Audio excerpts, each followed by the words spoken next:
Episode 11. John's point of view. Everything was going great. We were having a great time. After lunch, I played with Nick. The women were in the kitchen cleaning, while the men were in the living room watching sports. Nick had started talking a little. He was already saying, "Mom." He was also learning to walk. My father and Pocho became instant friends, as if they'd known each other their whole lives. They were sitting in front of the television, arguing about which team would win. I'd never seen my father like that before. Meanwhile, Nick and I watched them. Nick mumbled something, so I picked him up and stood him up on my lap. "They're acting like teenagers, aren't they?" I asked. He stammered again. I stood up and placed him on the floor. I took his hands and helped him walk, supporting him from behind.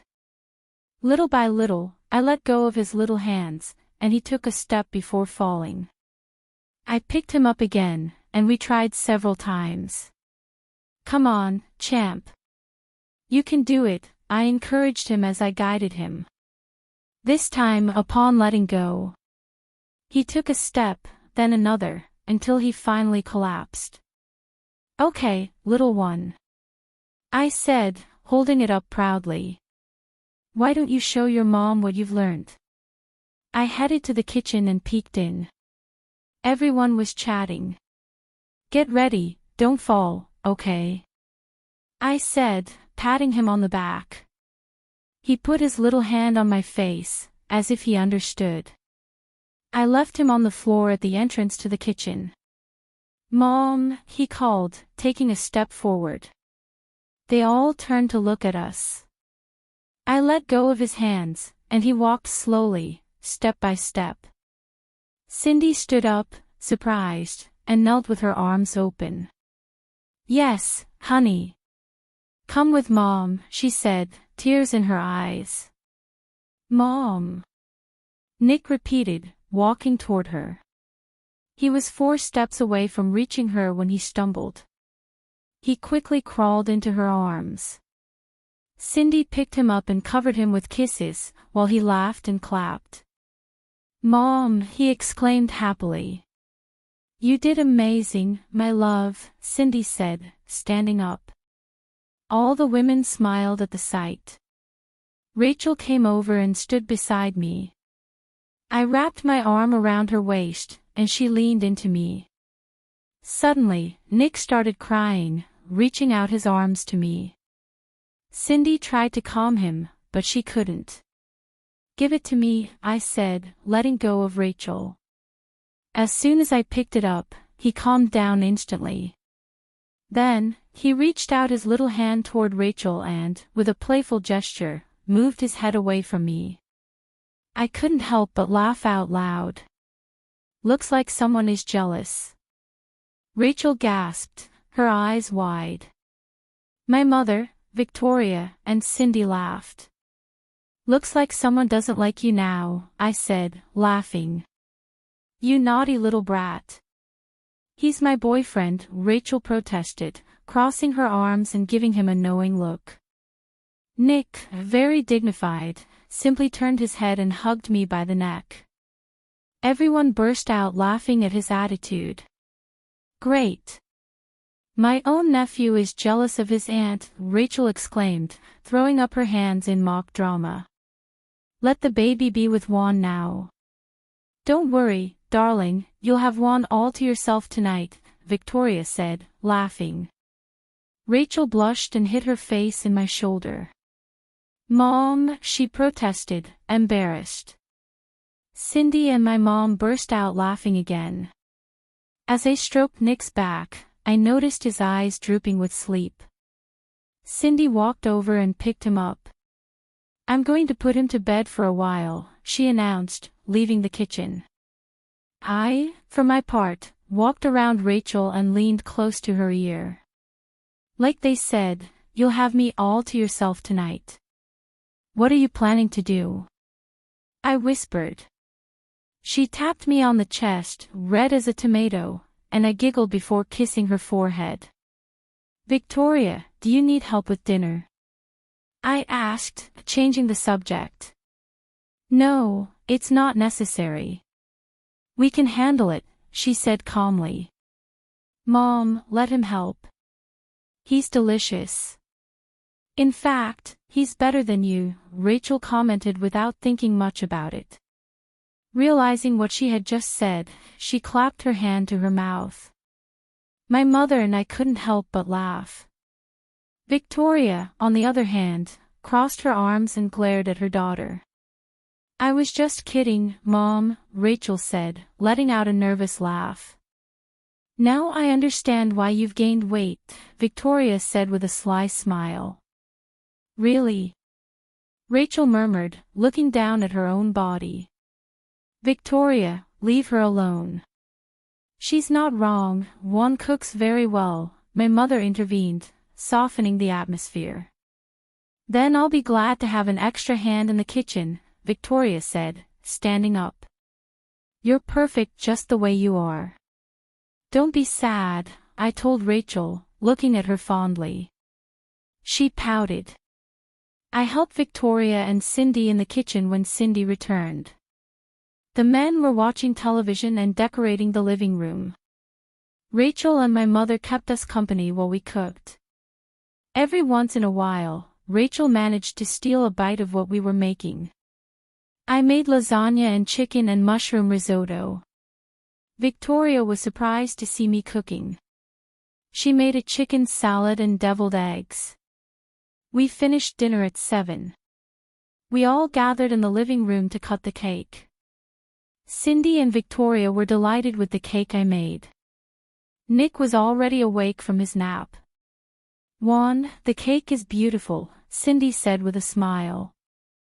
Everyone was around the table, with Nick in Cindy's arms. Thanks, Cindy, I replied.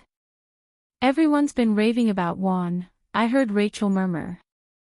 I hugged her waist and pulled her close, laughing. Everyone joined in. Relax, honey.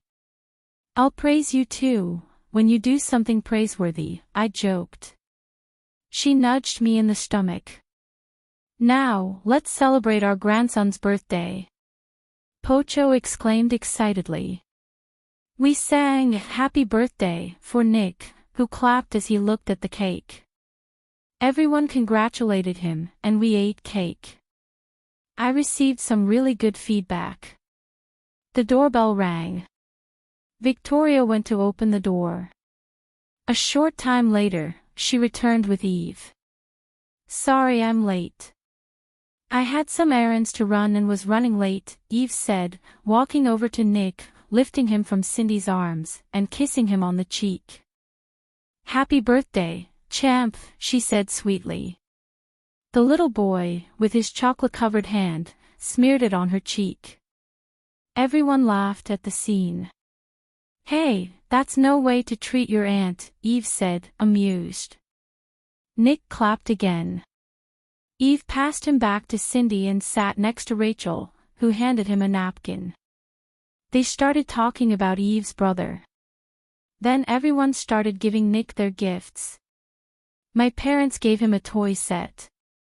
Rachel's parents gave him some stuffed animals. Rachel gave him clothes, and Eve gave him a set of building blocks. Mine's still in the car, I'll go get it, I said, standing up. I'll come with you, Rachel said, standing up as well, a piece of cake in her hand. You should lay off the candy, princess. That's your third piece, I commented as I opened the front door. She followed me. Then you should stop making them so delicious, she said between bites. I went to my car and opened the trunk. I turned to look at her, she was still eating. I crossed my arms, smiling. She popped the last bite into her mouth and looked up at me. There was chocolate on the corner of her lips.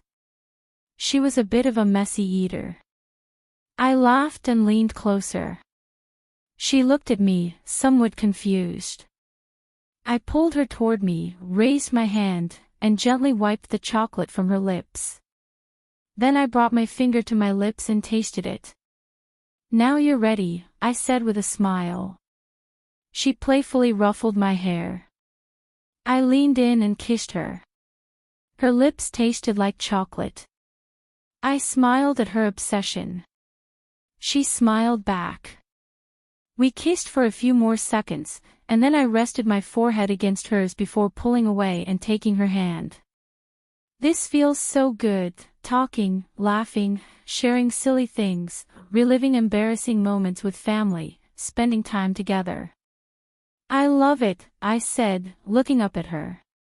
She caressed my cheek tenderly. "You deserve everything. You always think of others, you care about their happiness. You treat everyone with respect. To me, you make me feel whole. Your kisses show me how you feel. You make me feel worthwhile to you. And that's what I..." She stopped suddenly, surprised by what she was about to say. Her eyes widened in bewilderment, and she searched mine. "What's wrong? Are you okay, princess?" I asked, worried. "Yeah, just..." She hesitated. Just then, a horn honked behind me. She looked over my shoulder. I turned and saw a car had just pulled up. A man got out and took off his sunglasses. He was handsome, of good height, wearing a shirt and khaki pants. His hair was tied back, and some tattoos were visible on his left arm, as his sleeves were rolled up. His face looked familiar. He looked at Rachel and smiled. "I hope you haven't forgotten me, Rachel," he said, opening his arms. "Chris." Rachel whispered behind me. I turned to her. Her face was filled with surprise. "Chris," she exclaimed, letting go of me. She ran to him and hugged him tightly. He picked her up and spun her around, laughing. I felt my hands clench at my sides with tension. He put her down and looked her up and down. "Wow, you've grown into quite a woman since I saw you last," he said admiringly. "That's what happens when you disappear for months," she replied with a mixture of joy and reproach. "But I'm back," he said, hugging her again and kissing her on the forehead. My patience ran out. I walked over to them and separated them. I took Rachel's hand and put it behind me. "Get away from her," I said, gently pushing him in the chest. He stumbled backward and fell. "Chris!" Rachel shouted, running past me to help him. "What's wrong with you?" he asked, staring at me in disbelief. The man sat on the floor, groaning. "He touched you and kissed your forehead," I replied angrily. She helped him up. "And who are you to talk to me like that?" he asked, taking a step forward. "I'm her boyfriend," I stated firmly. "So what? I can hug her if I want," he said with a defiant smile. I grabbed him by the collar of his shirt and pulled him towards me. "Juan, let him go!" Rachel exclaimed, standing next to me. "I won't let you touch her," I said in a voice filled with rage. "Juan, look at me," she said. I looked at her. Her eyes were filled with concern and fear. That made me loosen my tension a little. I felt my hand lose its grip on his shirt. I looked back at him. He looked puzzled too. "Juan, let go of my brother," she said, frowning. "What?" I asked, breathless. "I told you to let my brother go," he repeated. I looked at him again. He didn't say anything, just stepped back and straightened his clothes. "Come on, Chris, let's go inside," Rachel said, taking his hand and leading him toward the house. I turned to face them. Eve was standing in the doorway. "Princess," I called her. "I don't want to talk to you," he replied, without looking at me, as he walked inside with his brother. Eve also looked at him in surprise. Then she came up to me. I turned around and, frustrated, kicked the car tire. I ran my hand through my hair in desperation. Rachel's POV. I pulled Chris into the house. I saw Eve walk out and close the door. I stopped and looked at him. "Are you okay?" I asked. "I'm fine, buddy Rachel, everything's fine." "But damn, where did you find it?" "It's a rock," he said. I rolled my eyes, giggling. "Where have you been?" "We didn't hear from you and you turned off your phone," I commented. "I was busy exploring the world. I was living in a jungle for a new experience, so I didn't bring my phone," he explained. "Thank God you're back. You've missed so much." "I'm sure Mom's going to kill you," I replied. From the living room, we heard laughter. Chris looked toward the living room and then back at me, confused. "How many people are here?" he asked, pointing toward the room. "There are 9 of us in total, but 6 are in there. You'll also see a new member of the family," I informed him. "Wait, before we go in. When did you get a boyfriend? Does he treat you well?" "Do I have to teach him a lesson?" she asked, cracking her knuckles. "Stop. Don't do anything to him. I know what to do with him." "For now, let's go inside," I replied, pulling him toward the living room. Dad and Antonio were talking among themselves.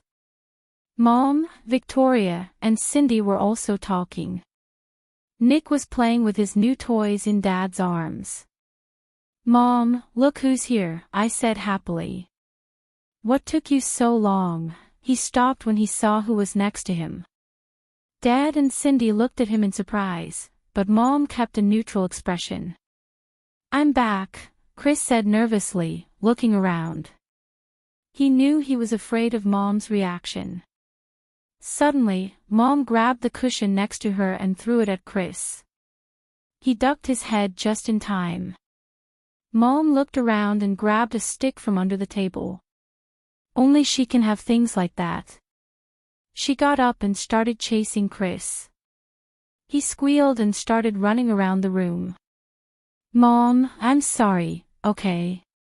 I know I should have called," she said as she paced around the couch. Nick was laughing out loud. "You should have called. I told you to." "I left you no choice," Mom said, throwing the stick at him. Chris caught it. "Honey, calm down," Dad said, handing Nick to Antonio and heading toward Mom. I heard someone approaching from behind. I turned and saw Eve. She smiled at me. I smiled back and looked at my brother. "Mom, I'm sorry. Ask me anything and I'll do it." I was sure my brother wouldn't make it. Mom didn't like this at all. She smiled sweetly at him. "Aha, the beast inside has woken up. Okay, Chris, why don't you come over and give me a hug?" Mom said sweetly. I covered my mouth to hold back my laughter. I heard a small noise behind me. I turned around and saw Juan, who had put a large box on the floor. "Oh, it's the bike." I looked back at the scene.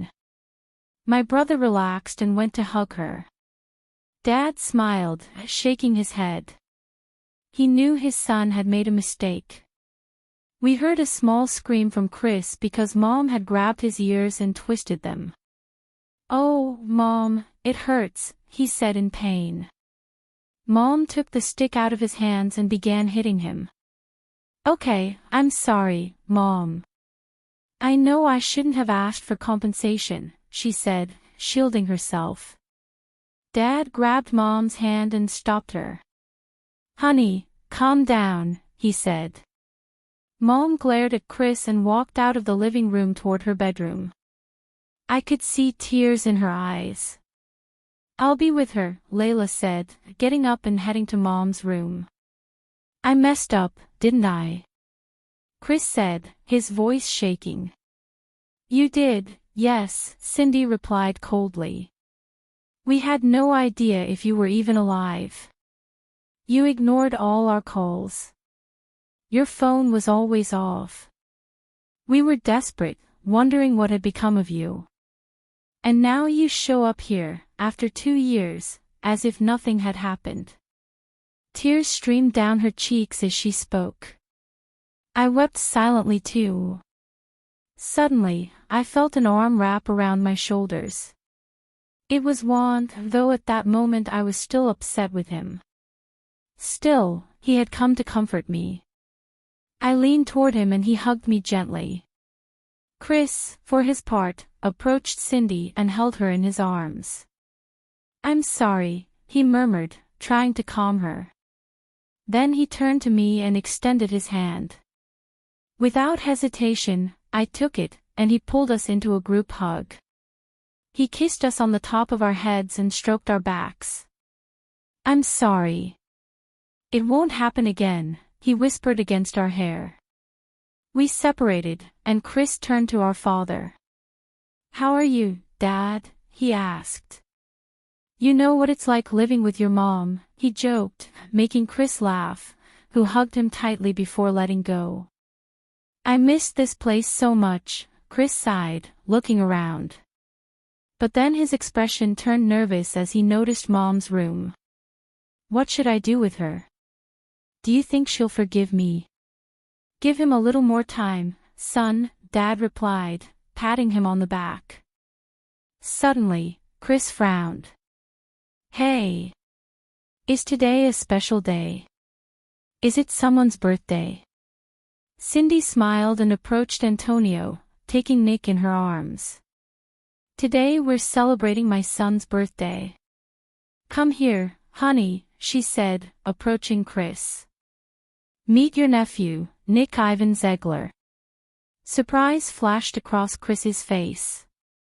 What? When did this happen? I've been caring for him since he was born, but I officially adopted him a few months ago, Cindy explained, looking at the little one tenderly. You named him after me, Chris murmured excitedly. Come here, baby, he said, picking him up and making him laugh before handing him back to Cindy. I need to talk to Mom, he announced, heading toward his room. After knocking softly, he entered. Minutes later, Layla came out and apologized to Antonio. I'm sorry for the inconvenience. Chris went on a world tour 2 years ago, and this is the first time we've seen him in all that time. No problem at all. We're happy for you, Antonio replied pleasantly, resuming his seat. As everyone settled in, Juan took Nick and placed him on a small tricycle, where the boy began to play. Rachel, will you help me set the table? Layla suggested, heading into the kitchen. I followed her, and we started setting out the plates. Did something happen between you and Juan? He asked suddenly, stopping beside me. We had an argument outside. It's nothing serious, I lied, avoiding his gaze. I know, Rachel. Something happened. Did he do something? He insisted, his voice worried. Finally, I let out a sigh. He was rude to Chris. I didn't like the way he treated him. Juan doesn't act like this for no reason. He must have felt something to react that way. The last time I saw him like this was at his high school graduation, I confessed. What happened that day?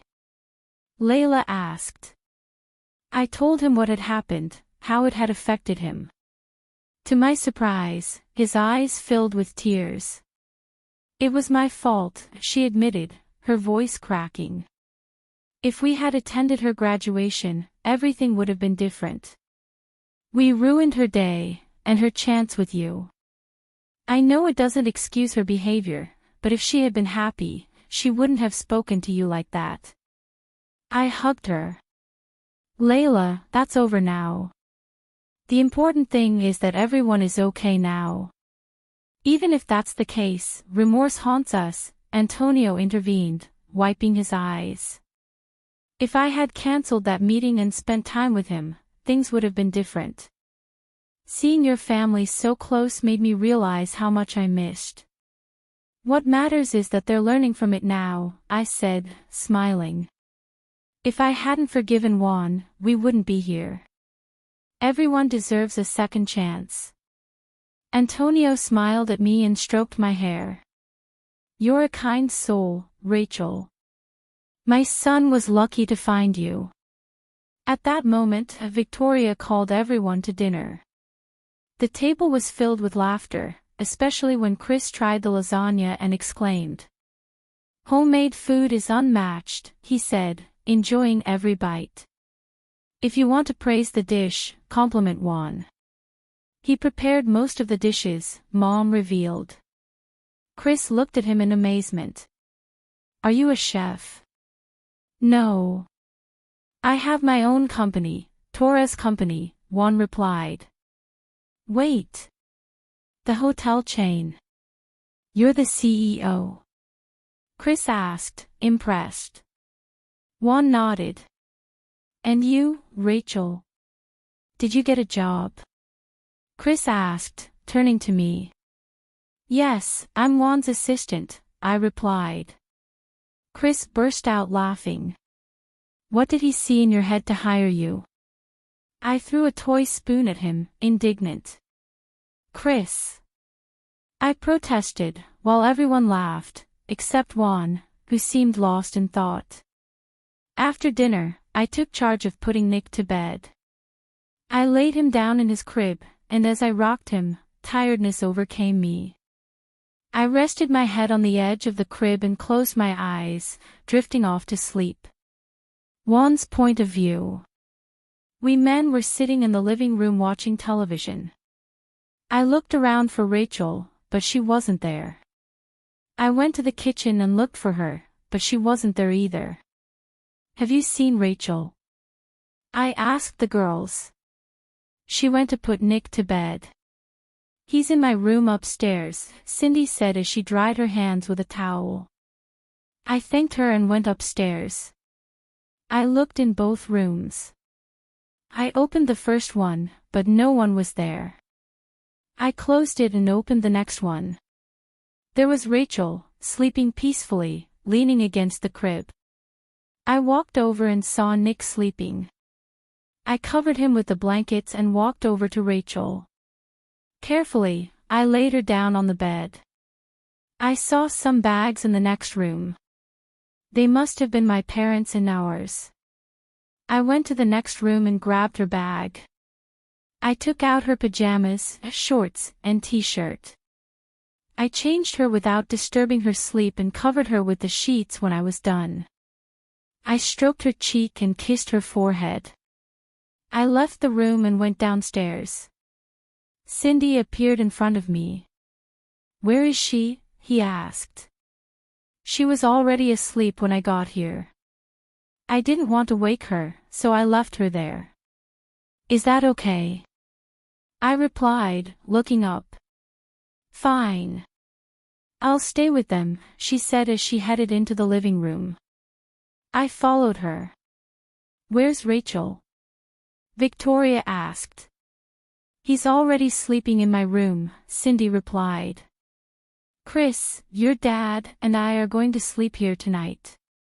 Why don't you take Juan to our house so he can rest? Come have breakfast here when you get up tomorrow, Victoria suggested.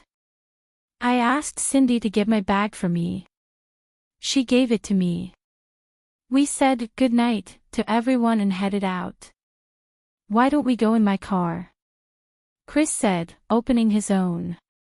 I agreed and got in. He drove just 3 minutes to Rachel's house. We didn't speak the whole way. We arrived at the house. You can take Rachel's room. I hope you know her, he said, looking at me. I nodded.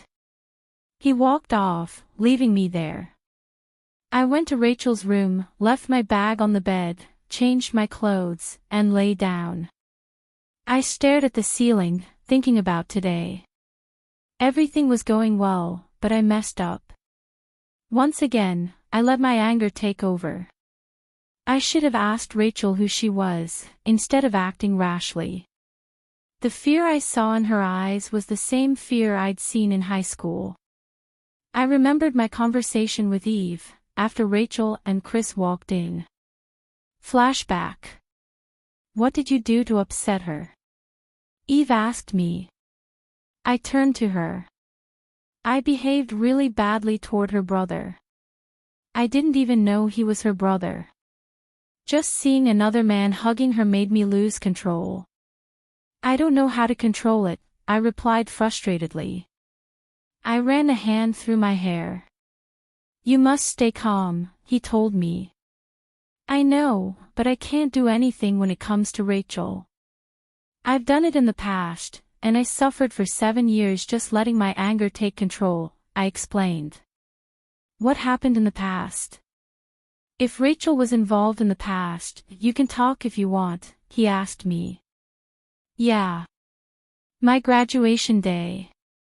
I'd already had a bad day. When I was driving, I saw Rachel with a guy in front of her house. It broke my heart to see him. I went back and started drinking.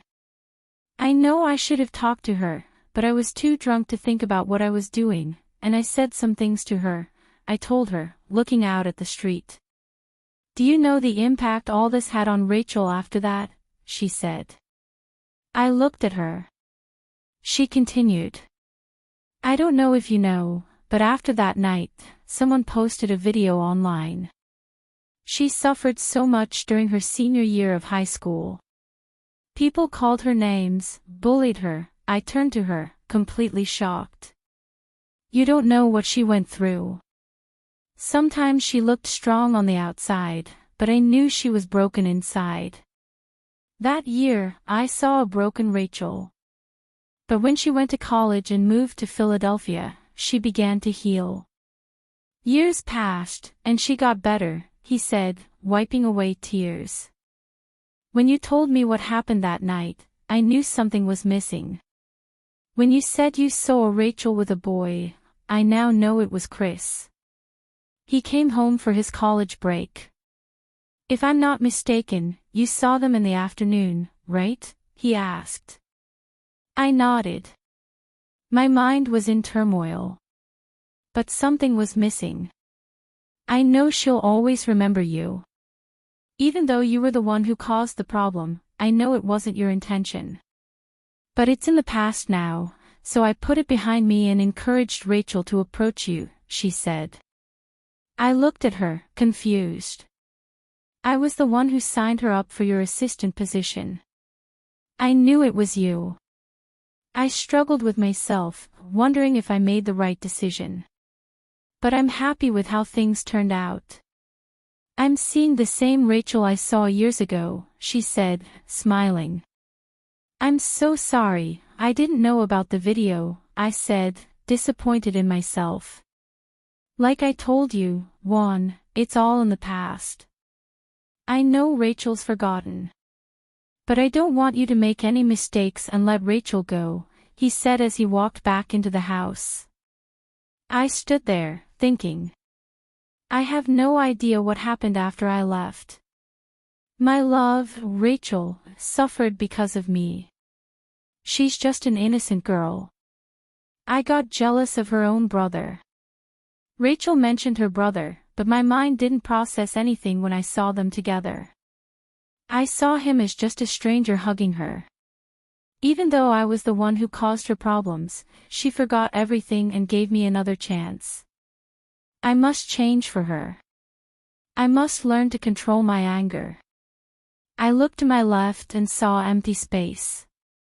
I miss her in my arms. Without her by my side, I can't sleep. Even though we've only been together for a few days, I already feel so close to her.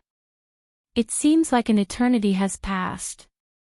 I don't know what to do to get her to talk to me. I got out of bed and left the room. I went downstairs to the kitchen. I opened the refrigerator and looked for something to drink.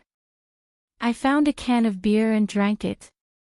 I opened it and sat down in the dining room. I took a sip. Christian came in and was surprised to see me. He went to the kitchen and came out with a can of beer just like the one I had. He was about to leave, but I called him. "Chris, can I call you that?" I looked at him. He stopped and looked at me. "Sure," he said. "I need to talk to you," I said. "Okay," he replied, sitting across from me. "I'm sorry for how I acted towards you." "I didn't know you were Rachel's brother," I said, turning the can over in my hands. "Wow, are you putting your pride aside for apologizing?" "I didn't see that when you grabbed me by the neck," he said as he opened his can and took a sip. I took another sip as well. "If this makes my princess less angry, I did it," I said. "You're completely in love with my Rachel, aren't you?" he asked me with a playful smile. "You can say that." "I'd do anything for her," I replied, smiling slightly as I looked at the can. "So, do I have to warn you, like, if you hurt him, I'll hurt you back and give you attitude, like giving you dirty looks?" he said, looking at me playfully. I laughed and shook my head. I would never hurt him. "And if I did, I would give him the right to do whatever he wants to me," I replied, taking a sip of beer. "I know you would. I don't usually say this to people I've just met, but I trust you with my sister. I hope you don't let me down," he said. "I keep my word, I won't betray your trust or Rachel's," I replied. He raised his can to me. I raised mine, and we toasted. I took a sip and set the can down on the table. I wiped my mouth. "But I have to tell you, love can bring you happiness, but it can also bring pain," he said, looking at the table. He seemed thoughtful. "I think he went through something similar, too. Do you want to talk about it?" I asked. "No, I don't want to bring up the past. But it was the reason I went on a world tour. I took advantage of the opportunity as soon as I had it," he said, taking another sip of beer. "Does your family know anything about this?" I asked. "Nobody knows. They think I left because they ordered me to, but I really just wanted to escape," he said. "I hope everything is okay now," I asked as I took another sip. "Yeah, I guess," he replied uncertainly. "Are you going to continue with your career?" "Yes, I've made good money from this. I'm going to keep it up and see what the future holds," he said. "If you ever come to Philadelphia, stop by our house. Call Rachel, she'll give you the address," I told him. "Our house?" he asked, raising an eyebrow. "Yeah," I scratched my head, "I mean, we're living together." "I don't know," I replied, feeling a little embarrassed. "I'm pretty sure it's our house," but I blurted it out prematurely. "You don't know?" He looked at me in surprise. "About 3 weeks ago, the media made a huge fuss about it, and it was dangerous to leave Rachel alone in her apartment. So we've been living together ever since," I explained. "Wait a minute, how rich are you that the media knows about you?" he asked, astonished. "The country's billionaire," I replied. "What?" he exclaimed. "My sister is dating a billionaire. Even though I've traveled a lot these past 2 years, I haven't seen or heard much from you," I interrupted. "I know what you're saying. I like to keep my life separate from the world. They know what I do, but they don't know much about my personal life. Rachel and I decided to keep it a secret, but someone destroyed it," I said. "Wow," he said, drinking beer. "What are your plans for tomorrow?" he asked me. "I don't know, we'll see how the day goes," I replied. We finished the beer. "I'm going to bed." "Good night, Juan," she said as she left. I sat there for a few minutes and then went to Rachel's room. I lay down on the bed and took out my phone. I pressed the lock button. Rachel's picture appeared. I kissed the phone. "Good night, princess." "I love you," I whispered. I placed the phone on my chest and closed my eyes. I fell asleep after a few minutes. I woke up at 6 in the morning, showered, and changed my clothes. I wrote a short letter to Chris and left it on the refrigerator. I walked over to Cindy's house. I put my bag in the trunk of the car I'd brought with me. It was 7. I rang the doorbell. Victoria opened the door, looking ready for the day. I helped her in the kitchen with breakfast before everyone came down. Rachel's POV. I opened my eyes slowly and looked around. I was in Cindy's room. I sat up and checked the crib. Nick wasn't there. It seemed they had both already gotten up. I remembered putting Nick upstairs to sleep, but I didn't know I had fallen asleep there too. I got up and looked at my clothes. Someone had changed my outfit, probably Cindy. I found my purse in the bedroom, went into the bathroom, did the rest, and took a shower. I came out wrapped in a towel and got dressed. While I was putting on my makeup, I heard a knock on the door. "Go ahead," I said without taking my eyes off the mirror. It was Juan. I continued on with my business, without looking at him. I'd made a mistake, and I was angry. I couldn't go around attacking people, especially my brother. He sighed and came up behind me. "Princess," he called. I finished my makeup, put my things in my bag, and got up to leave, avoiding looking at him. But he took my hand. "I'm sorry. I even apologized to your brother. You haven't spoken to me since last night. Please, talk to me," she begged. I didn't turn around. I knew if I looked at him, I'd eventually forgive him, but he had to learn that he couldn't behave like that with others. "I'm still angry. I don't want to talk to you right now." I tried to break away, but he hugged me from behind. "I'm really sorry. I got jealous when I saw you with other men," he confessed. "Juan, if you're serious, I'm glad. But you can't react like that. I was scared when I saw you like that." "I don't want you to be like that," I said calmly. He squeezed me tightly. "I promise I won't do anything like that again," he replied. I sighed. "I'm still a little angry," I crossed my arms. "Can I at least get a kiss?" he asked. "What part of I'm angry didn't you understand?" I replied, irritated. "What if it's just a peck?" I tried to wriggle away, but he wouldn't let go. Think of the poor man who hasn't had a kiss from his girlfriend in 12 hours. I turned in his arms and glared at him. "Well, what if it's just on your cheek?" she insisted, pouting. "I'm just asking for one," she added, raising a finger. "Just one," I agreed. He nodded enthusiastically, but I saw a hint of mischief in his eyes. He tilted his head to one side. I stood on tiptoe, and just as I was about to kiss him on the cheek, he turned his face. Our lips met.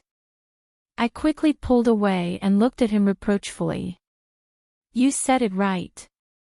I couldn't finish my sentence because he leaned in and stole another kiss, this time deeper. He placed a hand on my neck and pulled me toward him, leaving no space between us. Just then, the door opened and something fell to the floor. We suddenly broke apart.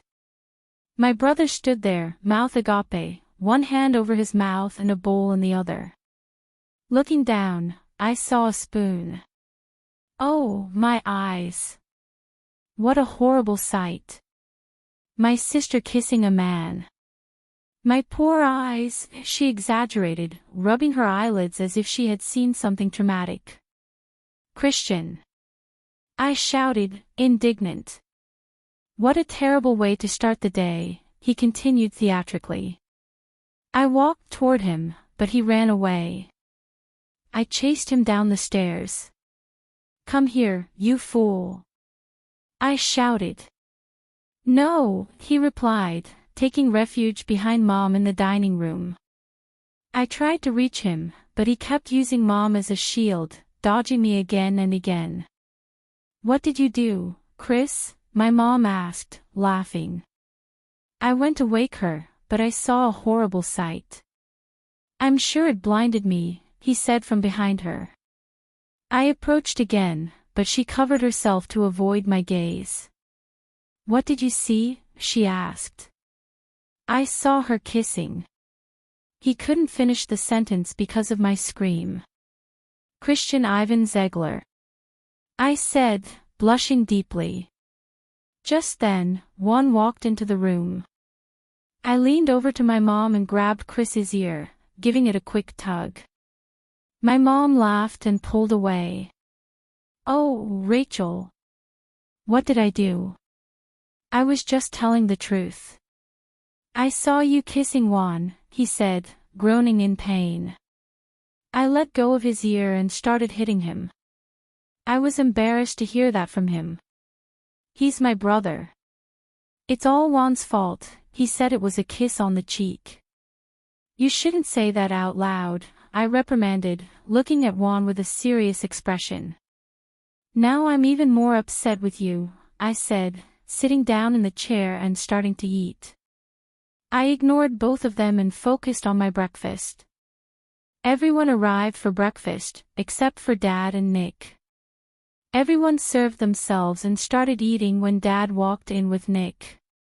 Seeing him, everyone started laughing. Dad had big hair clips on top of his head. What happened? Why is everyone laughing? She asked, placing Nick in the high chair and sitting next to Mom. Gosh, Dad, you look good today, Chris commented, suppressing his laughter. Thanks, son, he replied, smiling. Everyone laughed again. Oh, Pocho, what happened to you? Mom said, removing the bras from her head. Dad was surprised to see her hair. He reached up and touched it. My God, how? Wait a minute. That was your doing, wasn't it? He said, narrowing his eyes at Nick. Nick let out a laugh and clapped his hands. Dad, she exclaimed. You little monster. Dad said, taking off her bras. I don't know when I fell asleep again, taking care of him. That's why I always tell you, honey, don't wake me up early, she said, complaining. Dad, why did Mom wake you up so early? I asked. He smiled, looking at Mom. Here it comes. You know what couples do when they're alone, he said, wasting no time. Mom blushed and elbowed him in the stomach. Dad. Chris, Cindy, and I said in unison. Don't pay attention to them. What I did was send him to the store to buy some things, Mom said, looking at Dad sternly. But before that, Cindy interrupted. Dad, that's enough. We don't want to know the details, and we have a kid here. Cindy pointed at Nick. Poor baby, who was focused on his food. Dad fell silent and started eating. I thought Juan's parents would think we were a crazy family. I didn't want them to feel uncomfortable, so I looked at Antonio and Layla. They were both smiling and eating quietly. I glanced at Juan, but he was already looking at me with a small smile on his face. He winked at me. I blushed and looked down, concentrating on my plate. We finished eating and headed to the living room. We spent time playing cards and fishbowl. That game was so much fun. Juan became the source of our laughter.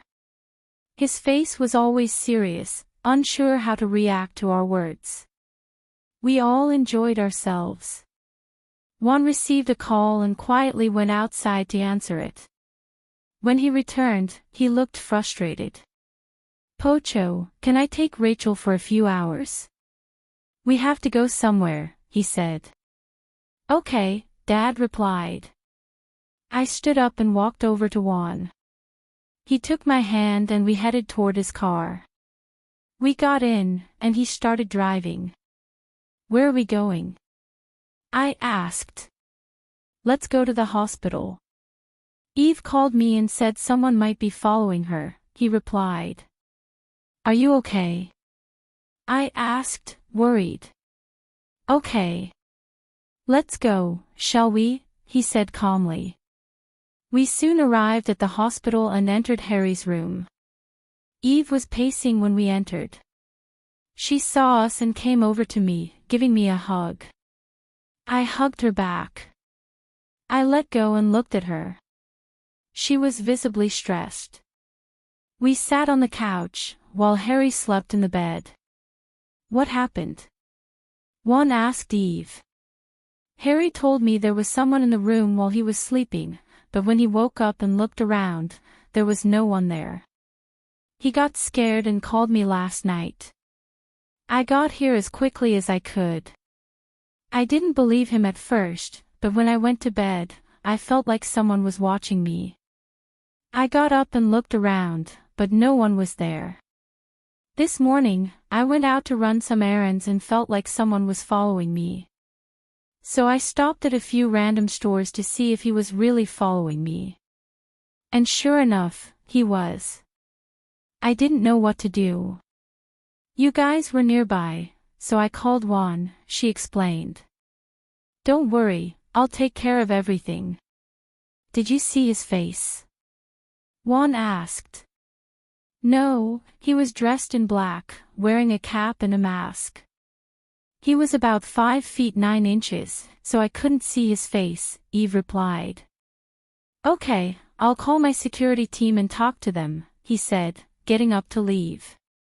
I took Eve's hand and stroked it. Everything's going to be okay, I said, smiling at her. She nodded with a sad smile. About 15 minutes passed after Juan left.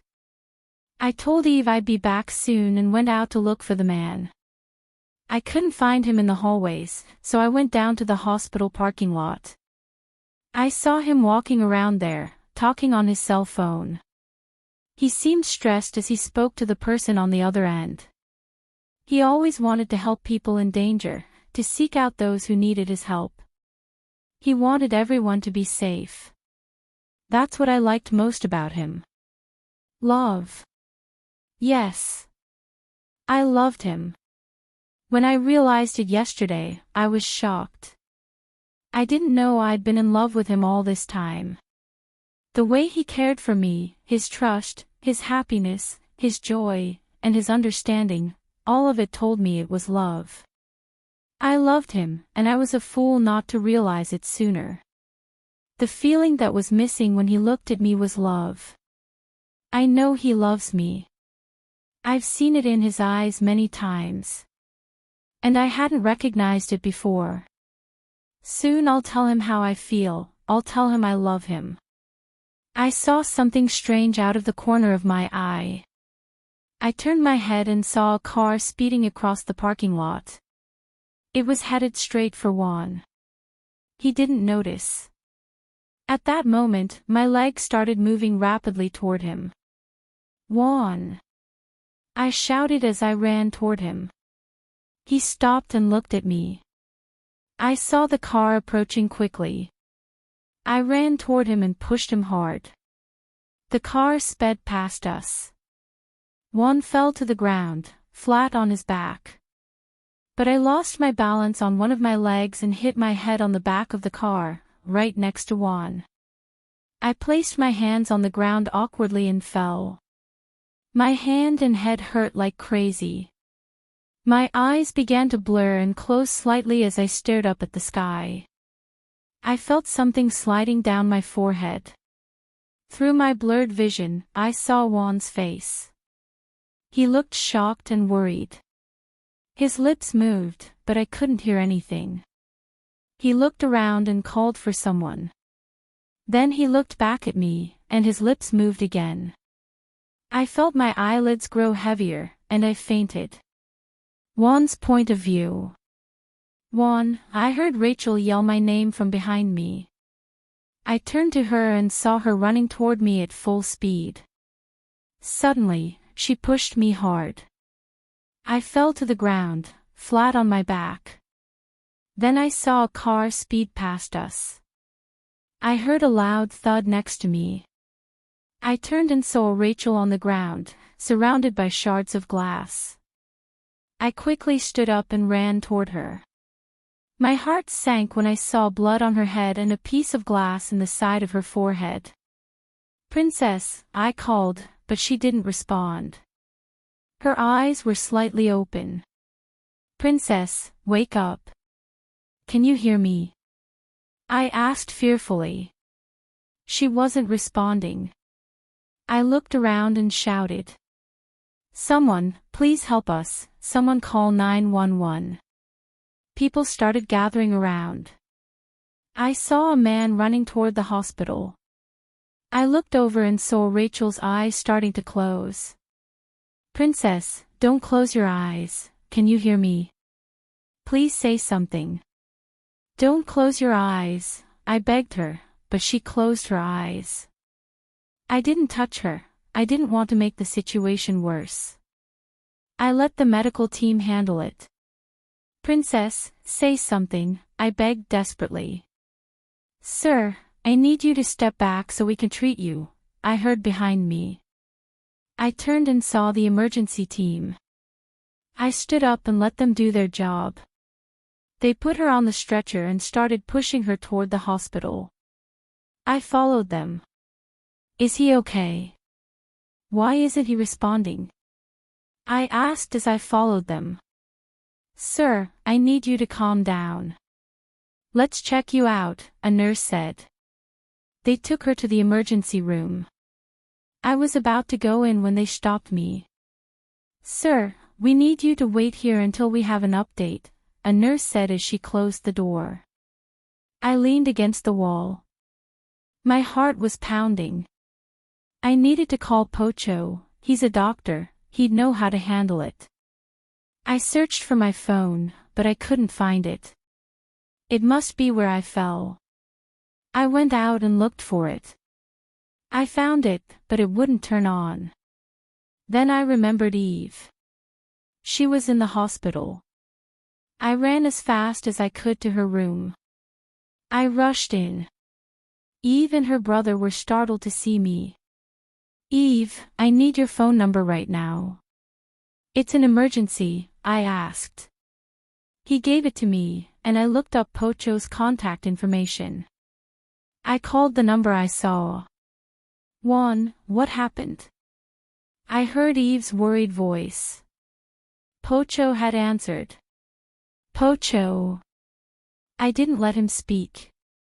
"Pocho, come to the hospital as soon as possible. Rachel had an accident," I heard Eve say. "What?" as she stood up. "Please come quickly," I begged. "Okay, Juan.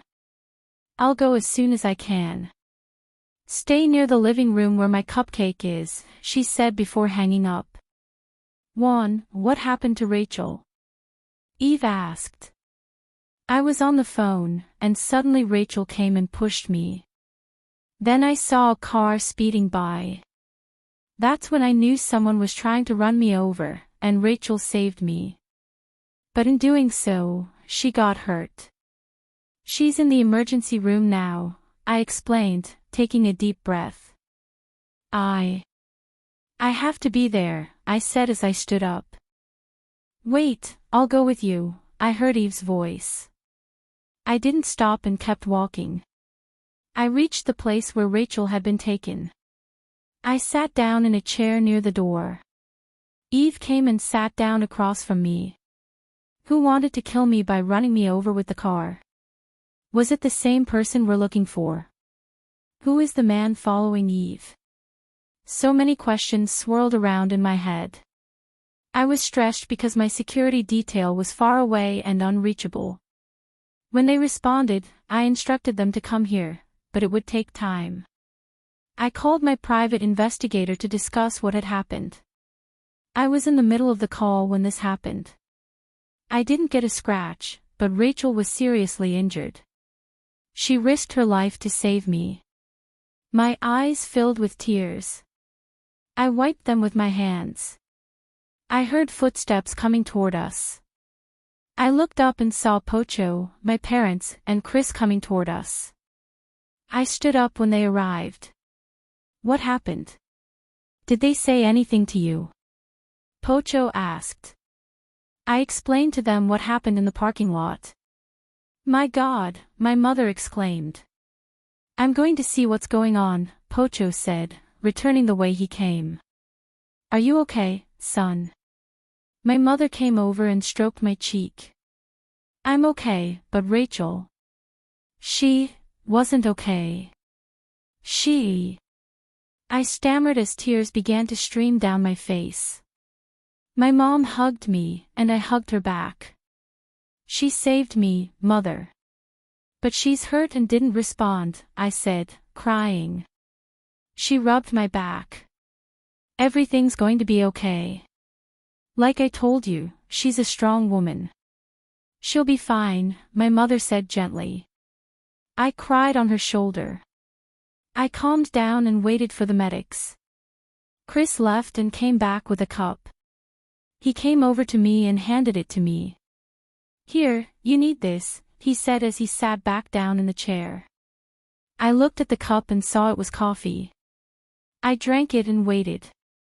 After a long time, the emergency room door opened. A nurse walked out next to Pocho. We all stood up. The nurse walked away from us. Pocho sighed as he took off his mask. She has a broken arm. I think she put her hand on the ground in a weird way when she landed and twisted it. They put a cast on her arm. She hit her head hard, so a piece of glass got stuck in her forehead. They removed it, and the wound was quite deep, so they gave her stitches to stop the bleeding. Other than that, she's fine. She's still unconscious, Pocho said. I sat down in the chair and put my face in my hands. I felt a hand on my shoulder. I looked up and saw Pocho smiling sadly at me. She's going to be fine. Don't worry. They'll move her to a room in half an hour. We can see her there, he said. I nodded. I looked around the hospital and saw my security guard looking for someone. I knew they were looking for me. I stood up and walked over to them. I signaled for them to come closer. I stood in front of them. I want 3 people outside Rachel's room and 2 outside Eve's brother's room. I also want you to keep an eye on Rachel's family. I need you to inform me if anyone follows us. I want everyone to do their jobs honestly and efficiently. Is that clear? I said in a serious voice. Everyone responded with a, yes, sir. I need a new phone now, I said, leaving them behind, and walked into the hospital. I spoke to the hospital manager and arranged everything. I took the security camera footage from the moment of the accident and sent it to my private investigator through my new phone. I received a call from my father and answered it. 1. Rachel has already been moved to a room. It's next to Eve's brother's room. Pocho managed to make the arrangements. Come here, he said. Okay, I said before hanging up. I went up to my dad's apartment. I opened the door and saw Rachel asleep in bed. Her head was bandaged and her right arm was in a cast. Everyone was in the room. I slowly walked over to her and stood beside the bed. I took her good hand. When is he going to wake up? I asked, looking at Pocho. We have to wait for him to wake up. Did you find out who did this? He shook his head. I'll find out. Our team is working on it, I said as I sat down in the chair next to Rachel. Pocho nodded. He approached her from the other side and stroked her head. Cupcake, she whispered. Everyone sat down on the couch. A few hours later, Cindy, Nick, and Victoria arrived. Victoria cried when she saw her daughter's condition. Pocho comforted her and offered words of encouragement. We all waited for Rachel to open her eyes. Eve ran back and forth between the two rooms. Night soon fell, and Rachel was still unconscious. Victoria said she would stay, but I convinced her I would stay with her. She was hesitant, but Pocho convinced her, and she agreed. Dinner was brought to me, but I didn't feel like eating, so I left it aside. Everyone left the room, even Eve went to her brother's room. So now it was just her and me. Looking at her, she seemed to be in a deep sleep. I haven't let go of her hand for a minute. I placed the back of her hand on my cheek and looked down at her. Wake up, princess. I want to see those beautiful brown eyes I fell in love with. I know you're still mad at me. I'll buy you anything you ask for, I'll even make your favorite dessert, the one you love so much. Just wake up and talk to me, I told her desperately. I want her to talk to me, to scold me and hit me if I did something wrong. I can't watch her like this, doing nothing. I leaned close to her cheek and kissed her. I remembered our meeting that morning. I had only asked for a kiss as a joke. When I'm around her, I become a different person. She's my world. I don't know what I would do if she weren't here. I love you, wake up, I whispered, laying my head next to hers on the bed. I felt my eyes close. I sat up straight and patted my cheeks. I have to stay awake. I won't sleep, I told myself. I stayed like that for another hour, just looking at her. It was already after 11.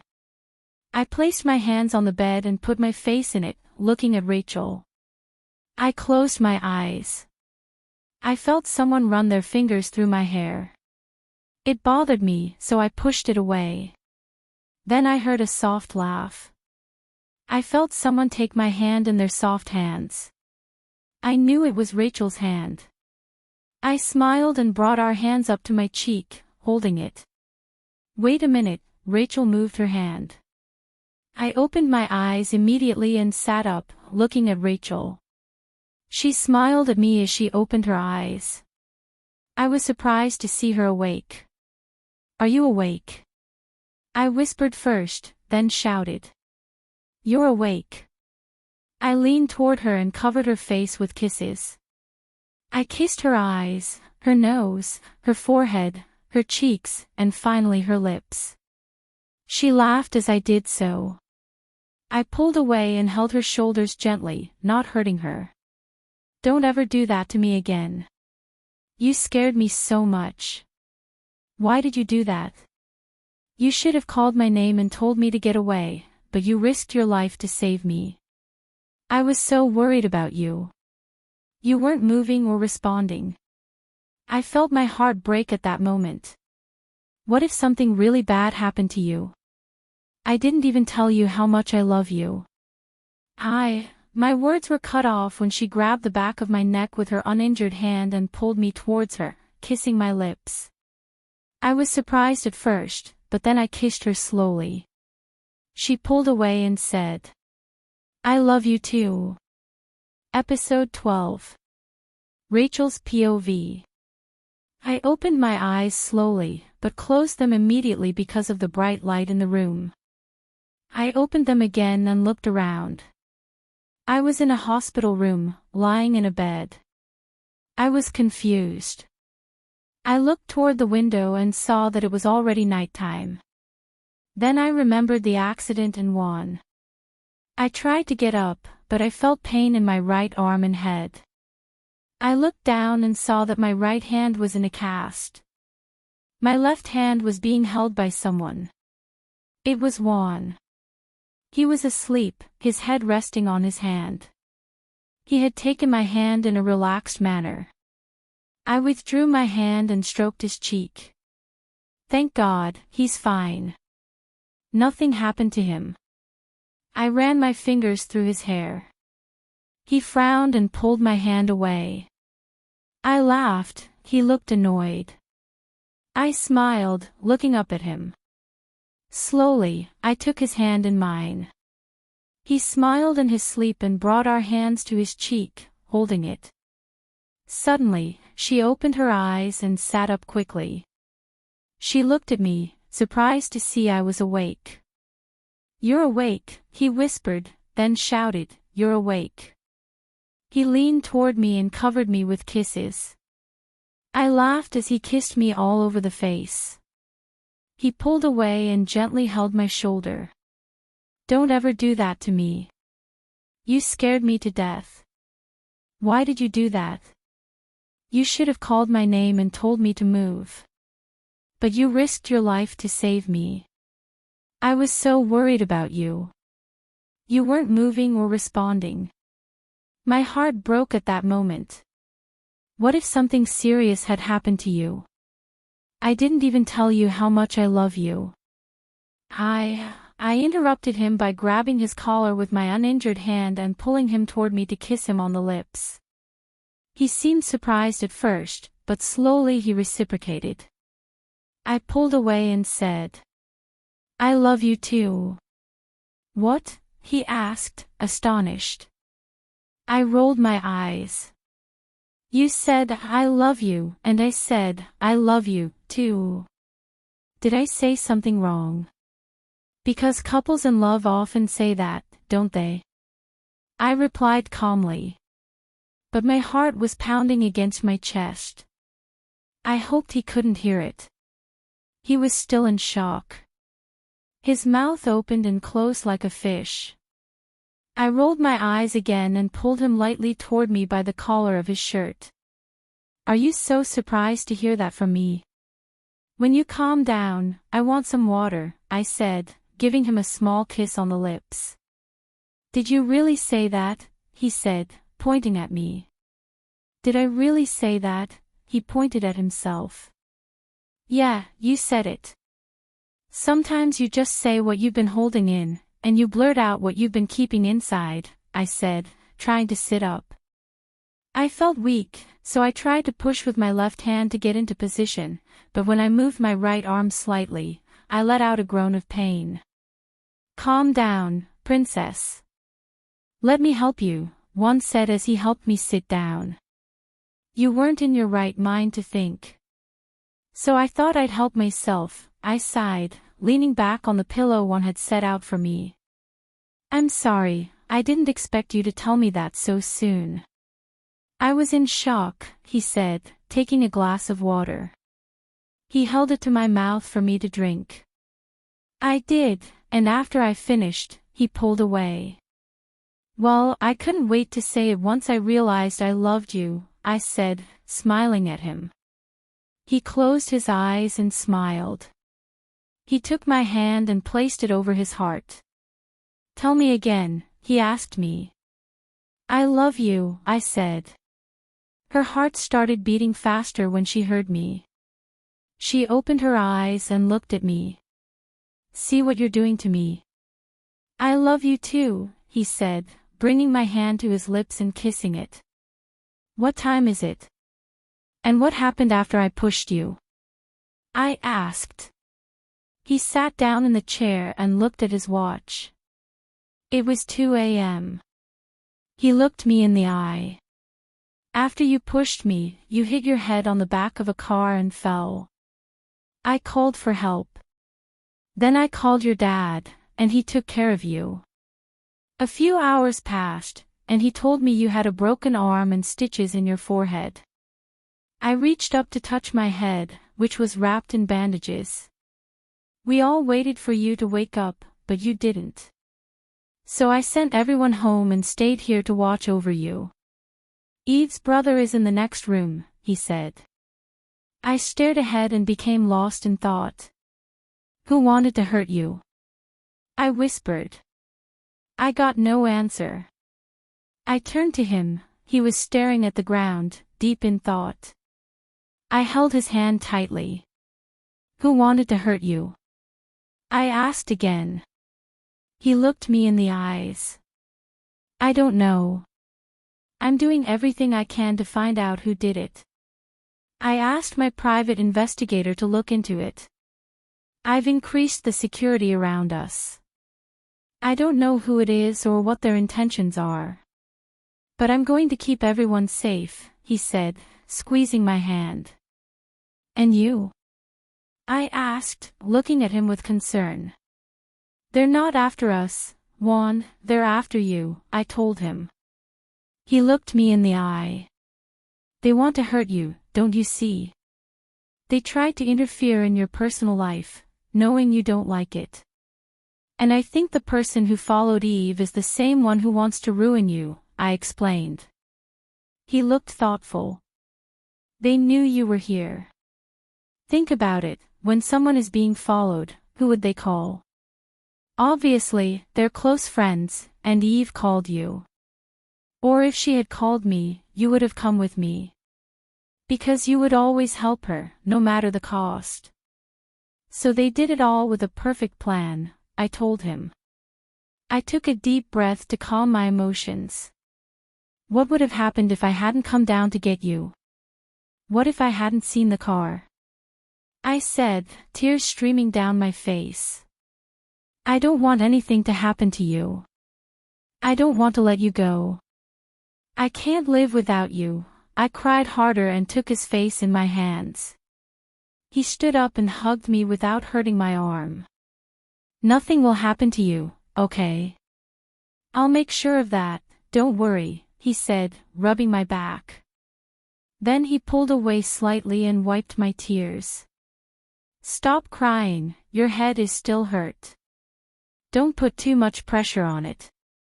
For now, rest, princess, he said, placing a kiss on my head.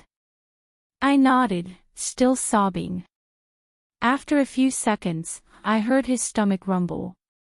I laughed and pulled away from him. His face flushed. You didn't have dinner, did you? I asked, leaning back on the pillow. No, I didn't feel like eating, he replied, scratching his head. Well, if you're hungry, eat it, I said. Eat with me, he said, taking a box from the table. We both ate something. Then he helped me lie down on the bed. I asked him to lie next to me, but he refused. He didn't want to hurt me. I told him nothing would happen to me, but he replied that he was worried about my sleeping positions, because if he was close to me, I might hug him too close and hurt my arm. He was right, actually. He sat down in a chair next to me, took my left hand, and waited for me to fall asleep. I fell asleep quickly. I woke up to a noise in the room. I opened my eyes and looked around. I found Alex and Eve arguing in the corner. One was sleeping peacefully on the couch. My mom was doing something at the table next to me. She turned to me, looked at me for a second, and then looked back.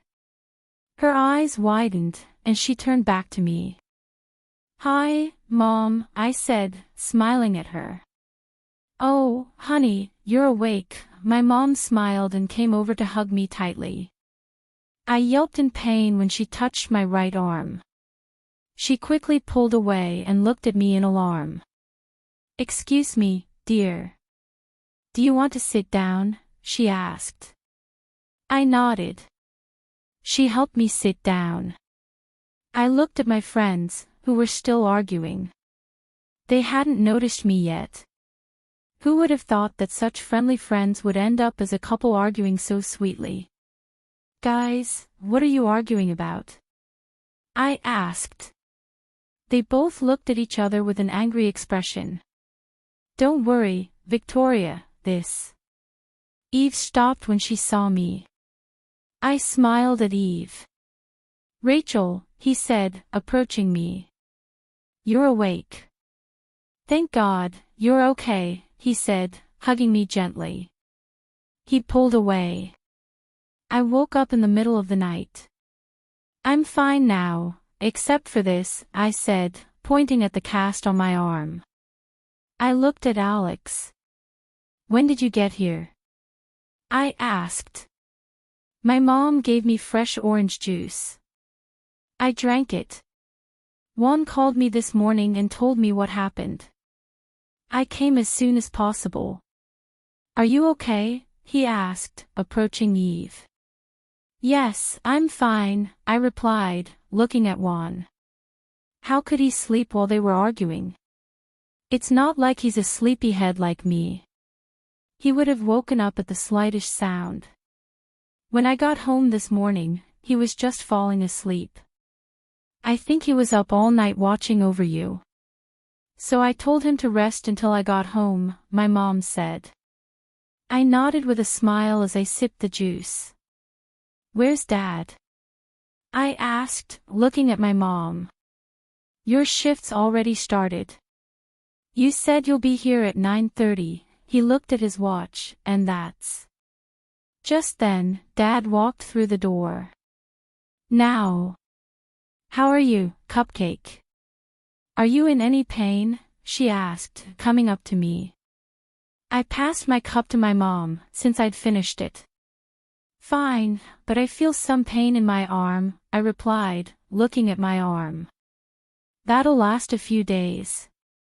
You shouldn't move your hand much. It could take 10 to 12 weeks for it to heal. You have to be careful. And your head, he said as he examined me. My head doesn't hurt that much. I'm fine. When am I going home? I asked. Okay, I'll give you the medication you need to take every day. You'll be discharged by tonight, he said. Suddenly, he looked at me and laughed. I looked at him, confused. I didn't know one day I'd treat my daughter like a patient. It's funny, he said. Everyone laughed at his comment. I pursed my lips as I laughed. My Juan is awake. How are you, my friend? Alex said in a childish voice, approaching Juan to hug him, but Juan put his hand in his face and pushed him back as he stood up. He came over to me. Alex stood there, surprised, his arms wide open. Eve laughed while clutching her stomach. Everyone laughed, except Juan. Wow, you did good, Juan, Eve said, raising her hand for a high five. Juan high-fived her. Alex glared at them and sat back on the couch, pouting. Why won't you welcome me here? You're happy, aren't you, Rachel? Alex asked, looking at me. I nodded. At least someone's happy, Alex said, annoyed, on the couch. Eve turned and started talking to my mom. I glanced at Alex, who was watching her with a curious look. Every time she smiled, he smiled back. Oh, looks like someone's starting to feel something. I smiled and looked at Juan, who was also watching Alex. My dad left. Where are your parents? I asked Juan. They're at your sister's house, babysitting Nick. Cindy came to work, she told me. What about your job and your parents? I asked. A day off won't be a problem.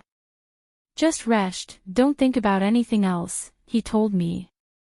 I nodded. Juan's point of view. I'm happy that Rachel told me she loves me. I didn't think she'd say it so soon. She was talking non-stop when I saw her awake, and I didn't know I'd said how much I really want to tell her I love her. She seems to be doing well with her condition. What he said about someone ruining me may be true. They're after me. I'm confused and irritated. Why would they want to ruin me? I haven't done anything wrong to anyone. Victoria went to work. Pocho and Cindy would come to Rachel's room when they had time. Eve and Alex were arguing about something. I don't know how they ended up like that. Soon they went to her brother's room. The good thing is that Eve's brother is also being discharged today. And Alex will drive them home. Pocho completed all the paperwork. I changed my clothes here because the bag was in my car. Victoria helped Rachel put on some comfortable clothes before she left for work. Now we're heading back to Cindy's house. Victoria had taken Pocho's car, so I'm driving with Cindy and Pocho with us. Alex has already left with Eve and her brother.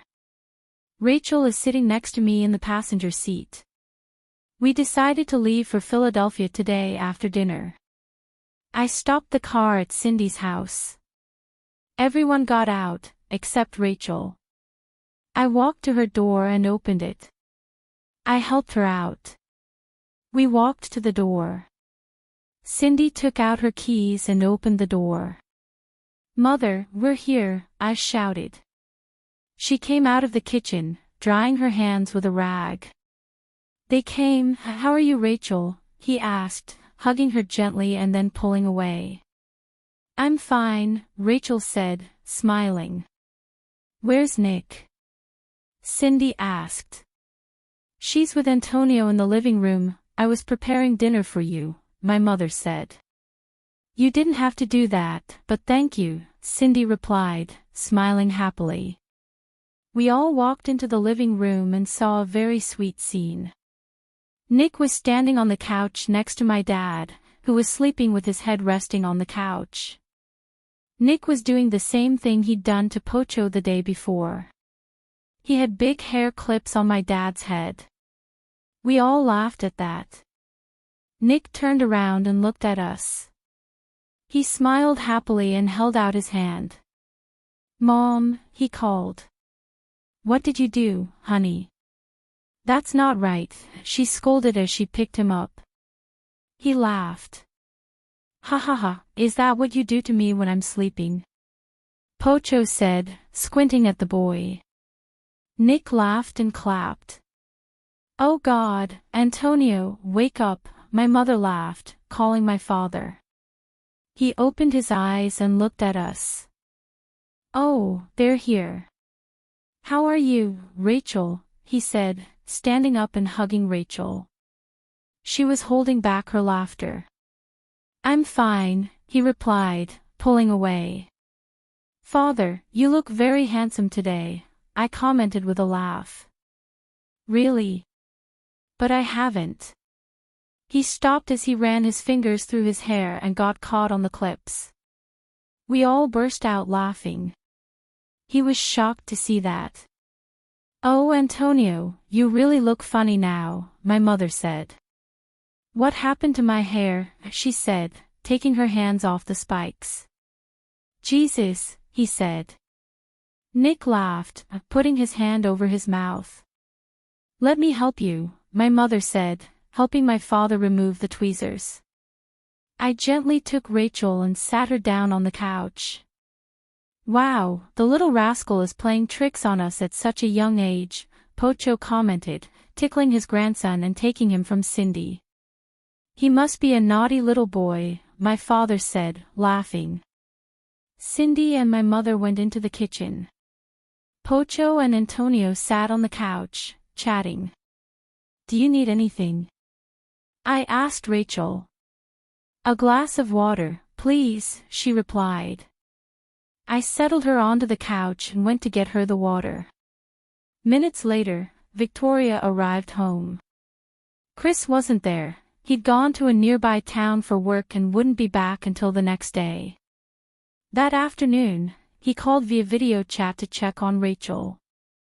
We all had dinner together. I helped Rachel eat because of her hand injury, and then we got ready to leave. "Be careful, Cupcake.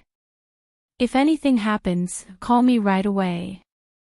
"I'll come for you," Pocho said. "Don't worry, Pocho. I'll take care of her," I replied. He smiled at me. We had a great time. "Thanks for inviting us." "Rachel is a sweetheart, we'll take care of her," my mother said, taking Victoria's hand. "Thank you. We had a great time too." "I hope we see each other again soon," Victoria replied. Pocho and my father said their goodbyes. Rachel said goodbye to everyone and kissed Nick on the cheek. I said goodbye too and put the bags in the car. Soon we were on our way. I was driving, while my mom and Rachel sat in the back, and my dad sat beside me.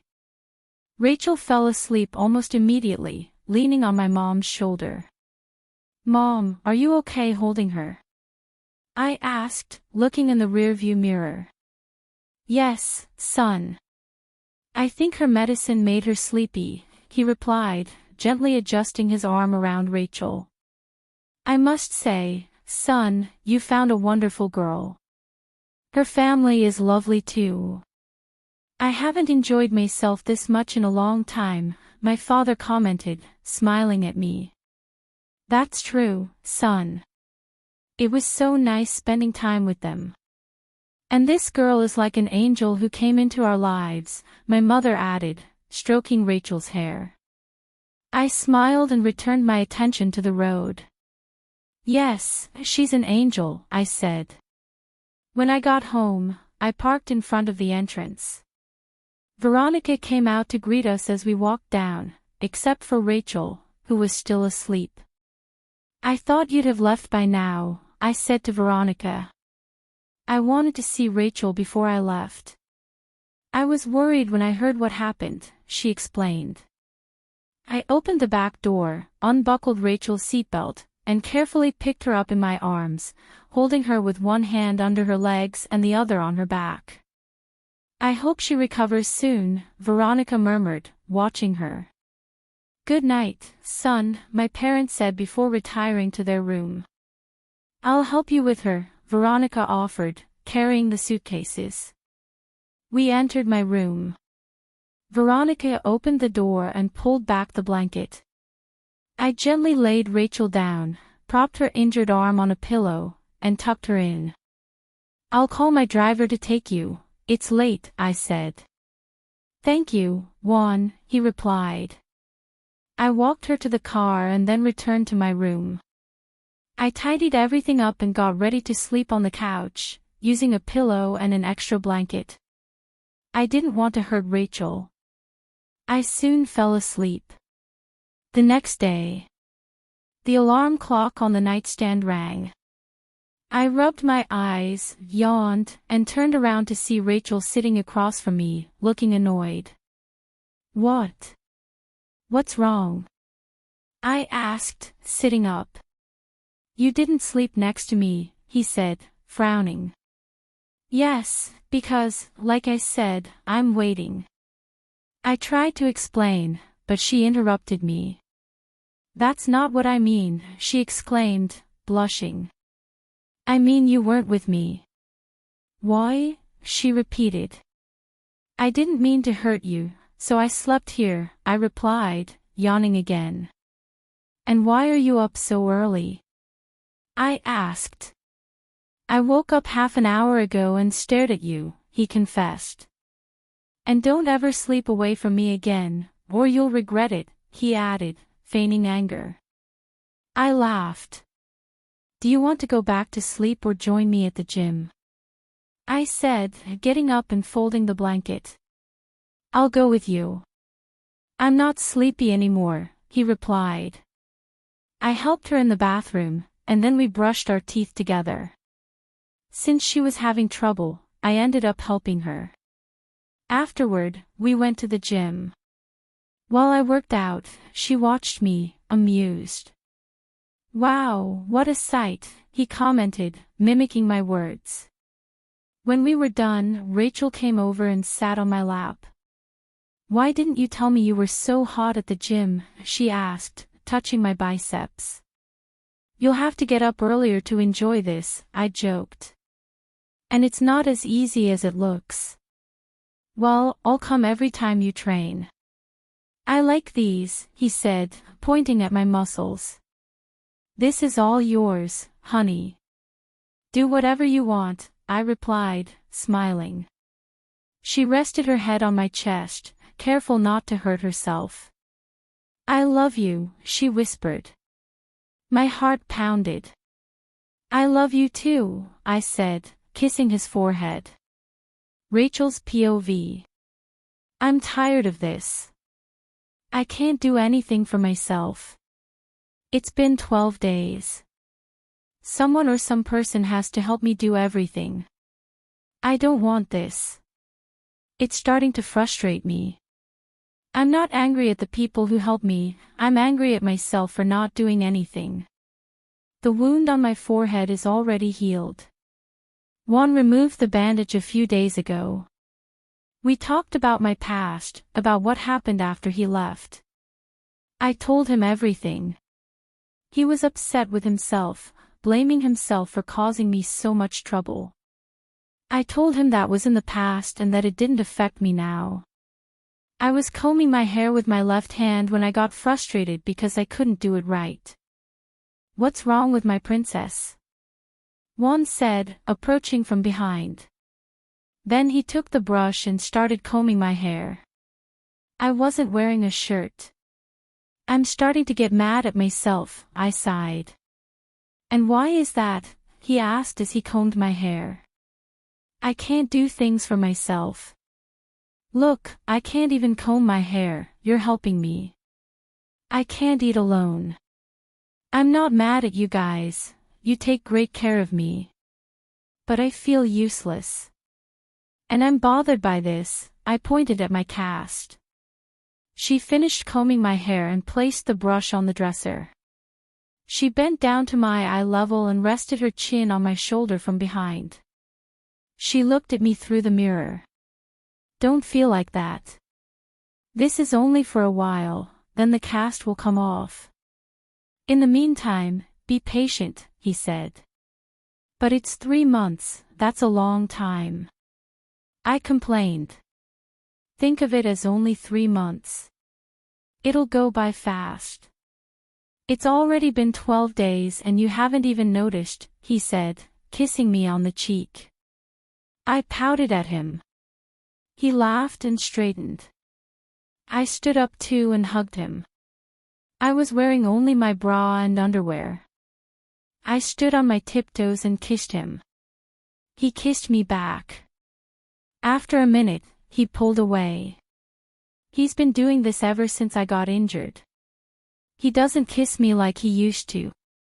He pulls away after a minute or so. This frustrates me. He hugs me, cuddles me, and helps me, but I'm not satisfied. I want him to kiss me like he used to. I miss his kisses. I hit his chest with my left hand as hard as I could and went to the closet. Don't talk to me, I said as I looked for something to wear. He sighed. What did I do now? He asked, coming closer. I found his sleeveless sweatshirt and grabbed my shorts. I didn't answer. I put on my pants, even though he helped me. I ignored him. I took off my arm brace and tried to put on my sweatshirt. But he took it and helped me. Then he put the brace back on my arm. I left it there and walked out. Princess, he called from behind me. He took my hand and stopped me. What did I do? Why are you mad at me? You were fine a few minutes ago, he said as he hugged me. I let out a small, fake squeal. He let go of me instantly. Are you okay? He asked worriedly. I turned and walked toward the dining room. I sat down in the chair, grumbling. What happened, dear? Veronica asked, coming in with breakfast. Nothing, I'm just upset with myself because I can't do anything, I replied. She put the plate down in front of me. I picked up my spoon and started eating. This will soon pass, darling, don't worry, he said, stroking my hair. I sighed and continued eating. Juan came in wearing his work clothes. He sat next to me. I turned to the other side. I heard him sigh. Veronica came in with her breakfast and coffee. She looked at us both and laughed. Layla and Antonio had gone abroad for her fashion show a few days ago. I watched it online yesterday, it was great. They're coming back tonight. We ate in silence. I struggled a bit but managed to eat. I was sipping my juice after finishing my plate. "Veronica, I'm going to work," he said. Veronica answered from the kitchen, "Okay." "Princess, I'm going to work," he said again from behind me. I didn't turn around. He sighed once more and kissed me on the head before leaving. I got up and followed him silently. I watched him leave through the window. Then, I headed to his room and called Alexis. I'd call her to ask about today's work. I'd try to get a job through some kind of scheme, even though one had told me I shouldn't work. Despite his warnings, I went ahead with my plans, without him knowing. He spent most of his time in his room. He only left to eat and then quickly returned. I finished the work I had pending and decided to watch a movie in the home theater. I let Veronica know after I finished my work. I grabbed some snacks and sat down to enjoy my favorite movie. I don't know what time it was, but suddenly I heard the cinema door open.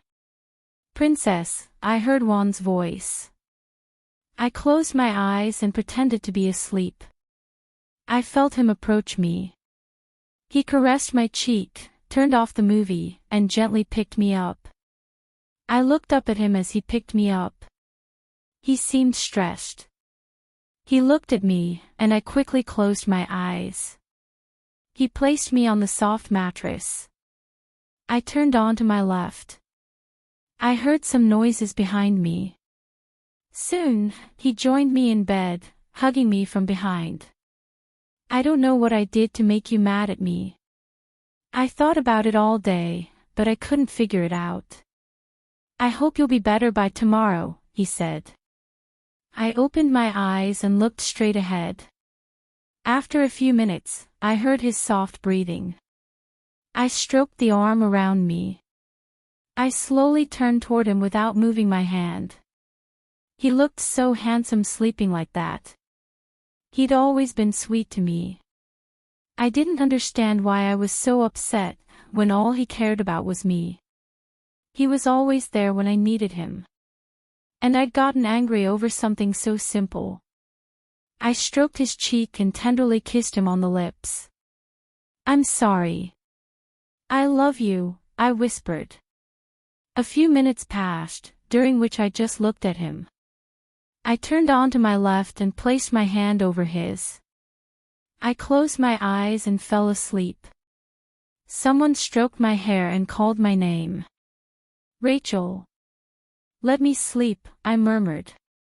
"So you're going to sleep, even when your mom is here," I heard my mom's voice. "That?" I opened my eyes quickly and saw her. It really was my mom. "Mom," I said, standing up quickly. "Don't worry, honey, you're still recovering," Mom said with a smile. I hugged her. "When did you arrive? And how did you know where Juan's house was?" I asked as I broke away from his embrace. "Juan called us yesterday and asked us to come. He even sent a driver to pick us up. Your dad, Cindy, Nick, and Chris came too. I'm glad he called us," she explained as she looked back. I turned and saw Juan, who looked nervous. He was probably afraid of my reaction. I laughed inwardly and then looked at Mom. "Why don't you wait downstairs? I'll go get ready and catch up with you," I suggested as I got out of bed. I checked the time.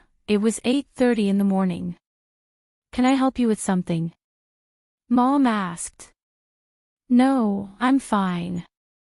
"Now go," I replied with a smile. She started walking toward the door, and Juan started to leave as well.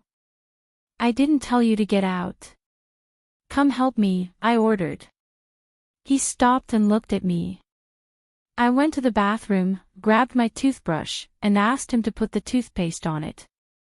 I brushed my teeth while he stood back with a somewhat annoyed expression. I asked him to help me take off my clothes and get out of the bathroom. He did and left. I finished my bath, wrapped myself in the towel, and got out. I went to the closet, and there he was with my clothes, a t-shirt and sweatpants. He helped me get dressed, and then I grabbed the brush to comb my hair. Suddenly, he began to speak. I'm sorry. I don't know what I did wrong. I thought maybe spending time with your family would help you calm down. You haven't spoken to me since yesterday. Tell me what I did, so I don't do it again, he said. I put down the brush and walked over to him. I asked him to lean in, and I kissed him. He reciprocated, but like yesterday, he pulled away after a minute. That's why I was upset, I said. He looked confused. You don't kiss me like you used to. Those kisses only last a minute. You don't touch me like you used to. And I don't like that. I want you to kiss me like you're here for me. I know I'm still recovering from my injury, and you avoid it because of that, but I don't like it at all. Even when you're around, I feel like I'm losing you. I feel like you don't love me anymore. My words were cut off by his lips. He kissed me deeply, gently pushing me until my back touched the wall. He placed his hands on the wall, keeping some distance between us. I grabbed his shirt with my left hand. He wrapped his right hand around my waist, squeezing gently. I pulled him closer, and we continued kissing until we were breathless. I pulled away slightly to catch my breath. I'm sorry, I didn't know you felt that way. I'm so sorry, he said, hugging me. I hugged him back. I hope you got what you wanted, he asked me. I nodded and hugged him tightly. I love you, he said, stroking my hair. I love you too, I replied, pulling away from him. He took my face in his hands and kissed my forehead. Now come on, your family is waiting for you, he said, leading me down. When I got to the living room, everyone was chatting. Veronica, Layla, Cindy, and Mom were on one side, while Dad, Antonio, and Nick were on the other. I couldn't see Chris. Hi, I said excitedly. Everyone looked at me. Dad stood up and came toward me. How are you, Cupcake? Is everything okay? She asked me while hugging me. It's all right, Dad, I replied. Then it was my sister's turn, and finally my nephew Nick. Even though I couldn't hold him, I kissed him on the cheek. He was happy to see me. Come on, breakfast is ready, said Veronica. Where's Chris? I asked. Are you kidding? There's an awesome game room here. Chris's voice answered from the basement, then appeared in front of us. I'm so happy to see you, Chris, I said sarcastically. He didn't seem interested in me, just in the game room. Hi, Rachel, she said, turning to Juan. Can I play? I hit him hard on the head with my left hand. Everyone laughed. Did you come for me or the arcade? I asked. He rolled his eyes. He's better than you, he replied. I hit him on the head again. Mom, he complained. You did well, Rachel. You deserved it, Mom said. Chris lowered his head this time, as I was about to hit him again. Everyone laughed at the sight. Then we all headed to the dining room. I took Juan's hand before entering. He looked at me. I hugged him and smiled. Thank you, I said, giving him a kiss. Juan's point of view. The day is going well. It's already afternoon. We're all gathered around, talking about everything. Rachel was laughing at something Eve said. I even called Eve and Alex to join us. They came over after we finished breakfast. Alex was surprised to see Eve. I asked Veronica about Kenya, and she told me she'd gone hiking with her friends. I also called Nathan, but he said he had exams and couldn't make it. Chris, Alex, and I went to the game room and played for an hour. Then we returned to the main room, where everyone else was gathered. I sat across from Rachel, who talked while playing with my hair. I didn't know what she was feeling until that moment. I understood when she explained it to me this morning. I was intentionally pulling away from the kiss because I have to control myself. If I kiss her, it would lead to something more. And I don't want her hand to get worse. By doing so, I would only hurt her. And I'm not going to do that again. My investigator is still searching for the chaos that erupted in my life. That person is very good at what he does. He left no clues that would allow us to find him. I've been monitoring my entire family, including Rachel's, for their safety. My thoughts were interrupted by Chris's voice. Can everyone listen to me for a moment? Chris said, standing in the center of the room. Everyone looked at him.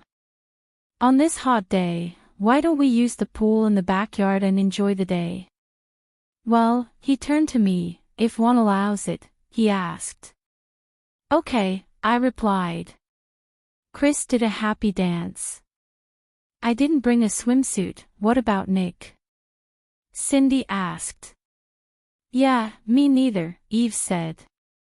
You can use mine, Rachel said. And you can use mine, Victoria, if you want, my mother said. Victoria nodded. Don't worry about Nick, I'll take care of that before you go out to change, I said as I took out my phone. I texted one of my trusted men to bring the items I'd requested. So why don't we all go change? Rachel said, standing up. Cindy and Eve followed her. My mom, Victoria, and Veronica headed to my mom's room. Veronica went with them, since two of the girls forced her to go. I'll help Pocho. Can you watch Nick? My dad asked. I nodded and took Nick from Pocho's hands. They went to my mom's room. They came out with some clothes and headed to another room. Even though I was the one who suggested this, I don't have swim trunks, Chris grumbled. Me neither, Alex said. Come on, you can use mine, I told them as I headed out to the backyard.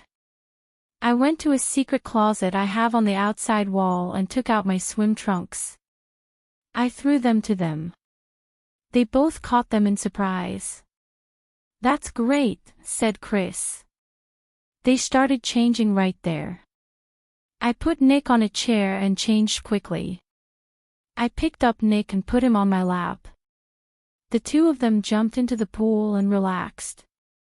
I decided to ask the pool attendant to clean the pool every week, whether we used it or not. Soon my dad and Pocho arrived and got in the pool. Nick reached his hands toward the water. Wait, buddy, after your things arrive, I told him.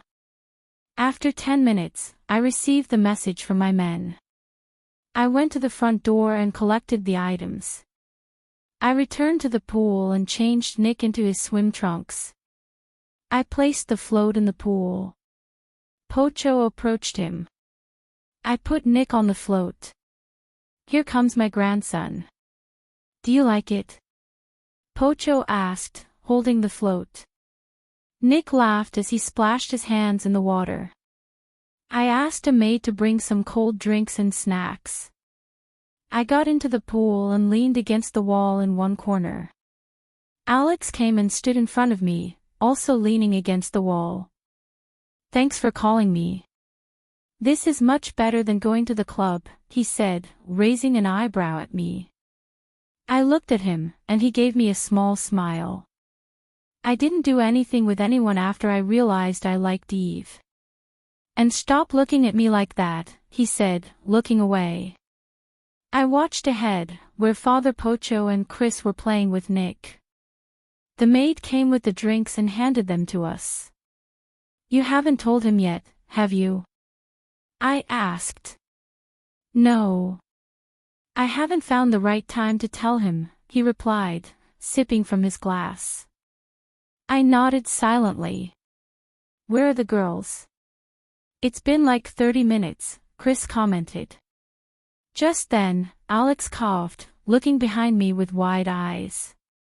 I frowned and looked back. There they came.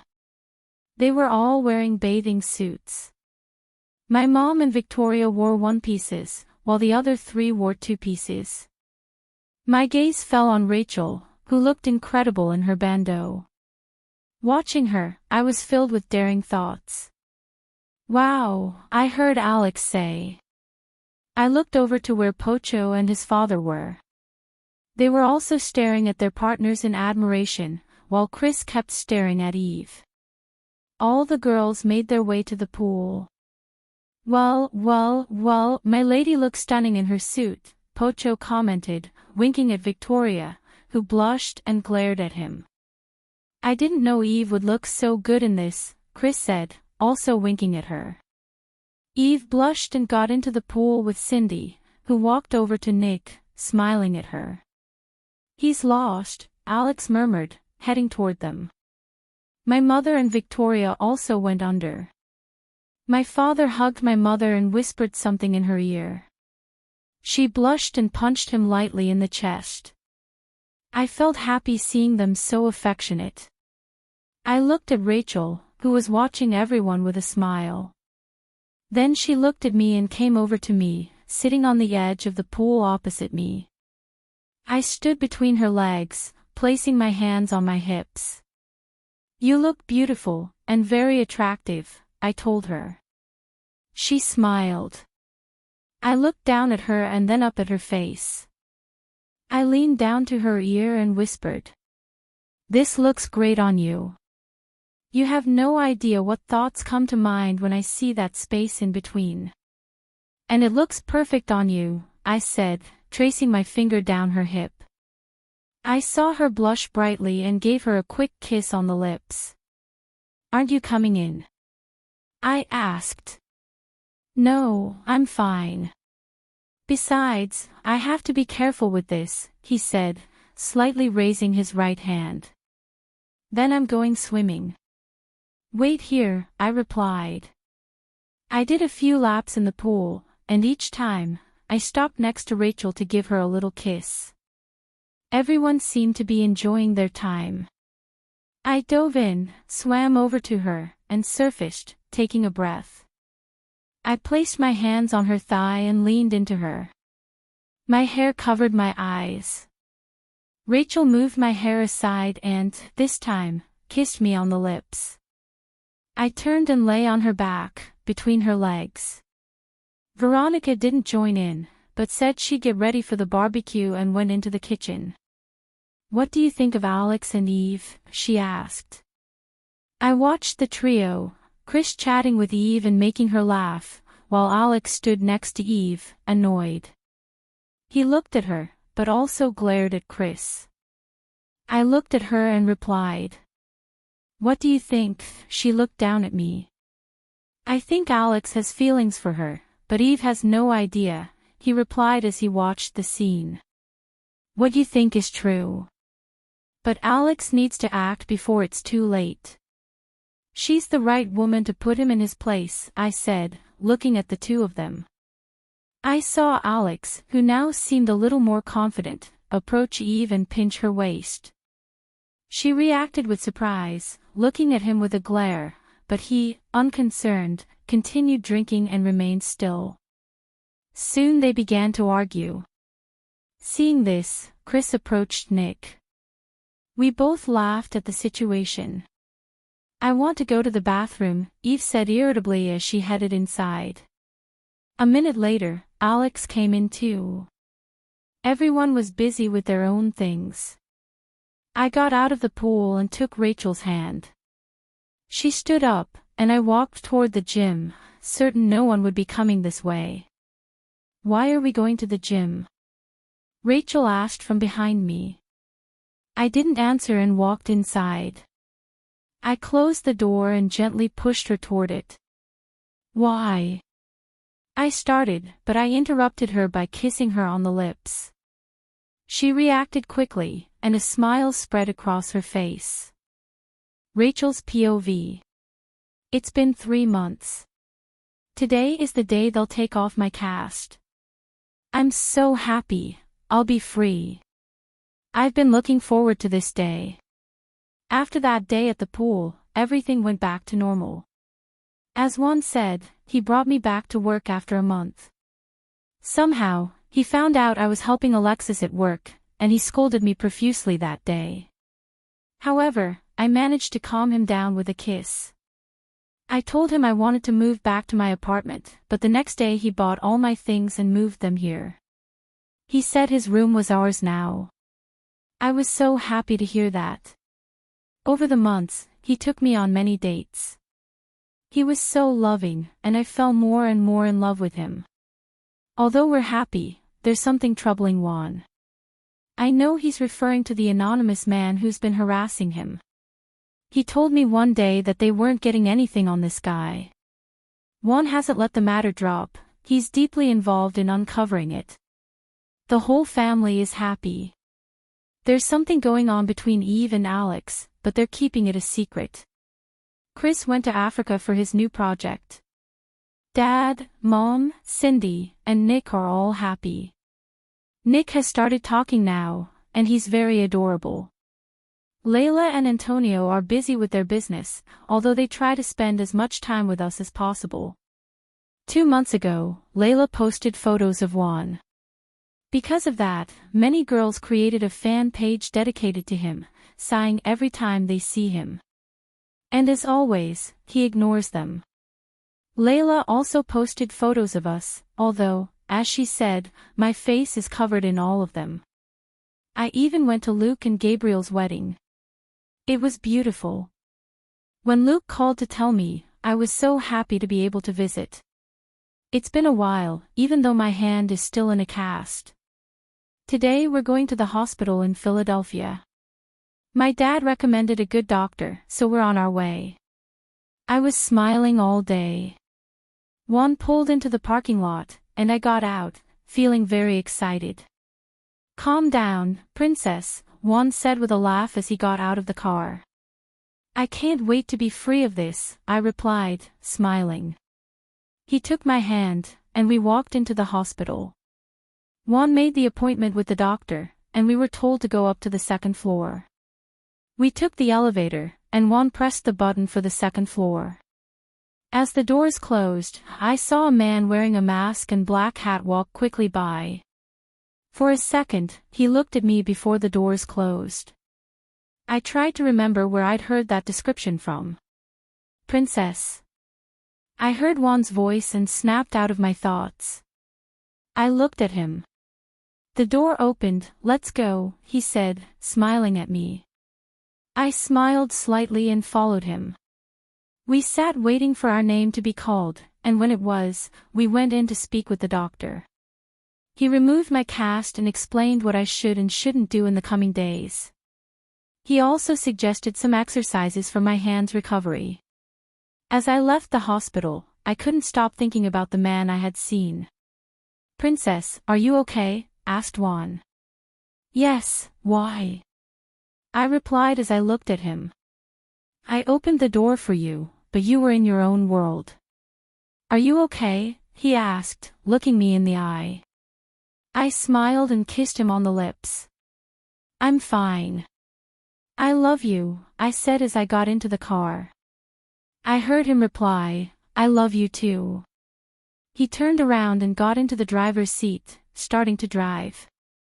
Do you want to go somewhere to celebrate? Juan asked me. I thought for a moment. I haven't been to the mall in months. Can we go? I asked, looking up at him. Sure, he replied. We went to the mall and browsed several stores. We shopped together. He bought more clothes than I did. He handed all the bags to the security team accompanying us. They followed us from a safe distance. Afterward, we went to the ice cream shop and had our favorite ice creams. We sat on the bench and began to eat. We were happy, chatting, and enjoying the day. I looked around and out the living room window. I saw the same man I'd seen at the hospital. He was walking on the other side with his head down. He went into a store. Then he came out and started pacing. When he looked our way, I looked away. Princess, what's wrong? You were so happy this morning, now you're not even listening to me, Juan asked. Suddenly, I remembered Eve's description of a man in the hospital. Juan, do you remember Eve describing a man when she was following us the other day? I asked, curious. Yes. Why do you ask now? He replied. I asked him to describe what he looked like, and as I listened, I realized it was the same man. Juan, listen, don't be scared. That man is right here, I said in a low voice. Hearing this, he quickly stood up, but I took his hand and forced him to sit down again. He looked around, and to reassure him, I cupped his face and kissed him. I pulled away and whispered. Don't look like that, he's watching us. He's been following us since the hospital today. He seems like he's acting like a normal person, but he's keeping an eye on us. We have to be careful, I explained. He looked me in the eye and nodded. Okay. What should we do now? I asked. I'm going to notify my security team. Hopefully, we can catch him today, he said, texting on his phone. I, for one, acted as if I were giving him ice cream. I looked back at the man, but this time he was looking at me. He raised his hand to his throat and slid his thumb over it. My heart raced at the sight. Does that mean he's going to kill someone? In an instant, he ran away. I took Juan's hand for support. Everything's going to be okay, he said, hugging me. I looked over and saw him staring at the spot where the man had been. I think he saw the same thing I did. I went to the necklace Juan had given me. We left the mall and headed to his house. When we arrived, he reinforced security around us. That is, for our entire family. We must make sure everyone is safe. Time passed quickly. It's been a month since the incident, and we've all been very cautious. Juan received a ton of photos of us. They had been taken outside the house, at the entrance and exit of his office, the hospital, the mall, and everywhere we've visited. Juan was quite upset about it.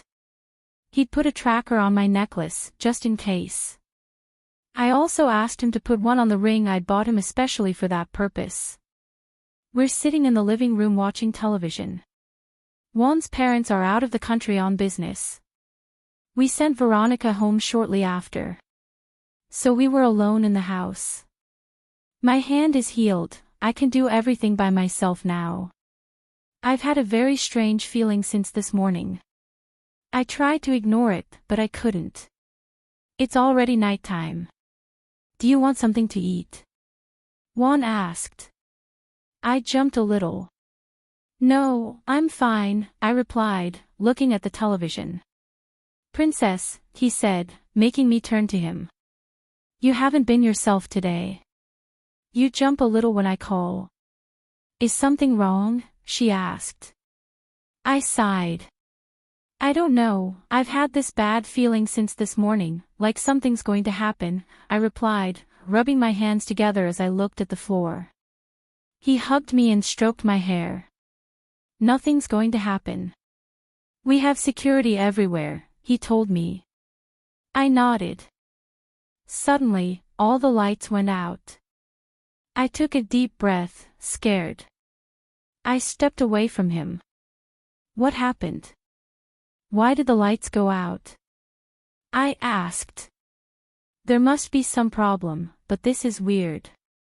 It's never happened before, he said, standing up. I took his hand and followed him. He turned on his phone's flashlight and went into the kitchen. He took out a candle and lit it with a match. He called someone, but they didn't answer.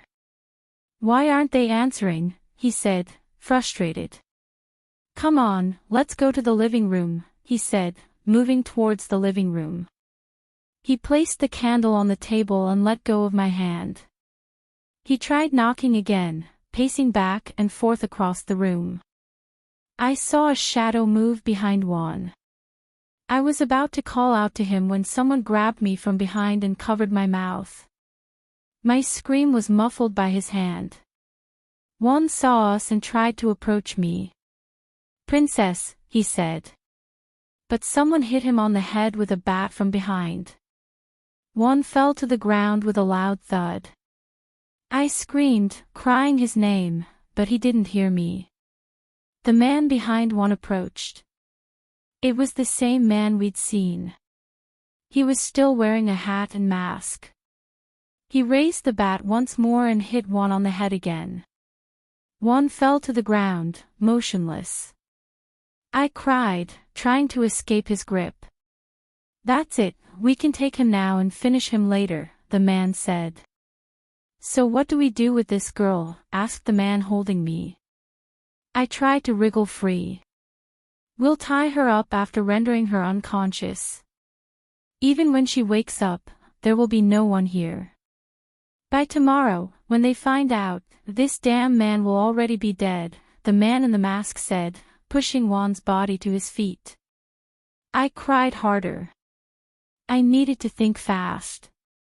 I started to stop moving and tried to breathe deeply.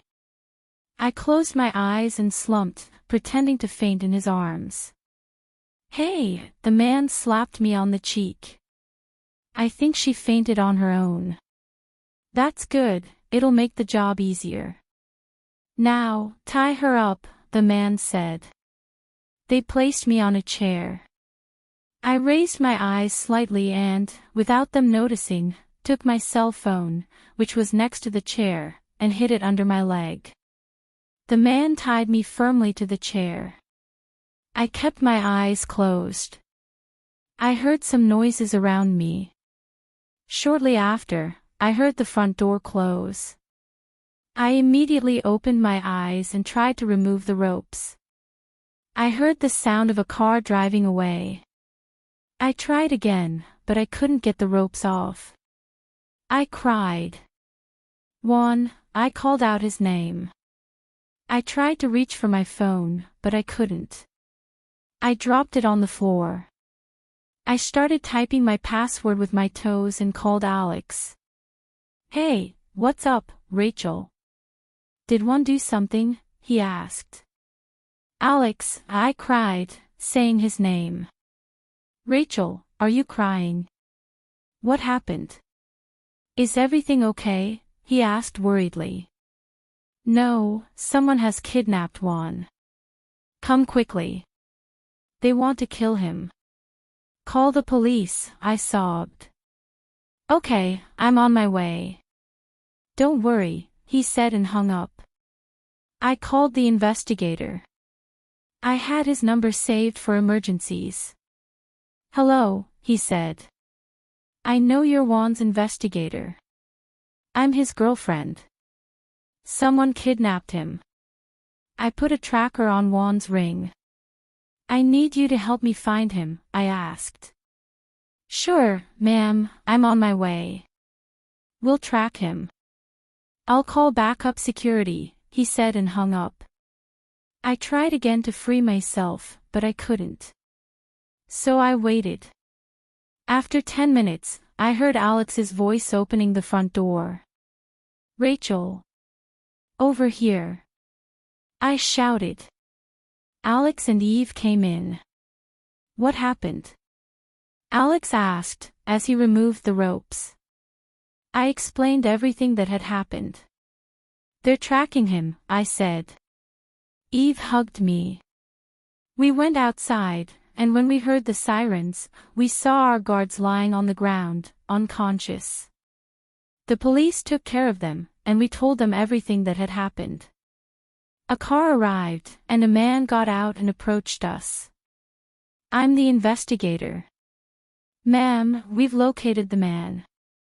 He's in an abandoned house, 15 minutes from here," he informed us. We all planned what we were going to do and headed to where Juan was. I hope you're safe, Juan. Episode 13. Juan's point of view. I felt a hard slap that jolted me awake. I groaned. The pain in my head was intense and stabbing. I opened my eyes with difficulty, trying to recognize the place. I was tied to a chair, in a room dimly lit by a small bulb hanging above me. Everything else was darkness. Little by little, the memories began to return. I remembered Rachel, trapped in some kind of cage, and then the blow to the head that someone gave me from behind. Princess.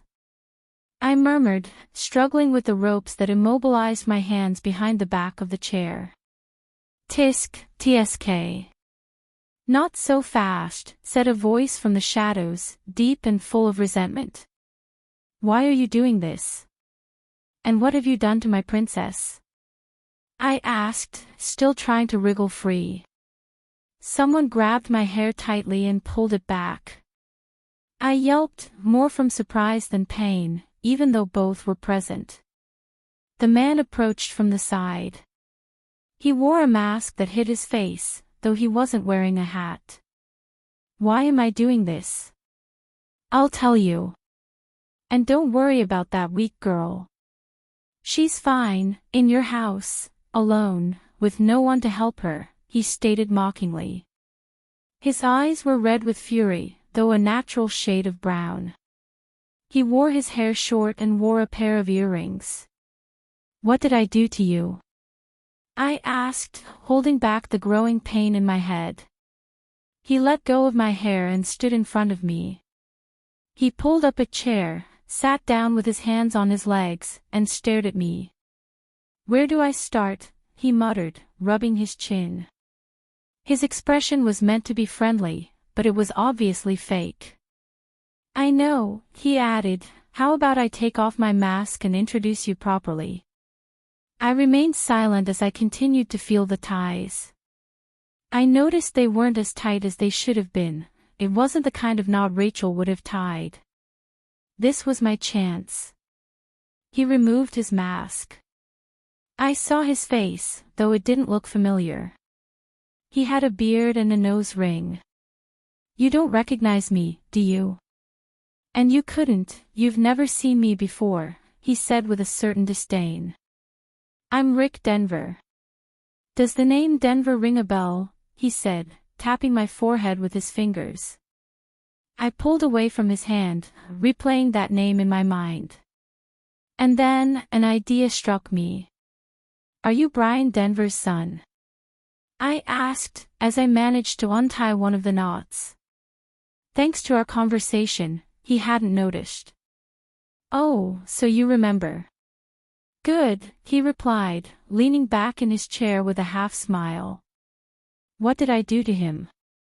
He was a good customer, I said, trying to understand the reason for all this. Yes, he was a good client to you. But you... He leaned over and pointed his finger at my chest. You weren't a good partner to him. It's because of you that everything fell apart, he exclaimed, upset. I don't remember hurting him. I always acted loyally toward him, I insisted. He let out a bitter laugh. Loyalty. You played him. You took advantage of his trust and deceived him into taking his company away, just to grow your own. Does that seem fair to you? He rebuked me harshly. I looked at him, bewildered. That's not true. His company was doing poorly, its stock was falling. I did what I could to help him. He was the one who decided to sell it. He signed all the documents 2 years ago. I have copies in my office if you want to check. I would never betray someone like that, I assured him. His response was an unexpected slap. Don't lie, he shouted, agitated. My own father told me so. You took her from him. He wouldn't lie to me. If you don't believe me, I can show you the documents. Just give me a chance. I tried to say. I don't want to listen to you, she bellowed, turning around to face me again. Because of you, my father broke down emotionally. He couldn't bear what you did to him. He took his own life, and before doing so, in an act of desperation, he also took the lives of my mother and my sister. You destroyed my entire family, and my life." His gaze fixed on mine with a mixture of anger and sadness that left me paralyzed. I was deeply shocked to hear the news. Mr. Denver was a good man, as well as an excellent client. We did a lot of business together. But suddenly, his company began to decline. He couldn't handle the situation and ended up handing the company over to me. After that, I never heard from him again. "I didn't know he'd passed away," I said, genuinely sad. Mr. Denver wasn't someone who would make such a decision lightly. I don't know what his circumstances were, but if he'd asked me, I would have tried to help him. "How could you know?" "While you were enjoying your life, you were destroying mine," he growled bitterly. "They only care about money," he continued furiously. "So I planned it all. I wanted revenge, I wanted to make you pay. I followed you for a year, working out every detail. I knew you didn't like the press, so I sent the email from an anonymous account and then destroyed all traces. But my plan failed because you did exactly the opposite of what I expected. Then I followed your friend to get you to the place I had chosen, but that girl ruined everything," he said, clenching his jaw. His fate seemed sealed. As he spoke, I took the opportunity to discreetly untie the knots behind me. I had to think of another option. "When I found out you were going to the hospital, I followed you that day to figure out your security detail. I set everything up and executed it today.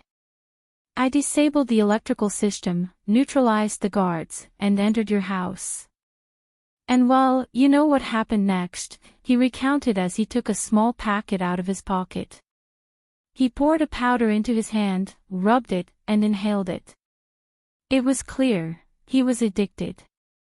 I finished untying the knots and freed my hands, but kept the rope nearby, just in case. "Now, do you think I should continue with what I was really planning?" he said, pulling out a knife. From outside, sirens could be heard approaching. "How do they know where we are?" Rick exclaimed, visibly upset. A man burst into the room, panting. "Rick, the police are coming." "We have to go," she shouted, turning around and running. "Not before finishing what I started," Rick exclaimed, launching himself at me. I got up just in time, untying the ropes. His momentum carried him to the floor. I grabbed the chair he was sitting in and yanked it up hard, dropping it onto his back. He cried out in pain. I took advantage of the moment to pull the knife away and tied him up with the same ropes that had held me. The door burst open and the armed officers entered. I breathed a sigh of relief. They escorted me out. We were in an abandoned house. As I stepped outside, I heard my name called. "John." It was Rachel. She ran to me and hugged me tightly. I hugged her back. "Thank God you're okay." I was so worried. "I thought I'd lost you." "I love you so much," she said through tears. I rested my face against her neck and took a deep breath. It was all over now. Nothing serious happened to me. "I love you too," I replied. She pulled back a little and examined my face. "What happened here?" "You have red marks on your cheek," she asked worriedly. "He slapped me, but he didn't let me do anything else," I said, stroking his arms. "Why did he do this to you?" she asked helplessly. "Not now. I'll explain when we're safe, okay?" She nodded.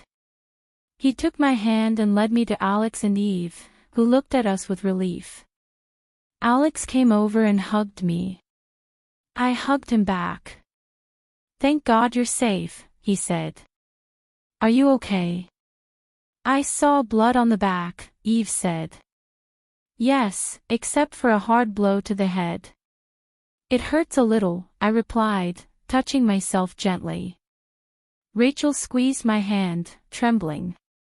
She knew I was terrified, she'd witnessed everything. A commotion distracted us. We turned to see Rick being led out of the house. He was agitated, struggling with the officers. This isn't going to end here, Juan Torres. I swear, he shouted. Rachel flinched. Suddenly, Rick snatched a gun from one of the officers and fired in our direction. The shot passed very close. We all took cover. The officers tried to stop him, but he managed to get away and aimed directly at Rachel. It all happened in slow motion. She pulled the trigger. And my body moved without thinking, covering her with mine. I felt a stabbing pain in my back. The impact made me lean over her. She held me tightly so I wouldn't fall. I heard voices in the distance. Juan! Rachel cried. I pulled away slightly and looked at her. She put her hand behind me and, when she pulled it out, she saw it covered in blood. Her face filled with horror. My legs buckled. I fell to my knees. Juan, he shouted again, holding me. He laid me on his lap. My eyelids felt heavy. No, don't close your eyes. Can you hear me? She said, patting me gently. Look at me. I'm here. Don't close your eyes, she begged between sobs. I took her hands and squeezed them gently. Nothing's going to happen to me. I moaned in pain. I'm not going to leave you, okay? I caressed his face. You better be, otherwise I'll never speak to you again, she replied, smiling through her tears. I smiled weakly at her. She looked around. Have they called an ambulance yet? He asked. Yes, he's on his way, Alex replied, his face worried. You know, you're my angel, I said, bringing her hand to my lips and kissing it. Really? He whispered. Of course, I replied, closing my eyes. Juan, don't close them. The ambulance is coming. Please stay awake, he begged, holding my hands. I opened my eyes a little to look at her. I love you, I whispered before falling into darkness. The last thing I heard was his voice saying, I love you too. I briefly opened my eyes again and saw Rachel standing next to me, though everything was blurry. She was saying something, but I couldn't hear her. I lost consciousness again. The next time I woke up, I felt myself being pushed onto a stretcher. Everything was chaos around me. Rachel, Alex, and Eve were running after me, crying. I closed my eyes again. Rachel's perspective. They wheeled Juan into the emergency room on a stretcher and closed the door behind them. They told us to wait outside. I leaned against the wall and looked at my hands. They were stained with Juan's blood. Even my blouse had bloodstains. Tears hadn't stopped flowing from my eyes since we arrived. Eve came over and gently placed a hand on my shoulder. A sob escaped my lips, and suddenly I began to cry harder. She hugged me firmly and began rubbing my back. I hugged her back and cried on her shoulder. Alex came over too and gently rubbed my shoulder. Everything's going to be okay, Eve said softly. I never imagined we'd experience something like this. That something so terrible could happen to the person I love. Seeing him hurt, vulnerable, broke my heart. Even though the gun was aimed at me, he stepped in and took the shot. He kept his promise, I'll always be there for you. He showed it with his actions. During the drive to the hospital, he drifted in and out of consciousness. I tried to talk to him, but he didn't respond. Eve led us to some chairs and helped me sit down. She stood next to me. Alex stood, leaning against the wall. We waited in the deafening silence. After half an hour, my tears finally began to stop. I heard footsteps approaching. When I looked up, I saw my parents walking toward me. I quickly stood up, ran to my father, and hugged him. He stroked my hair while whispering comforting words, and I burst into tears once more. Then I pulled away and hugged my mother.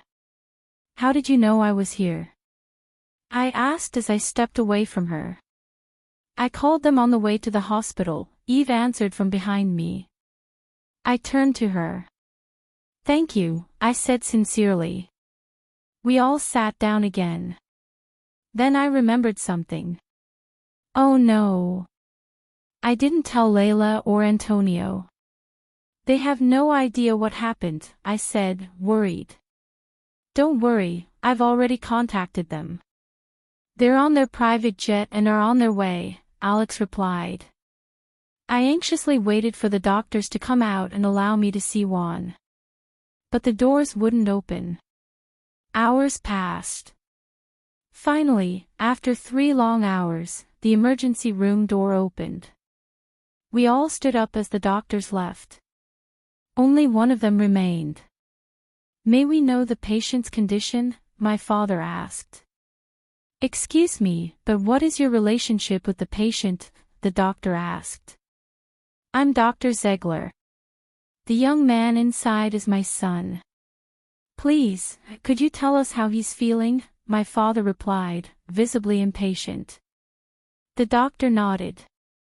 We managed to extract the bullet from his back. Fortunately, it wasn't very deep.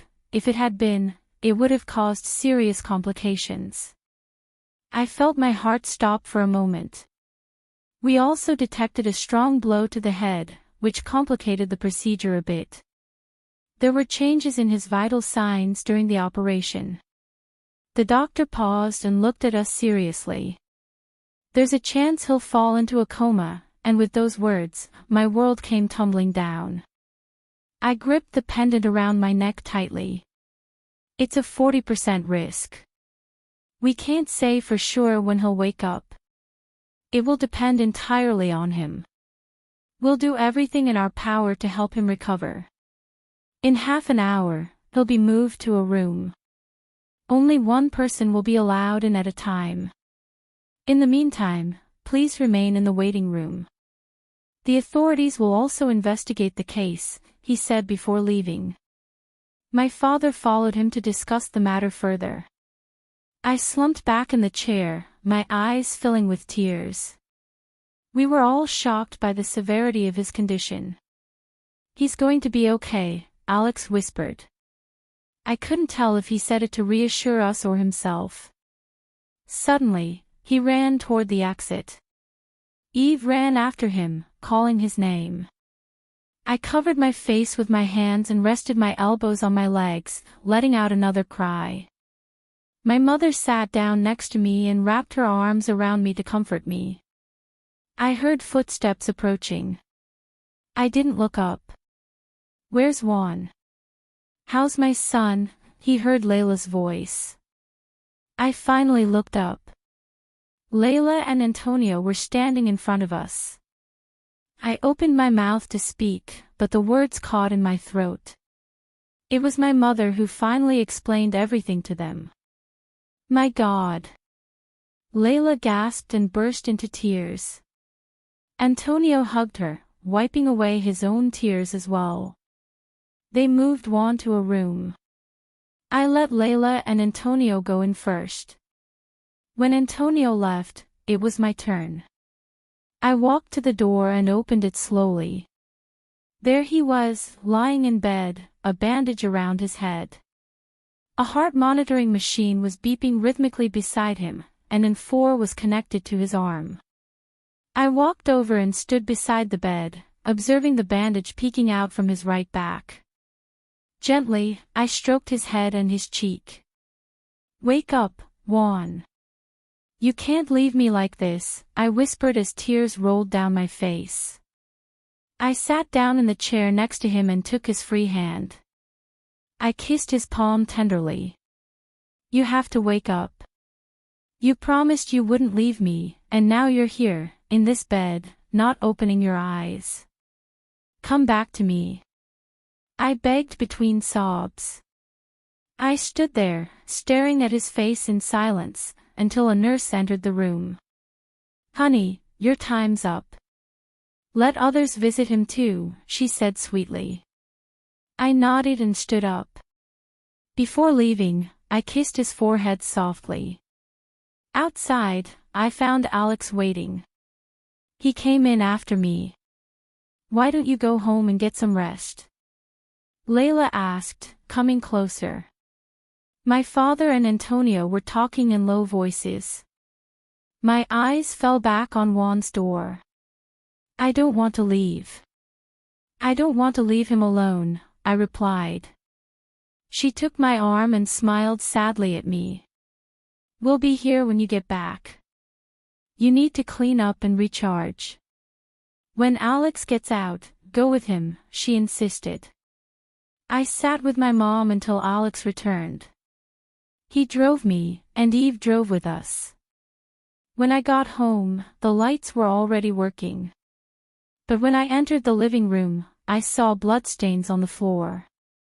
They must have been Juan's. In the dark, we hadn't noticed them before.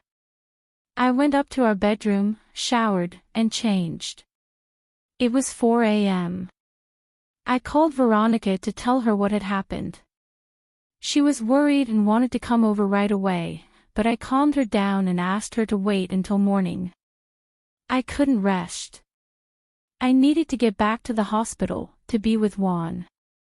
So I quietly went downstairs, gathered my things, and got ready to leave. In the living room, I saw Alex and Eva asleep, curled up on the couch. I decided not to wake them and instead left them a note before taking a taxi. I arrived at the hospital 15 minutes later and headed to Juan's room. Our parents were asleep in the waiting room chairs. I woke them up and convinced them to go home and rest. I stayed behind. In the morning, a nurse let me back in. Juan was still the same, motionless, as he had been hours before. Little by little, everyone arrived, Veronica, Kenya. The sadness on their faces was evident, but we held on to hope. As night fell, Juan still hadn't woken up. However, the doctor gave us some relief. He hadn't fallen into a coma. It was just a matter of time.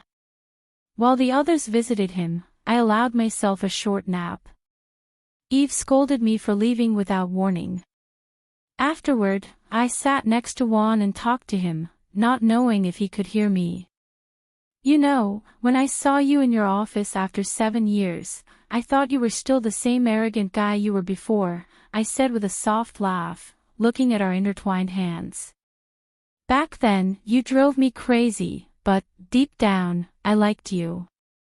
That's why I ended up falling in love with you.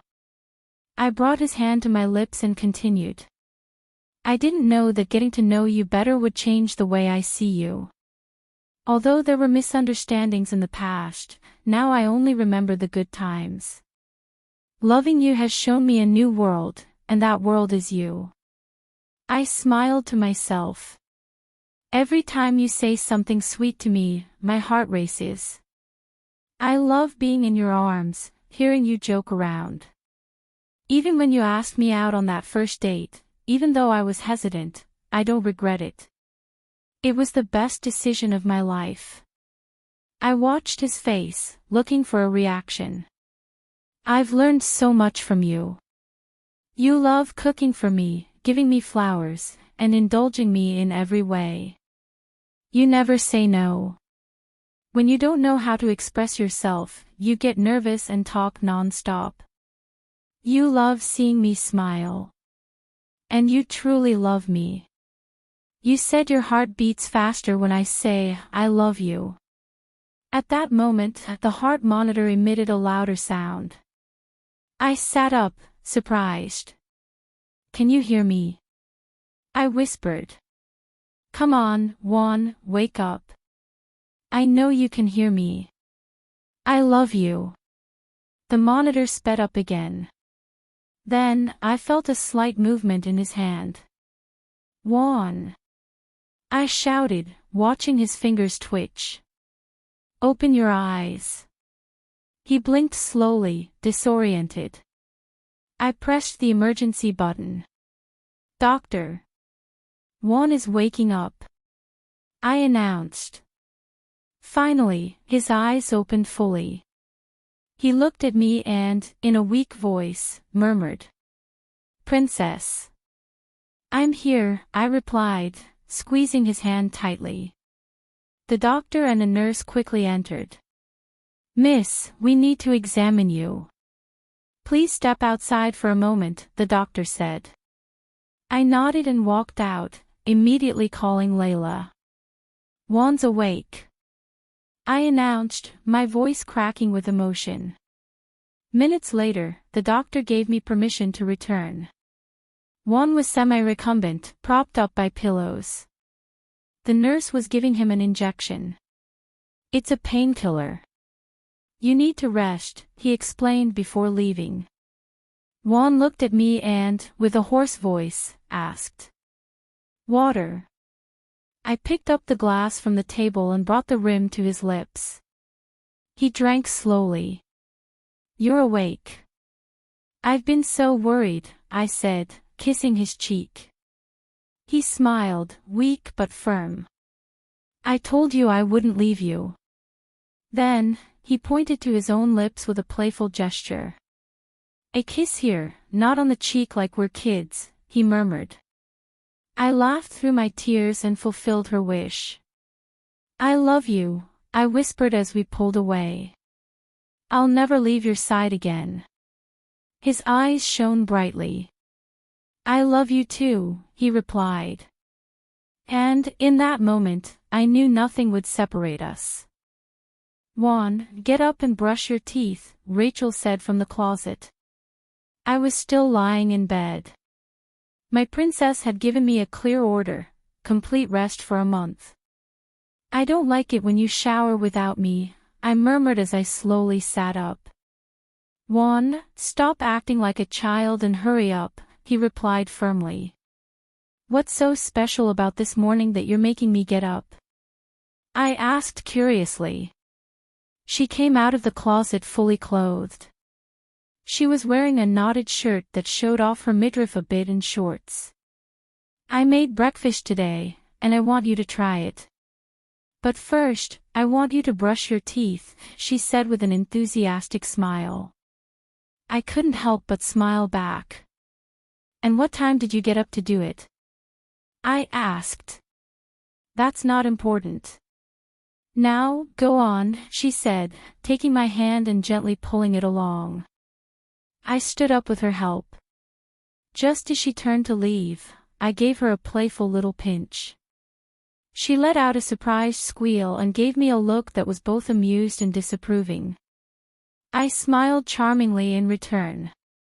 She headed for the door, and I have to admit, those shorts looked amazing on her. I went to the bathroom and started brushing my teeth. It's been 2 weeks since that incident. I was in the hospital for 3 days, but I'm home now. Rachel has become even more attentive to me. She takes great care of me and takes care of everything I need. Now, my dad and Rachel are running the business. They won't even let me touch the computer, especially Rachel. The doctor insisted I remain on complete bed rest. Mom is also helping Rachel take care of me. Alex is handling the legal case and also supports my dad at work. I've never seen him so upset. When I woke up, I saw him crying. Although he's usually unbearable, he's my best friend. My investigator uncovered the truth about Rick and his situation. He was addicted to drugs even before Mr. Denver's death. Mr. Denver had run up a huge debt that he couldn't repay, and in return, his daughter was demanded. Unable to bear the shame, he made a terrible decision that ended the lives of everyone in his family, including his own. At the time, Rick was wandering aimlessly. He believes I took the company from his father, and that this led to his death. His mental state worsened after he was arrested, so he was transferred to a rehabilitation center. Pocho and Victoria returned the day after I woke up. They were happy to see me conscious. Pocho talked to Rachel about my medication. Cindy called me to check on me. Kenya was so emotional she cried when she saw me. Everyone was so worried about me. I feel lucky to have such a large, loving family. I still have some pain in my back. I can't move quickly because it hurts so much. But I'm getting better. I also have some occasional headaches, but overall I'm fine. After brushing my teeth and washing my face, I returned to bed and took off my shirt. I propped myself up against the headboard with a pillow and grabbed my phone to check my email. Sometimes, when no one's looking, I secretly check my work messages. I still have a few left to answer, so maybe I'll finish them later. Rachel came in with a tray and placed it on the bed. I was shocked by what I saw. "Did you make all this?" I asked. There were scrambled eggs with cream cheese, French toast shaped like waffles, and a bowl of raspberries, blueberries, and orange slices. Plus, 2 cups of hot chocolate with marshmallows. "And why the surprise?" he replied as he sat down opposite me. "Since you've lived here, I've never seen you cook. Did Veronica help you?" I asked with a mischievous smile. "I told him to take the day off." "And your parents went out to enjoy some time alone together," she explained. Then she looked at me strangely. "Wait, did you say our house? I'm not married to you yet." "So, what do you mean, our house?" I smiled mischievously. She realized what I had just said, widened her eyes, and covered her mouth with her hand. "So you're ready to marry me?" I asked with a mischievous smile. "Eat," she replied, handing me my plate. I burst out laughing at his cuteness. "Whether we're married or not, what's mine is also yours. Including this home," I said, taking the spoon. She blushed and looked down at her plate. I tried the scrambled eggs. They were delicious. "How are you?" he asked. "Very good. Thanks for making them," I replied, smiling at him. She smiled back and continued eating enthusiastically. "God, these waffles are amazing," she exclaimed, enjoying every bite. We finished breakfast and drank hot chocolate. She had done an excellent job today. I enjoyed it very much. When I finished, I placed my cup on the tray, and she did the same.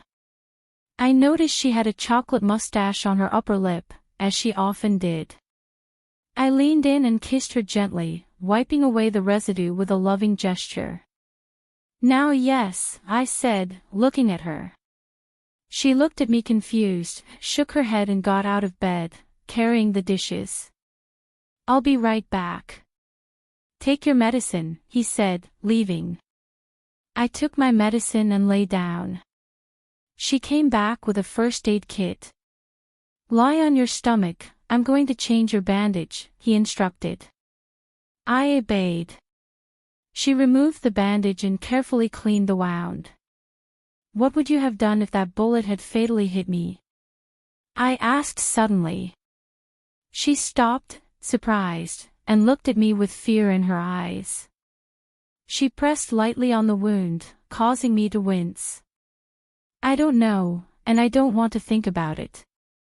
"Don't ask those kinds of questions again," she said firmly. "Yes, ma'am," I replied, recognizing that it was an inappropriate question. She finished applying a new bandage and discarded the old one. I lay on my side, and she lay down next to me. I hugged her. "I wish this would last forever," she said, kissing my chest. Me too, I replied, kissing her head. What are we doing today? Do you have anything on your mind? He asked, looking at me. Well, I have an idea, I said, kissing her neck and hugging her. She slapped me on the chest and stepped away. Not that, Juan, he said, looking at me disapprovingly. I laughed and kissed her on the lips. She pulled away and got out of bed. I want to eat cake, she said. Suddenly, her eyes lit up. Why don't you teach me how to bake? She asked excitedly. But someone hasn't let me leave this room in days. Can I leave now? I asked, sitting down. You're allowed, on one condition, you mustn't make any effort, he said, placing his hands on his hips and frowning. Okay, I said, standing up. We went to the kitchen. She placed all the ingredients on the counter and got ready. I instructed her on what to do. She made a small mess on the counter. I stood behind her, hugging her waist as she mixed the dough. Why don't you sit down? He asked. My back hurts, not my legs, I murmured, resting my chin on his shoulder. She wasn't mixing properly. Princess, mix well. Otherwise, the cake won't turn out right, I said. I'm trying, he replied. He pushed me away. It's your fault I can't mix properly. Move it, he said, pushing me with his hip. I stepped away and sat on a clean part of the counter. So what's next? He asked after mixing. I instructed him on the next steps. He poured the mixture into the pan and placed it in the oven. He came over to me and stood between my legs. I can't wait to try the cake, she said, smiling at me. There was flour on his face. I thought I'd add a little more, so I took a handful without him noticing. Good. You have something here, I said, pointing at his forehead. Wait, I'll take it off you, I said, reaching over and sprinkling the flour into his hair. She was stunned. I laughed at her expression, she looked like a ghost. Juan, why did you do that? He asked, shaking his head. You're going to pay for this. I was in trouble, I couldn't escape. He grabbed a handful of flour and was about to throw it at me. I grabbed his hand. Okay, I'm sorry. I shouldn't have done that. But I like seeing you like this, I said. She tried to free her hand, but I didn't let go. Instead of throwing it at my head, she threw it at my face. I closed my eyes and stayed still. She laughed out loud. Oh, my God. Who is this pretty princess? He joked. I let go of her hand and wiped my eyes. She continued to laugh and walked away from me. I just did it for fun, I said, stepping down from the counter. Well, me too. And you started it, he replied. I sighed, my plan backfired. I rubbed my eyes again. Suddenly, I felt someone spray me with water. Princess! I shouted, covering my face. She laughed when she saw me. I was using the extendable faucet to get wet. I walked over to her, covering myself, and grabbed the faucet. I sprayed her with water while she screamed my name, covering herself. She turned off the faucet and took it from me. We played like this for a few minutes. We both grew tired and stopped. I wiped my face and looked at Rachel. She was completely soaked, just like me. She was leaning against the counter, drying her face with a tissue. Her t-shirt clung to her body, revealing her curves. Her hair clung to her neck. I approached her and hugged her neck, kissing her deeply. She was surprised, but responded to the kiss. I bent down to her face and kissed her deeply. I placed my hands on her waist and said, Jump. She did, and I placed her on the counter. She wrapped her legs around my waist. I hugged her, pulling her close. We kissed passionately, but her wet t-shirt bothered me. I tried to remove it, but it was stuck to her body. Frustrated, I pulled away and carefully removed it.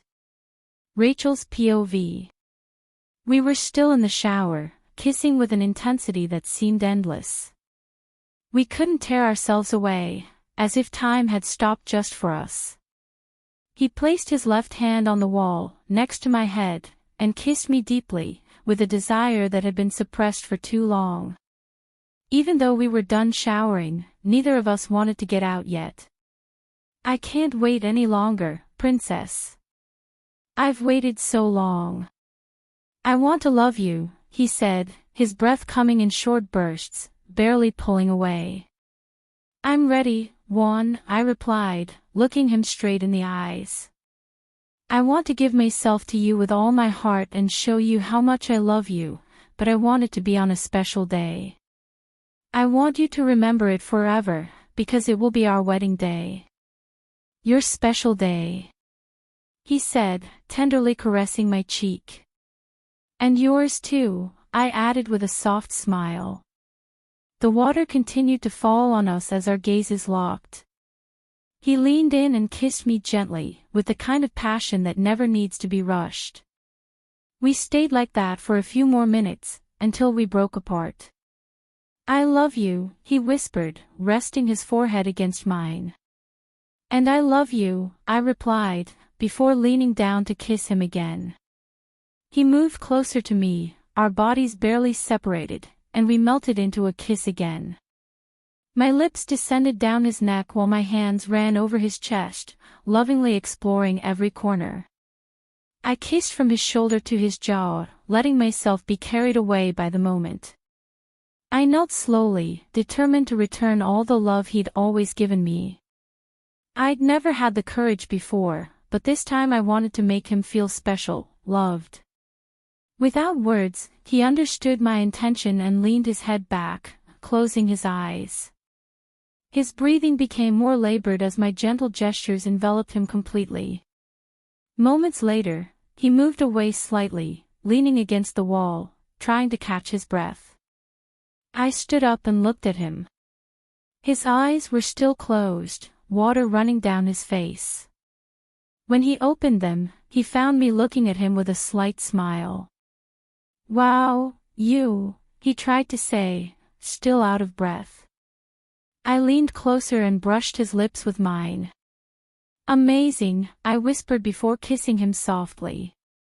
Later, we were in the locker room, drying off with towels. Both of us wrapped in the warmth of intimacy. Juan put on his comfortable clothes, boxers and sweatpants, while I dried my hair. I checked his bandage and, luckily, it was still protected thanks to the waterproof one I'd put on it. I asked him to choose a movie and wait for me in the living room while I got dressed. He nodded and left, putting on a tank top. Left alone, I started looking for something to wear. A naughty thought crossed my mind: if he usually has fun teasing me, this time it would be my turn to return the favor. I smiled to myself as I rummaged through the closet. I chose a cropped top that left my shoulders bare and a pair of tight jeans. I got dressed and looked at myself in the mirror, ready for my little plan. I looked at myself in the mirror as I carefully adjusted my top. It covered just enough, leaving a hint of mystery on my cleavage. I applied a little makeup and painted my lips a deep red. I lightly tousled my hair to give it that carefree look I love so much. Finally, I put on a Juan sweatshirt that fell to my mid-thigh. I checked my phone before leaving the room. A text from Layla made me smile. They wouldn't be returning home that night, they were going with their family. I went downstairs and found Juan on the couch, with a bowl of popcorn in front of a horror movie. I sat next to him, snuggling up slightly as we began to watch. After half an hour, he was completely focused, engrossed in the story and eating non-stop. That's when I decided to start my little game. It's hot in here, isn't it? I said, moving away from him a little while fanning myself with my hand. He barely looked away, took a glass of water and drank. Seriously, it's really warm, I insisted, taking off my sweatshirt. As I did so, I noticed him suddenly cough. I turned to him, my expression innocent. Are you okay? He nodded quickly, avoiding eye contact. Yes, I'm fine, he stammered. I couldn't help but smile mischievously. This movie's kind of boring, why don't we find another one? I walked over and took his arm, leaning on it casually. Okay, he replied in a deep voice. Thanks, I said, leaning forward to reach for the remote on the table. I heard her inhale sharply. I sat up and selected a movie, Titanic. We returned to the couch. I saw chocolates on the table and leaned over to pick one up. I noticed his labored breathing again. I sat down next to him with the candy in my hand, and we continued watching the movie in silence. When he finished, one got up and went to the kitchen. I followed him. He took a bottle of water out of the refrigerator and drank it while I grabbed a pastry from the shelf. I placed it on the counter and leaned against it with both hands. I felt his gaze fixed on me. Would you like some cake? I asked with a smile. Huh? He seemed distracted. I asked you if you wanted cake, Juan. I leaned in a little, making myself closer. Yes, he whispered, and although he barely said it, I heard it clearly. Excuse me? I asked amusedly, pushing the cake toward him. Yes, I do, he said finally, walking away. I laughed silently, grabbed a knife, and cut slices. I carried the plates into the living room, where one was pacing on the phone. I placed the cake on the table and took a bite. I closed my eyes as I savored it, it was delicious. When I let out a small sigh of pleasure, he turned to look at me. He blushed and continued talking. I settled back on the couch, closed my eyes, interlaced my fingers, and stretched my arms behind my head, arching my back slightly. I heard him murmur something, and when I opened my eyes, I saw him staring at me intently. He hung up, put his phone aside, and came closer to me. He leaned toward me and brushed my lips with a soft kiss, resting one hand on the back of my chair. I let myself be carried away by the moment, kissing him back as his other hand circled my waist. He held me carefully, his touch firm but gentle. Our bodies grew closer, united by tenderness and the built-up tension. After a few minutes, we separated and he looked at me with an amused smile. And what were you doing wearing that top? She asked, laughing. If you provoke me, I can do it too, I replied, tracing the outline of her lipstick-stained lips with my finger. She collapsed on top of me, hugging me. That outfit had me on the verge of madness. Ever since you took off your hoodie, I couldn't think about anything else. When you stretched out your arms. I gave up, he said, closing his eyes as he played with a strand of my hair. So you liked it? I whispered in her ear. You looked amazing. That tight top, those jeans, just stunning. We held hands and laughed. Then he got up from the couch, and I settled in too. I pulled up my pants and straightened my blouse. Can I take a picture of you like this? You look spectacular, he said with a mischievous smile. I blushed, but agreed. I posed for him, and then we took some photos together. I went up to my bedroom to change. As I was searching for something in the closet, I felt a playful pat. I turned around, surprised. Juan, I said, laughing. He placed a finger on my lips, signaling for silence. He approached slowly, helping me remove my blouse. I remained in my underwear, feeling his gaze travel over me. He moved closer, circled my waist, and kissed my neck. I shuddered. I led him to the bed, where our kisses grew more intense, more sincere. We let ourselves be carried away by the connection, tenderly rediscovering each other. Hours later, I was sitting up in bed, leaning against the headboard, the sheet covering me. Juan was sleeping next to me, hugging me around the waist. I was typing on my laptop, finishing up some work. Every now and then, I would gently run my fingers through his hair. When night fell, I decided to make dinner. I dressed in one of his shirts and some comfortable shorts and went down to the kitchen. I made a risotto with Parmesan cheese and garlic, accompanied by tomato soup. I placed everything on the dining room table and lit some candles to give it a romantic feel. "Why is everything off?" Juan said as he entered, but stopped when he saw the candlelit table. "I was just going to call you." "Come on, everything's ready," I said, smiling. He came over and sat down. "When did you do all this? And since when do you know how to cook?" "I've been secretly learning from Veronica," I replied as I served her plate. "Try it." Juan took a spoonful, tasted it, and smiled at me. "That's delicious. You're good at this." We had a quiet dinner. He told me the media was already moving away from the accident. Afterward, I got up to clean up, but he stopped me. "Leave the lights off. Come here," he said, extending his hand to me. I approached. He put a song on his phone, Perfect, by Ed Sheeran started playing.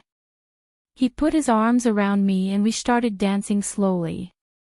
"Thanks for dinner," he murmured, looking down at me. "You're welcome. I had to outdo you at something," I joked. "I love you," I whispered as I kissed him. "And I love you even more," he replied sweetly. I rested my head on his chest as we continued dancing.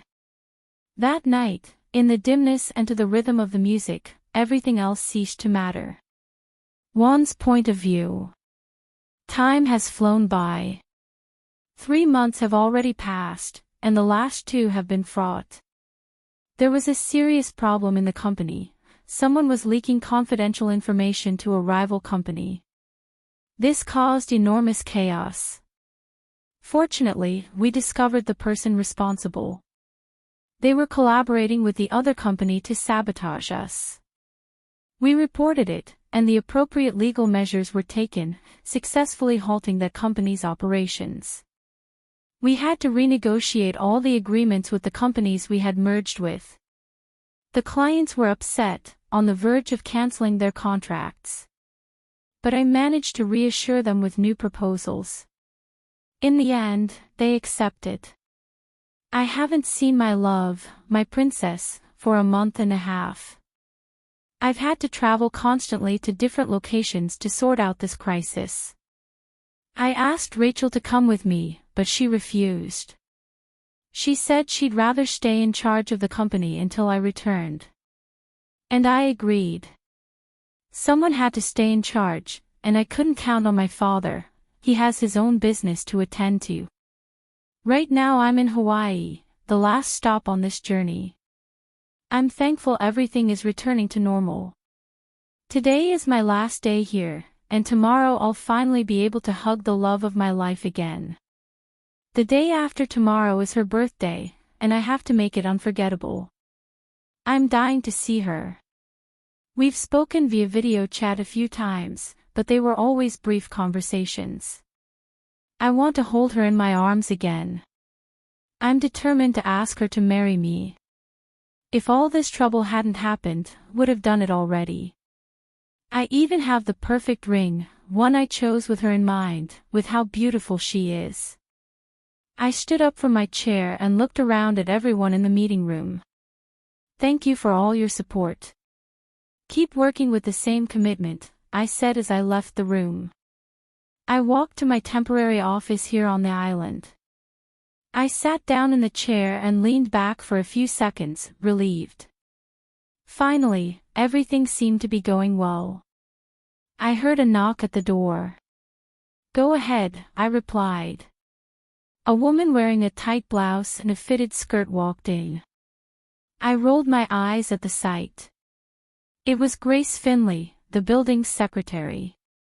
Since my arrival, she's been constantly at my side, but not exactly for work reasons. She's gone out of her way to flirt with me. I just ignore her. "Sir, everything's ready," she said, placing a file on the desk. I picked it up to review it as she leaned forward, placing her hands on the table, seeking attention. I kept my eyes on her face, completely indifferent. "Are you free tonight? We could have a nice time." "What do you say, Juan?" she asked, blinking exaggeratedly. "I ask for your respect, Miss Finley." "I am your superior," I said firmly. "Please take this and leave. If you behave like this in front of me again, I will have to consider replacing you," I added, leaving the file on the table. I stood up and left the office, leaving her visibly surprised. I loosened my tie as I left. The heat in this place is unbearable. I got in the car and called Rachel. I waited, but she didn't answer. I frowned, confused. She always takes my calls. I dialed again. Nothing. Why isn't he responding? I then called my mother. She answered after 4 rings. "Hello," he said. "Mom, do you know where Rachel is?" "She's not answering her phone," I asked. "He's in the office," he replied, although something in his tone seemed unconvincing to me. "Are you sure?" I insisted, feeling a growing unease. "Son, why would I lie?" he replied. "Okay," I said, not entirely satisfied. I hung up and headed to the hotel. I was staying in the penthouse, at the very top of the building. Almost everything was made of glass, with a spectacular view of the ocean. I dialed her number again. Nothing.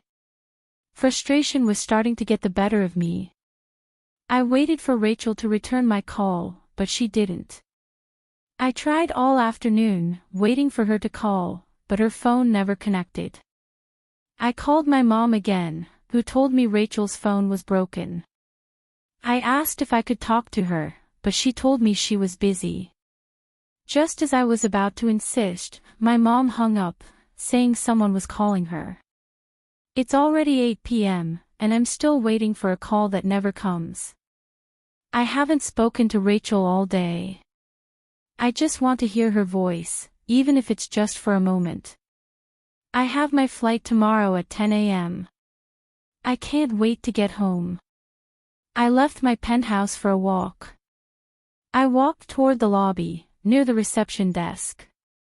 I was about to leave when a familiar voice made me stop. "Could you please call Juan Torres? He's staying at this hotel." "My cell phone's battery died," a woman said. Her voice sounded just like my princess's. I turned to the reception desk. There she was, a suitcase at her feet. She was talking to the receptionist. "I'm sorry, miss, we can't make calls just because someone like you asks for it," the receptionist replied disdainfully. That comment irritated me deeply. Who did he think he was, treating my princess like that? "If I were you, I'd be more careful with your words, miss," I warned her firmly, staring at the receptionist. She looked at me in surprise. Rachel turned around when she heard me, and when she saw me, her face lit up with a radiant smile. "Juan," she exclaimed, running towards me. I opened my arms to welcome her. She hugged me tightly, and I returned the gesture, lifting her off the ground with joy. I closed my eyes and smiled, enjoying having her in my arms again. God, You don't know how much I've missed you, I whispered, placing a soft kiss on her neck. She shivered slightly at the feeling. I missed you too, he replied. I gently lowered her and stepped back to look at her. I was about to ask her a question when we were interrupted. Sorry, sir. I didn't know I was someone important to you. I thought you were lying, the receptionist said, her gaze now lowered. I watched her without expression. Consider this a warning. If I find out you treat another customer like this, you'll be fired, I warned her seriously. She nodded and left. I took Rachel's suitcase and led her to the elevator. It was empty. When the doors closed, I covered her face with kisses. She laughed, trying to avoid me, but I pulled her by the waist. Stop, he said, laughing. I pulled away a little, looking at her with a genuine smile. So this is why you were avoiding my calls? To surprise me? I asked, caressing her cheek. She was more beautiful than ever. Her eyes shone with happiness. Yes, I was planning to call you when I got to the hotel. But my cell phone died during the flight, so I couldn't, he explained. The elevator opened and I took her to my penthouse. As we stepped inside, Rachel was amazed. It's beautiful, she said as she walked over to the glass window to take in the night view. I dropped her suitcase and came up behind her. I hugged her, wrapping my arms around her, and rested my chin on her left shoulder. She laced her hands with mine. And this sudden surprise. I was supposed to be returning home tomorrow, I said in a low voice. Veronica and Layla insisted. They said we'd been through a lot and that we should spend time together before you came back. They even bought the ticket without telling me, she said, laughing as she stroked my arm. I kissed her neck tenderly. My mother lied to me when I called asking about you. She always found an excuse. I admit they planned this very well. I missed you so much. I lifted my head, gently cupped her face, and kissed her slowly. She responded to the kiss sweetly. She turned completely toward me, and with my hands on her face, we deepened the kiss. We both sighed at the feeling of this long-awaited reunion. She wrapped her arms around my neck, and we lost ourselves in that moment for a few minutes. Then, she pulled away slightly and rested her head on my chest. I hugged her, stroking her back. I missed you so much. I love you, he said. And I love you, I replied, kissing his forehead. She pulled away slightly and yawned. She was exhausted. Let's have dinner and then go to sleep. You must be very tired, I suggested. She nodded. I showed her the room. She took her suitcase and went in. Meanwhile, I called room service and ordered dinner. When she came back, she was wearing my sweatshirt. It touched me to see her like that. We had dinner together, talking about everything that was happening at the company. He asked me about the wound on my back. After we finished, we went to the bedroom. Rachel got into bed and pulled the covers over her. I took off my shirt and lay down next to her. I pulled her towards me and kissed her forehead. She sighed. I missed this. I couldn't sleep well these past few days, he murmured, snuggling up to me. Me too. I miss you. It's hard being without you, I replied, sliding my hand down her back under her sweatshirt. I noticed she wasn't wearing a bra. Good night, Juan, she whispered. Good night, princess, I said. She fell asleep right away. I watched her for a moment as she slept. Then, my cell phone rang on the nightstand. I took my hand out of her coat and grabbed it. It was my mother. "Hi, Mom," I said when I answered. "Did Rachel finally call you?" he joked. I let out a soft laugh and looked down at my sleeping princess. "Yes. And I can say that she's sleeping peacefully in my arms now. Thanks to you and Veronica," I said, smiling. "We didn't do anything, son. You two needed this time together. Take a couple of days off and enjoy yourselves. Oh, and don't forget to make something special for Rachel's birthday," he reminded me. "Of course, Mom," I replied. "And when will the wedding bells ring?" he asked in an amused tone. I smiled at the thought. "Soon," I replied before hanging up. I put down my phone and looked at Rachel. I stroked her cheek. "Juan," she whispered in her sleep, hugging me closer. I chuckled softly. She was already dreaming about me, and I was still awake. This year I'm going to make his birthday unforgettable. He deserves everything. I closed my eyes and fell asleep, holding my love in my arms. Episode 14. I felt a soft kiss on my forehead and sighed contentedly, still asleep. Something firm but warm rested beside me. I felt warm, protected. I wrapped my arms around that warmth and settled in to go back to sleep. This feeling of comfort. I hadn't experienced it for weeks. "You haven't changed at all," said a laughing voice, as if coming from my pillow. I frowned, but snuggled closer. I felt a softness against my cheek. I instinctively kissed it and ran my hands over that so-called pillow. "You don't know what you're doing," that deep voice whispered. Although my eyes were still closed, I imagined Juan's face before me. I smiled and caressed his cheeks. "What are you doing?" the voice asked again, now right below me. I didn't respond. I simply kissed my wand passionately, enjoying the moment as if it were real. He kissed back and held me firmly by the waist. I let out a soft moan, deepening the kiss until I was satisfied. I had missed him so much. Afterward, I laid my head back on what I still thought was my pillow. "You're definitely going to be my downfall, princess," that voice murmured with difficulty breathing. I suddenly felt intense heat, as if the pillow beneath me was on fire. I stirred a little, still keeping my eyes closed, and took off my sweatshirt. A pleasant coolness caressed my skin. I hugged my pillow tightly, which now remained still. "My pillow," I murmured, leaving small kisses on it. "Good heavens," someone said, barely audible. "Juan," I whispered, brushing my lips against the softness beneath me.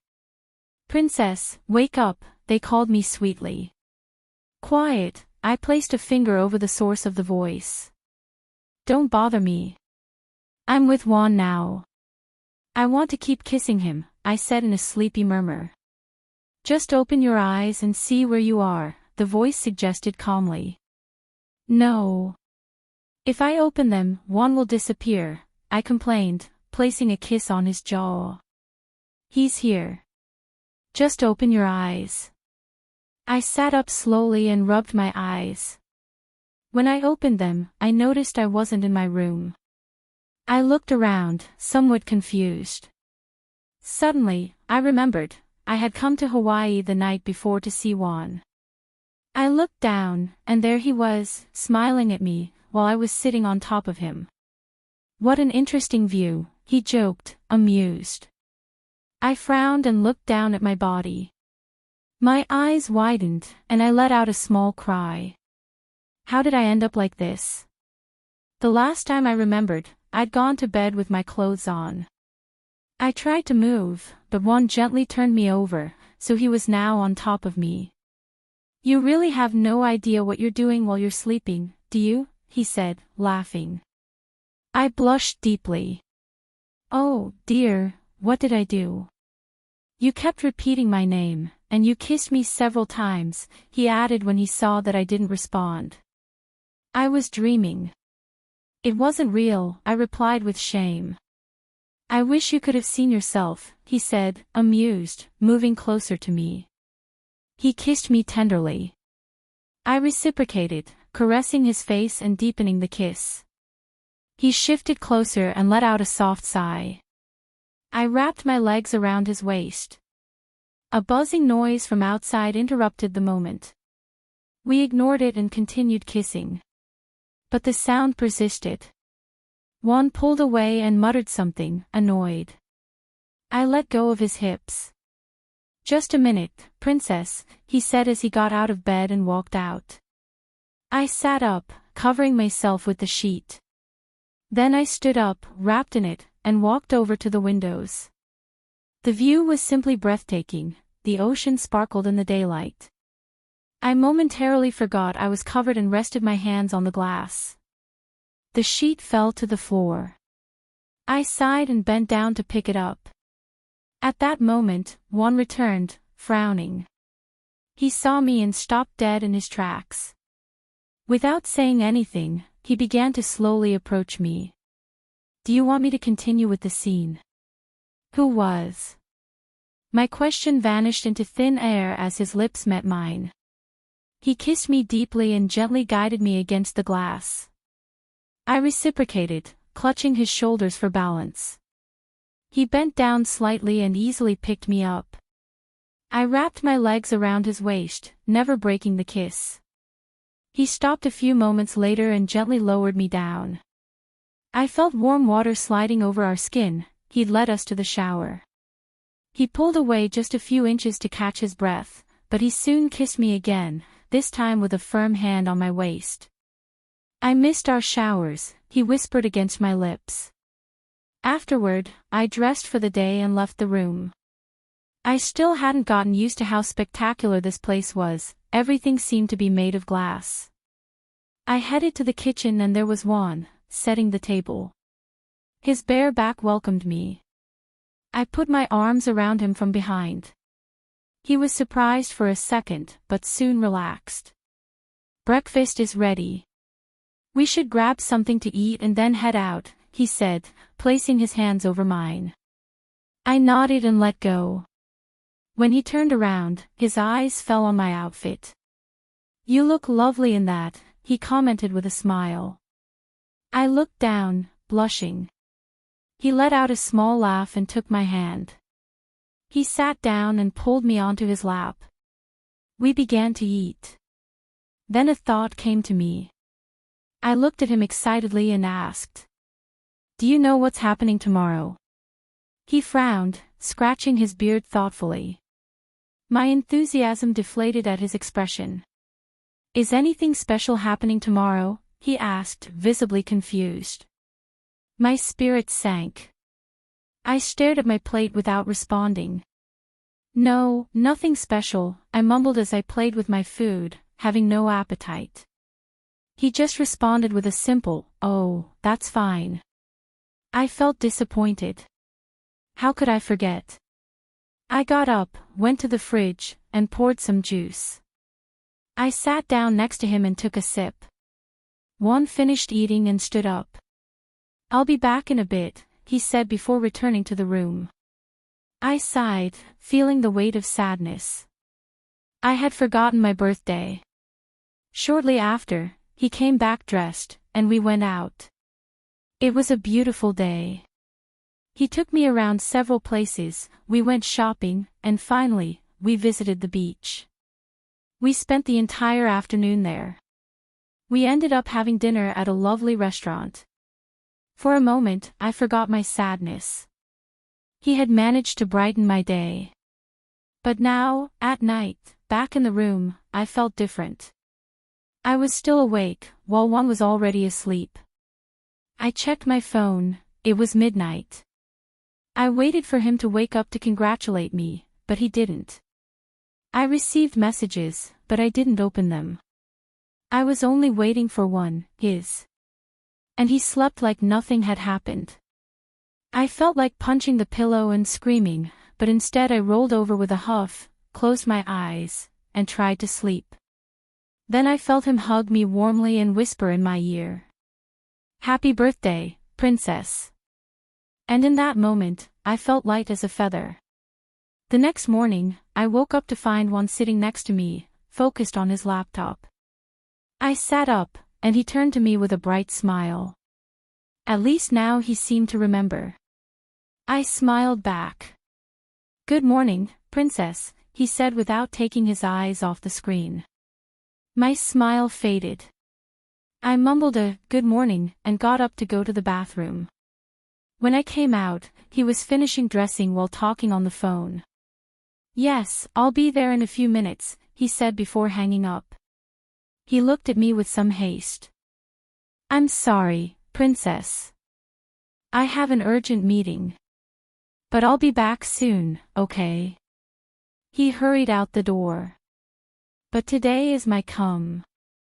I stopped when I saw he was gone. I felt a lump in my throat. I'd wanted to spend this day with him, but he didn't even seem to remember the date. It was 9 o'clock. I plopped down on the living room couch. I answered calls and congratulatory messages while watching a movie to distract myself from the bad taste the morning had left in my mouth. 2 hours passed when the penthouse doorbell rang. I went to answer it, and there stood the receptionist I'd met a few days earlier. Excuse me, miss. Mr. Torres has requested that we escort you to the spa, he said politely. I was taken aback. I hadn't made a spa appointment. But I thought it was a good way to pass the time until he got back. I nodded. Just a minute, please, I said before going inside to get my bag. Then I followed her. The spa experience was wonderful. I received a relaxing massage, manicure, pedicure. I felt so much better. I returned to the penthouse and, upon opening the door, saw the floor covered in rose petals leading up to the room. My heart started pounding. I followed the trail. When I opened the bedroom door, I gasped. Everything was decorated with roses and petals. It was a lovely sight. On the bed were 2 boxes, a letter, and a huge bouquet of roses. I walked over, picked up the flowers, and smiled at the sight. Then I opened the letter. First, I'm sorry for making you think I forgot your birthday, princess. I wanted to surprise you, so I pretended not to remember. I hope you can forgive me. I was dying to tell you last night, but I held back so everything would be perfect. If I made you feel bad, I'm a complete fool. You can get even whenever you want. Happy birthday, princess. My driver will pick you up at 5. I want you to be ready. I've picked out a dress for you. Put it on. I'll be waiting for you at the place I prepared especially for tonight. I love you. Your boyfriend, Juan. My heart melted. I smiled like a little girl when I read that letter. I hadn't forgotten. I placed the letter and the flowers on the bed and opened one of the boxes. When I saw the dress, I sighed. It was red, with a plunging neckline and an open back. Beautiful. I looked at the clock. It was almost 3 o'clock. I laid the dress on the bed and went to the bathroom. It took me 45 minutes. I wrapped myself in a towel and got out. I dried my hair and applied my makeup carefully. When I put on the dress and looked at myself in the mirror, I felt radiant. It fit my figure perfectly. I couldn't wear underwear because it would show through, so I did without. I curled the ends of my hair and applied Juan's favorite red lipstick. Just then, I heard the doorbell ring. I put on the heels that came in the other box and went to open the door. It was an elegantly dressed man. I'm Mr. Torres's driver. I'm here to escort you, miss, he said respectfully. I nodded. He led me to the car waiting in front of the building. 20 minutes later, we arrived at our destination. The driver opened the door and helped me out. We were on the beach. Suddenly, soft hands covered my eyes. I knew immediately it was him. I could feel it. "Happy birthday, princess. And I must say, that dress looks spectacular on you," he whispered sweetly near my ear. I blushed. "Thank you," I replied, with a shy smile. "Come on, everything's ready." "Be careful, there's sand on the path," he said, guiding one of my hands. "Where are we going?" I asked. "Just wait a little longer," he replied in a mysterious tone. And I followed him, trusting him completely. Juan's point of view.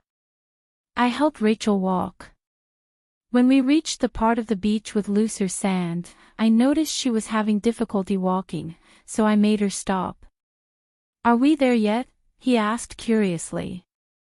"Not yet, princess. I know walking around here isn't easy, so..." I gently let go of her hand and picked her up, like in a romantic movie. She let out a small squeal of surprise and wrapped her arms around my neck. She tapped me lightly on the chest, amused, as she started walking away. "A little warning wouldn't have been bad before waking up like that," he said with a laugh. "So where would the surprise be?" I laughed with her. After a few minutes, we arrived at the spot I had prepared. I gently placed her on a wooden platform facing the sea. Carefully, I removed the blindfold from her eyes. When she opened them, she gasped in surprise. I had organized a romantic dinner by the sea, right at sunset. The sky was a mix of warm colors, reds, oranges, and golds, creating a natural spectacle worthy of a painting. I knew how much she loved landscapes, and this one was simply perfect for her. "It's wonderful," she said, entranced by the sight. The wind played with her hair, which fell over her face. I gently brushed it aside and tucked it behind her ear. "Yes, it is," I whispered, watching her sunlit face. She looked up at me and smiled shyly at the way I was looking at her. Then she noticed my outfit. I was wearing a black three-piece suit. "You look very elegant," she said with a sweet smile. "Well, I had to live up to the most beautiful woman," I replied with a half-smile. She blushed even more. The red dress she was wearing made her glow. It was elegant and sophisticated, and it highlighted her beauty in a delicate way. "What do you think if we enjoy the sunset first and then have dinner?" I suggested. She nodded. She took off her heels and began walking barefoot on the sand. I followed close behind her. I played with lifting her dress slightly to keep it wet as she trotted happily toward the shore.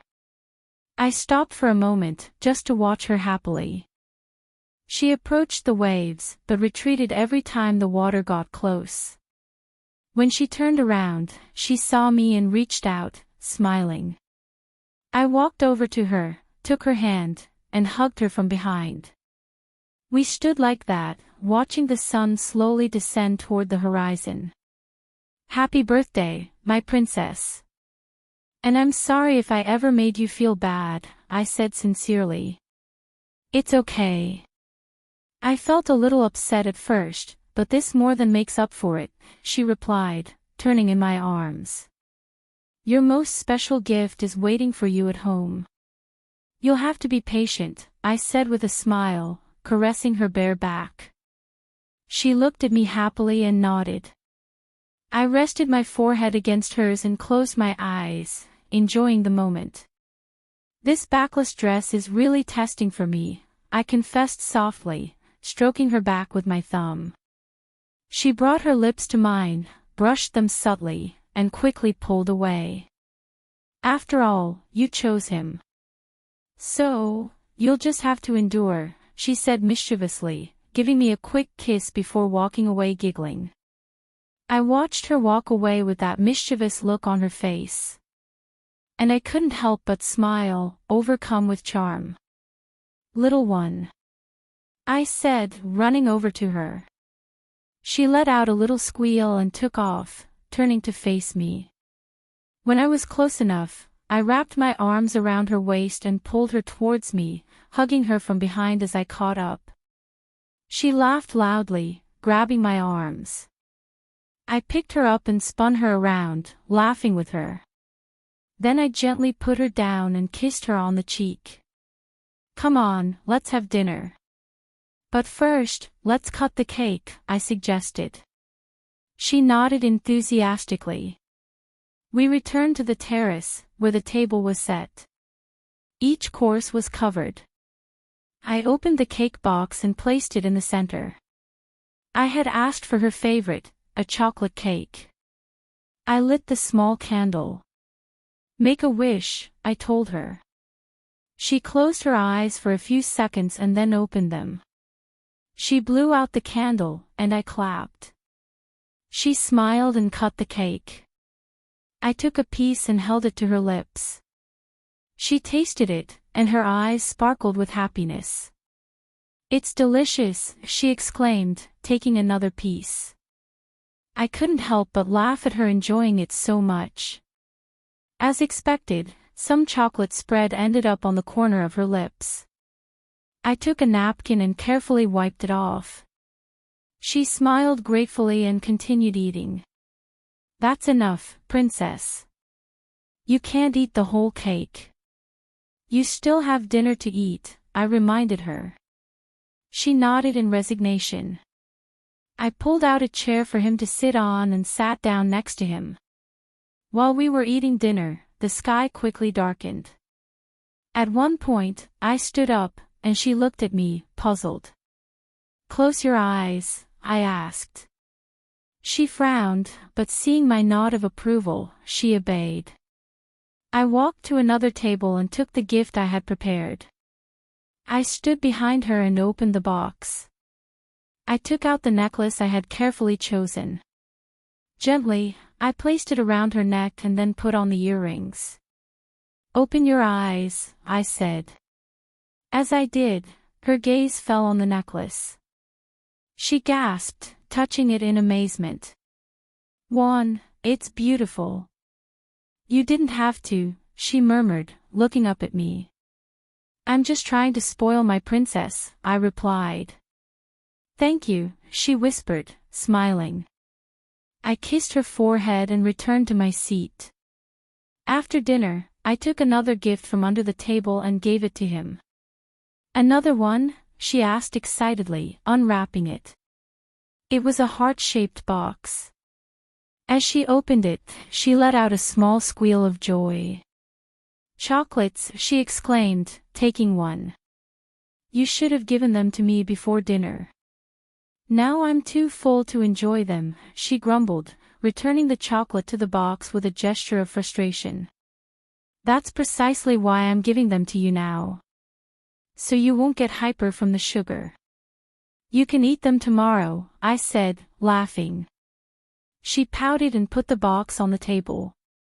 When it comes to chocolate, she becomes incredibly childish. I stood up and put on "All of Me," our song. I took her hand and asked her to dance. I placed mine on her waist, pulling her toward me, while she rested hers on my shoulder. We danced silently, smiling at each other. I let go for a moment to spin her around twice, then pulled her back and tilted her back in a dramatic dip. As I picked her up, I hugged her from behind, resting my cheek against hers. She went with the flow, clinging to my arms as we kept time. We separated for a moment, and I spun her around again. She placed her hands on my chest, moving to the beat of the music. I took her by the waist and followed her. Our gazes met, deep and full of love. She closed her eyes and leaned her face toward mine. I did the same, capturing her lips in a slow, passionate kiss. When we broke apart, the song was over. "Thank you. This is the best birthday of my life," she whispered, smiling. "There's still one more thing," I said. She moaned, resting her head on my chest. What else could there be? You've already given me everything, he protested. Wait and see, I replied. I raised my hand and snapped my fingers. At that moment, fireworks exploded in the sky behind her. She turned, mouth agape, at the spectacle of colors. This is the moment, Juan. Don't screw it up. Don't get nervous, I told myself. I stepped back and watched her. She was smiling, marveling at the sparkles in the sky. Then, I knelt down in a solemn gesture and waited for her to turn around. Juan, it's beautiful. Thank you. Her voice trailed off when she saw me on my knees. Surprise was reflected on her face. Princess, every moment by your side is beautiful. I feel complete when I'm with you. Every time you look at me and say, I love you, my heart beats wildly. Then I knew it only beats for you. Walking away from you is impossible. You're like a sweet addiction. I love everything about you, your smile, your eyes, your lips, your body, and your soul. You are the most selfless person I know. You deserve someone so much better than me, after everything I've done in the past. But I'm selfish when it comes to you. At first, I couldn't let you go because you were already in my mind and in my heart. Even after years, you still hold on to it, and I want you to do that forever, I said, looking into her eyes. Tears were welling up in her eyes. I took the ring box out of my pocket and opened it. Do you promise to continue this journey by my side? To be with me through thick and thin? To accept me as your husband and be the mother of my children? Will you marry me? I asked. She was crying, but her smile was radiant. She knelt in front of me and hugged me tightly. Then she pulled away slightly, took my face in her hands, and kissed me. I reciprocated, pulling her towards me. Yes. Yes, I will marry you, she replied through tears, but happy. I smiled with relief. We stood up, and I took her left hand to place the ring on it. I slipped it onto her finger and kissed her hand. She admired it, thrilled. It's beautiful, he murmured. I had doubted whether he would like it, but his reaction filled me with joy. Thank you so much, he exclaimed, hugging me tightly. I held her in my arms, but noticed that she was trembling slightly. You're cold, I murmured, taking off my jacket and placing it over his shoulders. Come on, we should go. It's too cold for you, I said, calling the driver. Half an hour later, we arrived at my penthouse. She headed to the bedroom while I put the chocolates in the refrigerator. As I entered the room, I saw her trying to remove her necklace. She had tied her hair back, revealing the neckline of her dress. I approached from behind her and looked at her in the mirror. Our eyes met. Carefully, I removed the necklace and placed it on the table. I gently ran my fingers down her back, feeling her breath catch. I leaned down to her neck and placed a kiss there. I pulled away and turned her toward me.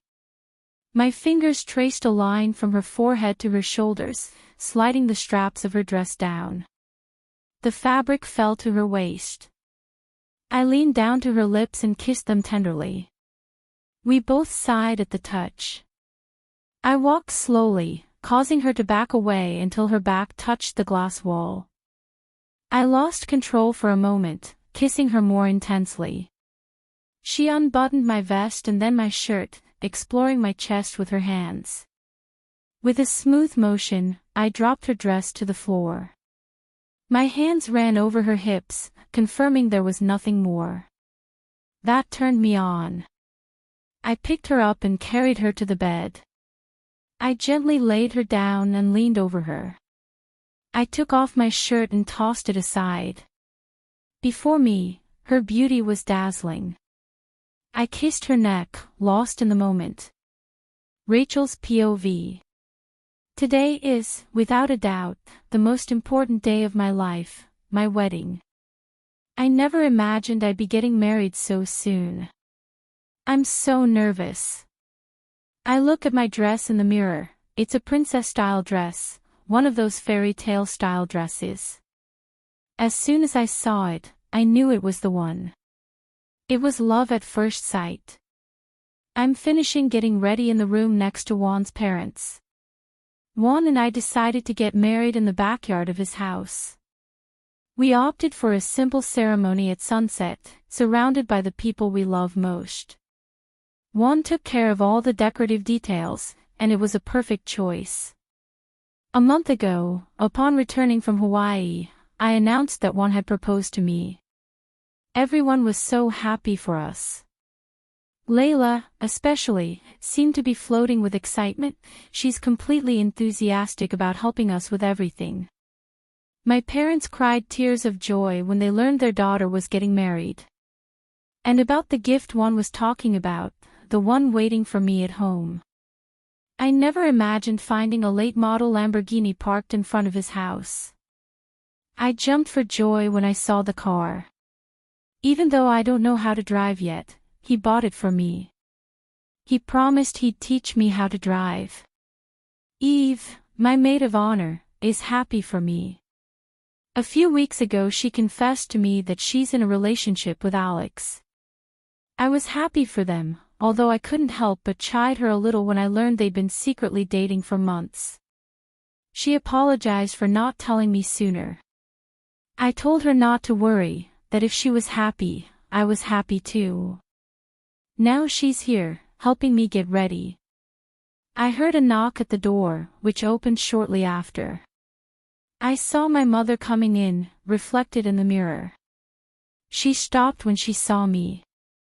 I turned around to look at her. She was smiling, although a tear slid down her cheek. My God, you look beautiful, Rachel. I can't believe you're getting married today, he said, hugging me tenderly. I stroked his back. He pulled away and wiped away his tears. Just then, the door opened again and my brother and sister walked in. Wow, Rachel, you look radiant, Chris said, kissing me on the forehead. I can't believe you're getting married before us. Cindy, we should be ashamed, he joked, shaking his head. Cindy gave him a light smack on the back, and we all laughed. I'm so happy for you, Rachel, Cindy said, hugging me. I felt tears threatening to spill over. I'm going to miss you so much, I murmured. We all hugged. Mom, came Nick's voice. We broke apart and watched him run toward us. Cindy picked him up. Nick is now 1 year and 8 months old. He's already running, walking, and talking fluently. He looked at me and smiled. Pretty aunt, he said in his little voice. Thanks, Nick. You look very handsome too, I replied, giving him a kiss on the cheek. He was wearing a little suit that looked lovely on him. Okay, it's almost time. Rachel, there's just one more thing left, Eve said, approaching with the veil in her hands. She stood in front of me and arranged it on my head. Cindy handed me the bouquet. Perfect, Eve said, smiling at me. Thank you for everything, Eve, I replied affectionately. Come on, it's time, Chris said, taking my hand and placing it on his arm. We walked to the garden entrance and stopped there. I saw my father's back. Chris left me and went with the others. Dad, I called. He turned around and, upon seeing me, immediately began to cry. You look beautiful, my girl. I never imagined this day would come so soon. I'm watching my daughter get married, he said, his voice breaking. Dad, you're going to make me cry too, I replied in a low voice. Okay, I'm calming down now. I love you so much, my cupcake, he said, kissing my head. I smiled sweetly at him. Then the music started playing. He offered me his arm, and I placed my hand on it. "Come on, honey, your future husband is waiting for you," Dad said. Hearing the word husband, I felt a pang in my heart. Nerves surged through my body, and I could clearly hear my heartbeat racing. Today I was marrying the love of my life. As we walked down the aisle, I slowly looked up. The decor was wonderful, but nothing could draw my attention away from the man waiting for me at the end. He looked incredibly handsome in his suit, radiating a serene elegance that made me catch my breath. When our eyes met, I felt as if the whole world had stopped. In that instant, it was just him and me, as if everything else had disappeared. John's perspective. I stood at the altar, waiting for the woman I was going to marry to arrive. This was, without a doubt, the most important day of my life. Today I was marrying the love of my life. I felt like the luckiest man in the world to call her my wife. Without her, my life would be meaningless. I have to admit, Juan, I never imagined you'd get married. I thought you'd end up alone, enjoying your bachelorhood forever, or going in a completely different direction, my friend Alex commented behind me. Sometimes I wonder why I chose him as my best man. I'm sorry if I ruined your high expectations, I replied without turning around, trying to remain calm. I'm not in the mood to argue, especially not today. Please, it's my wedding, don't ruin your own day with some inappropriate comment. He let out a soft laugh, not taking anything seriously. I looked around, there were no more than 50 or 60 people. Rachel and I had decided to invite only those closest to us. Eve's and Alex's families were there, and we'd even invited Nathan. It had been so long since we'd spoken. I looked at my parents, sitting in the front row. They had been incredibly happy from the moment Rachel announced our engagement. They were proud of me, and it warmed my heart. Veronica's family had also arrived. Kenya had been joking around ever since she heard about the wedding. Veronica, for her part, was so moved to see me dressed for the occasion that she even cried. She only had words of well-wishers for me. Alexis and Katie were also there, accompanied by their families. It was Rachel's idea to invite Katie, and I was happy with it. This day was more than special for both of them. My thoughts faded when the music started playing. My heart began to beat faster. And there she was, arm in arm with her father, my princess. She truly looked like she came straight out of a fairy tale. When she looked up and our eyes met, I felt like time had stopped. She looked so beautiful, so radiant, that I couldn't help but be moved. I felt tears welling up in my eyes. I turned slightly and discreetly wiped them away. Alex patted me on the back, as if he knew exactly how I felt. I looked back at her and gave her a smile. She smiled back, with that sweetness that makes me fall in love with her every day. When they reached me, I extended my hand. Her father took Rachel's and placed it on top of mine. "Take good care of her, okay?" he said warmly. "Take care of my little one." "I will." "Forever," I replied, gently squeezing her hand. We stood in front of the officiant, looking at each other knowingly. Then he began the ceremony. "You look beautiful," I whispered to her, without saying a sound. She looked down, blushing. Her tenderness made me smile. Then we exchanged rings, which were given to us by little Nick, who looked adorable in his little suit. "Juan, repeat your vows," the officiant instructed. "I, Juan Antonio Torres, take you as my wife. I promise to be faithful to you in good times and bad, in sickness and in health. I will love you and honor you all the days of my life," I said, looking straight into her eyes. Rachel, it's your turn, the officiant told her. I, Rachel Zegler, take you as my husband.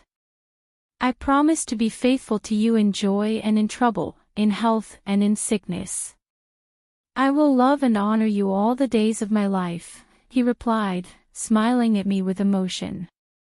Juan Antonio Torres, do you accept Rachel Zegler as your lawfully wedded wife? The officiant asked. I squeezed his hand affectionately. Yes, I accept. Rachel Zegler, do you accept Juan Antonio Torres as your lawfully wedded husband? She returned the gesture. Yes, I accept. In the presence of God and everyone gathered here, I pronounce you husband and wife. You may kiss the bride. I smiled at her and leaned in to kiss her. She responded tenderly. Behind us, applause, cheers, and joyful laughter echoed. We separated just a few inches and gazed at each other in bliss. Hello, my wife, I said with a big smile. Hello, my husband, she replied, equally happy. Then I leaned down again and kissed her with all my love. Rachel's perspective. My husband and I danced together, immersed in the music and the festive atmosphere. After the ceremony, I changed into the second dress I had specially chosen for the reception. I wanted to feel comfortable, but still look like a radiant bride. Do you know what else makes this day special? Juan asked, swaying gently with me to the music. I shook my head, intrigued. It's the same day you first came to my office for the interview. I was stunned when I heard it. Really? Wow, it's been exactly a year, I said, still surprised. He nodded with a smile. And how did you remember it? I asked curiously. He just shrugged. I have my methods, he replied with a mysterious gesture. I smiled at her and kissed her on the cheek. We danced for a few more minutes and then headed to dinner. It was already dark, and the table setting was simply spectacular. We all shared laughter and lively conversations while enjoying the food. Chris and Alex had an impromptu singing competition, although, honestly, neither of them had any talent for it. It was as fun as it was disastrous. Eve even scolded Alex for his behavior, but it was all in a playful tone. The two families got along famously. Tomorrow afternoon, Juan and I are leaving for our honeymoon. It's a surprise for me, since he has refused to tell me where we're going. And tonight, our wedding night, we'll spend it in the treehouse where we had our first date. A gesture that melts my heart. After dinner, everyone went into the house except for us. We walked hand in hand toward the treehouse. I leaned lightly on him, while he wrapped his arm around my waist. When we arrived, we went up to the bedroom, where the bed was decorated with rose petals.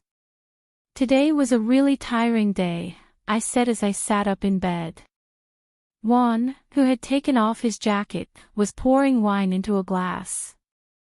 He was about to say something when I interrupted him. I'm going to freshen up a bit, I'll be right back, I announced, getting up and entering the bathroom. There, I took out a small bag I prepared in advance. Inside was a lingerie set I'd bought especially for tonight, a delicate lace baby doll with floral details and a silk robe to cover myself. I took off my wedding dress and put on my lingerie. It was more daring than I remembered. It covered just enough and was tight, yet elegant. I wrapped myself in the silk robe and left the bathroom. Juan was standing on the balcony, quietly enjoying his glass of wine, his gaze lost in the distance. I approached him silently and hugged him from behind, smiling at the warmth in his arms. What's my husband doing standing out there? Rachel asked with an amused smile. I turned to her and couldn't help but laugh softly. I love it when you call me that. I could get used to it, I replied with a wide smile. She had already taken off her dress and was now wearing a light robe that revealed her silhouette.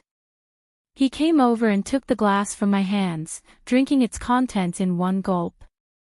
"Come inside, it's cold in here," he said as he took my hand and gently pulled me inside. Once inside, she placed her glass on the table and turned toward me. I pulled her toward me, wrapping my hands around her waist. She looked into my eyes, wrapping her arms around my neck. I leaned in to kiss her, and our lips met in a kiss filled with desire and tenderness. As we continued kissing in the middle of the room, Rachel began unbuttoning my shirt. Once it was off, she let it fall to the floor. Then, her hands slid to my pants, deftly opening them and pushing them down. I took a step back, still staring at her, until I felt the bed behind me. Without warning, he pulled away and gently pushed me onto the mattress. I braced myself with my elbows, surprised by his confidence. Then he undid the tie of his robe, letting it fall slowly. What he wore underneath was delicate and provocative, lingerie that left little to the imagination. He climbed onto the bed and positioned himself on top of me, sitting gently.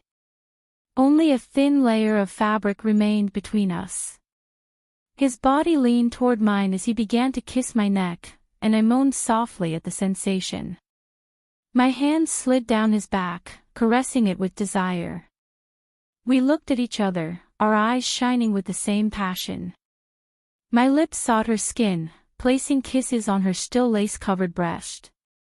With my teeth, I grasped the strap, slowly pulling it back, finally freeing her. My lips clung to hers devotedly. Slowly, I slid her underwear off, tossing it aside. Carefully, I lifted her and turned her on the bed, positioning myself over her. I removed all my clothes. I went down to kiss her, gently placing my weight on her body. Her breathing was labored, and so was mine. My hand descended between her legs, stroking tenderly. She moaned and held my face gently. I moved her underwear slightly to the side and slid one, then two fingers inside her, eliciting an immediate reaction. Her body trembled slightly, and I continued gently. When she was about to climax, I stopped and stole a kiss. "Patience, princess," I whispered. With slow movements, I removed the final garment. I leaned over her, our eyes meeting. "Are you ready?" I asked. She nodded. I aligned myself with her and entered slowly, waiting for her to adjust to me. I laced our fingers at the level of her head and waited for her cue. When she nodded, I continued fully. I caressed her face and neck with soft kisses to soothe any initial discomfort. As her body relaxed, I increased my pace. Our lips met again, and our moans merged. Her nails ran down my back as my hands explored her body. "One, faster," he gasped. I sped up my movements, holding her waist, feeling her breasts brush against my chest with every thrust. Her body began to tremble. "I'm almost there," he whispered, clinging to me. "Let yourself go, princess." Shortly after, we both climaxed. I rested my head on his shoulder as we caught our breath. I could still feel his body shuddering, his skin against mine, and his labored breathing. I wanted more.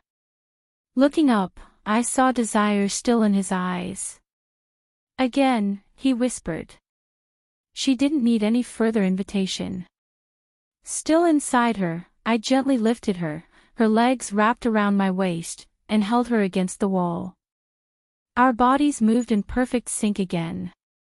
I kissed her while my hands caressed her with renewed passion. "You are incredibly beautiful," I murmured between kisses. Shortly after, we came together again, giving ourselves completely to each other.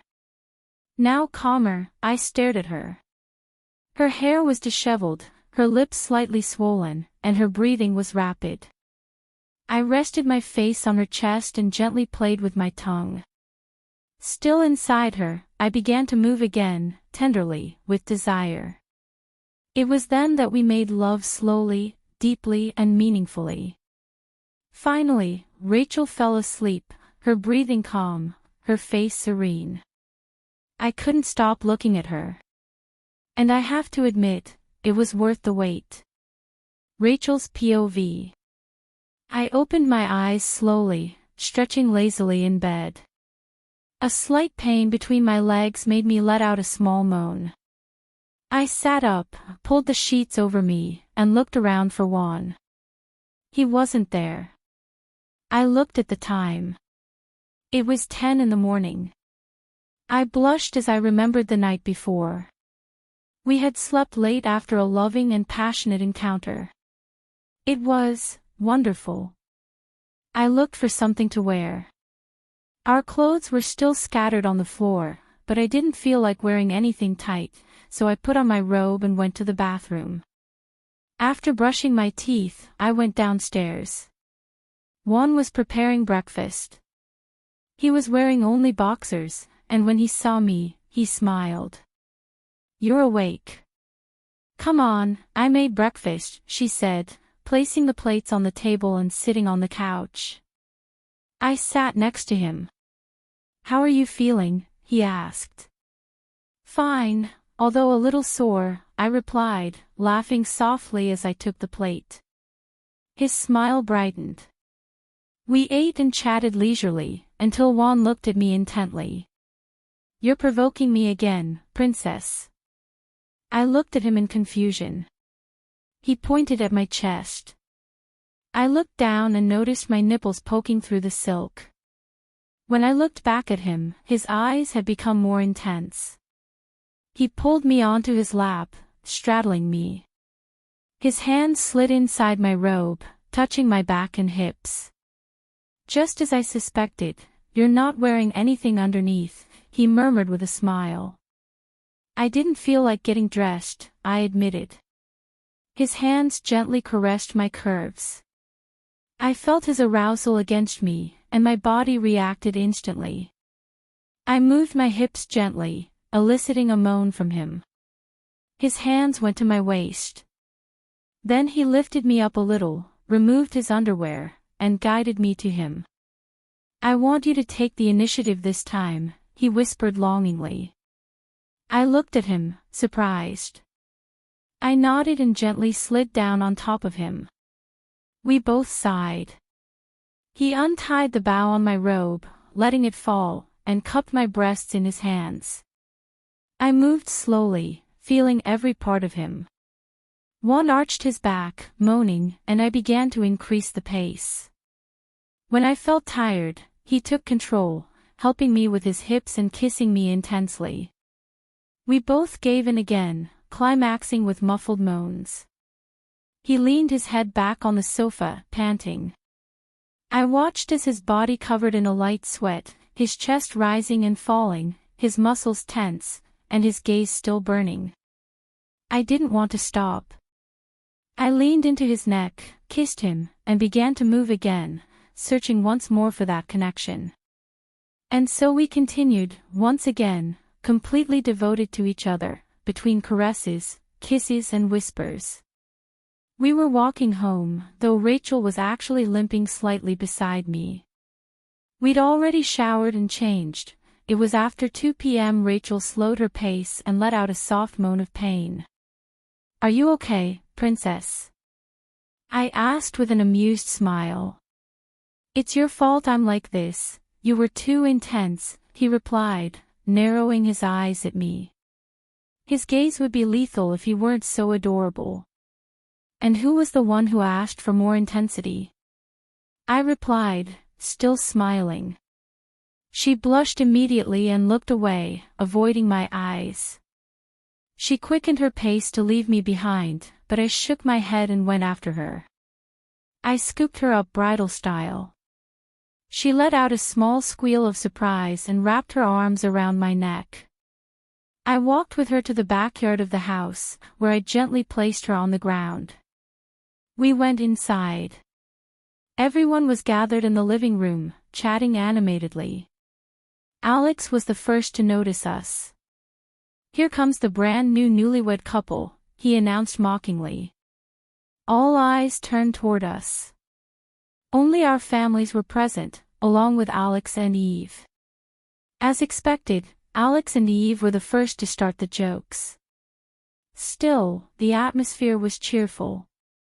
Nick was teasing Pocho as usual. When the clock struck 4:30, I told Rachel it was time to leave for our honeymoon. Everyone said goodbye with hugs and well wishes as we got into the car. An hour later, we were flying toward our destination. I still hadn't told Rachel exactly where we were going. We were traveling on our private plane. I was taking advantage of the time to catch up on some work before arriving, hoping to completely disconnect during the week. I was sitting a little farther away from Rachel, who was quietly watching a movie. Suddenly, he stood up, walked over to me, and sat playfully on my lap. I leaned back in my seat a little, surprised. "Tell me where we're going," he asked, fiddling with the buttons on my shirt. "Just wait a few more hours and you'll find out," I replied, gently stroking her legs. "Please." "I've been trying to guess for weeks," she sighed, resting her head on my shoulder. "No spoilers. You'll know when you land," I said with a smile. I saw a flight attendant approaching, but seeing our proximity, she chose to return without interrupting us. "I don't like you when you act mysterious," he murmured, hugging me. "And I love you too," I replied, still staring at my laptop screen. A few minutes later, I heard her soft breathing on my neck.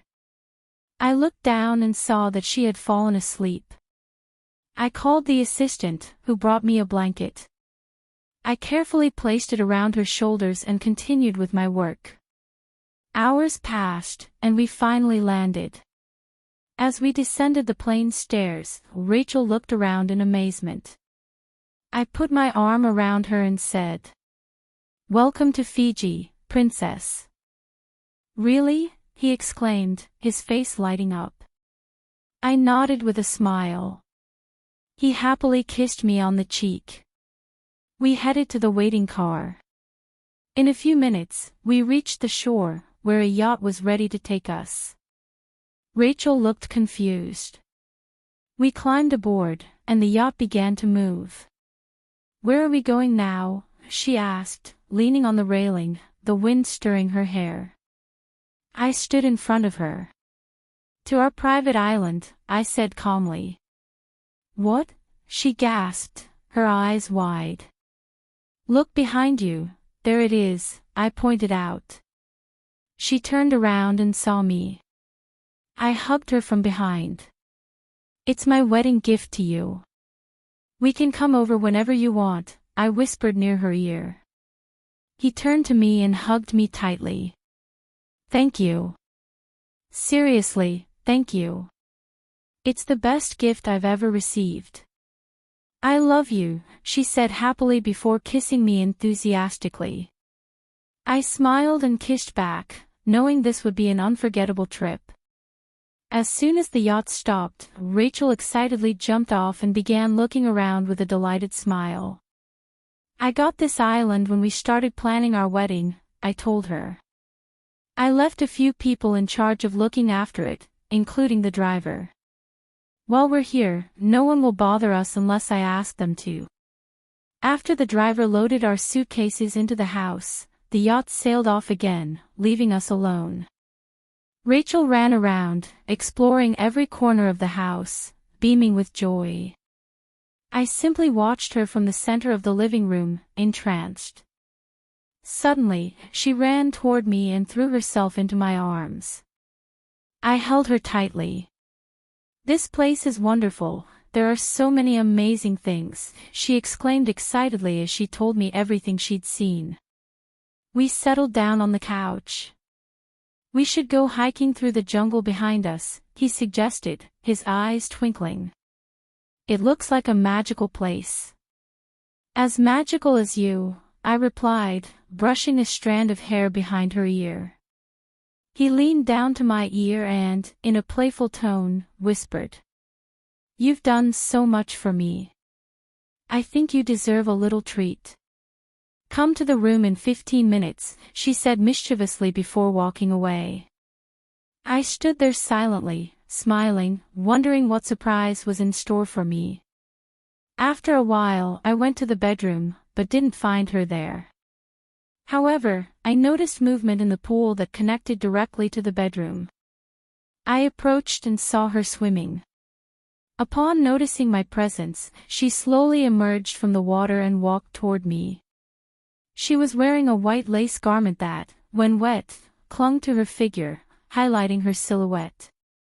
The design, elegant and suggestive, left little to the imagination, yet never lapsed into vulgarity. "I thought it would be a good idea to start with a bath," he said, caressing my face. I nodded, fascinated by his presence. "Are you joining me?" she added as she turned around, revealing her bare back. I couldn't resist. I undressed and joined her. Rachel's POV. I entered the pool, and soon after, Juan joined me. I watched him intently as he approached, but I playfully moved away. He protested, amused. I made him wait a few minutes before sitting on the edge of the pool, knowing I had him in the palm of my hand. "Did I make you suffer?" I asked with a smile as I caressed her lips. "You're such a tease," he said, standing in front of me and slowly running his hands up my legs, causing the lace to pool delicately on my hips. "I know," I replied. Our kisses became intense. He gently lifted me up and carried me to the bedroom, where we lay down on the bed. His closeness, his breathing, everything enveloped me. Our bodies sought each other, as if time had stopped for us. The connection was so deep that every caress seemed to have a special meaning. We spent a whole week on the island. It was a dream come true. One day we hiked to a hidden waterfall in the middle of the jungle, another day we camped on a hilltop overlooking the ocean.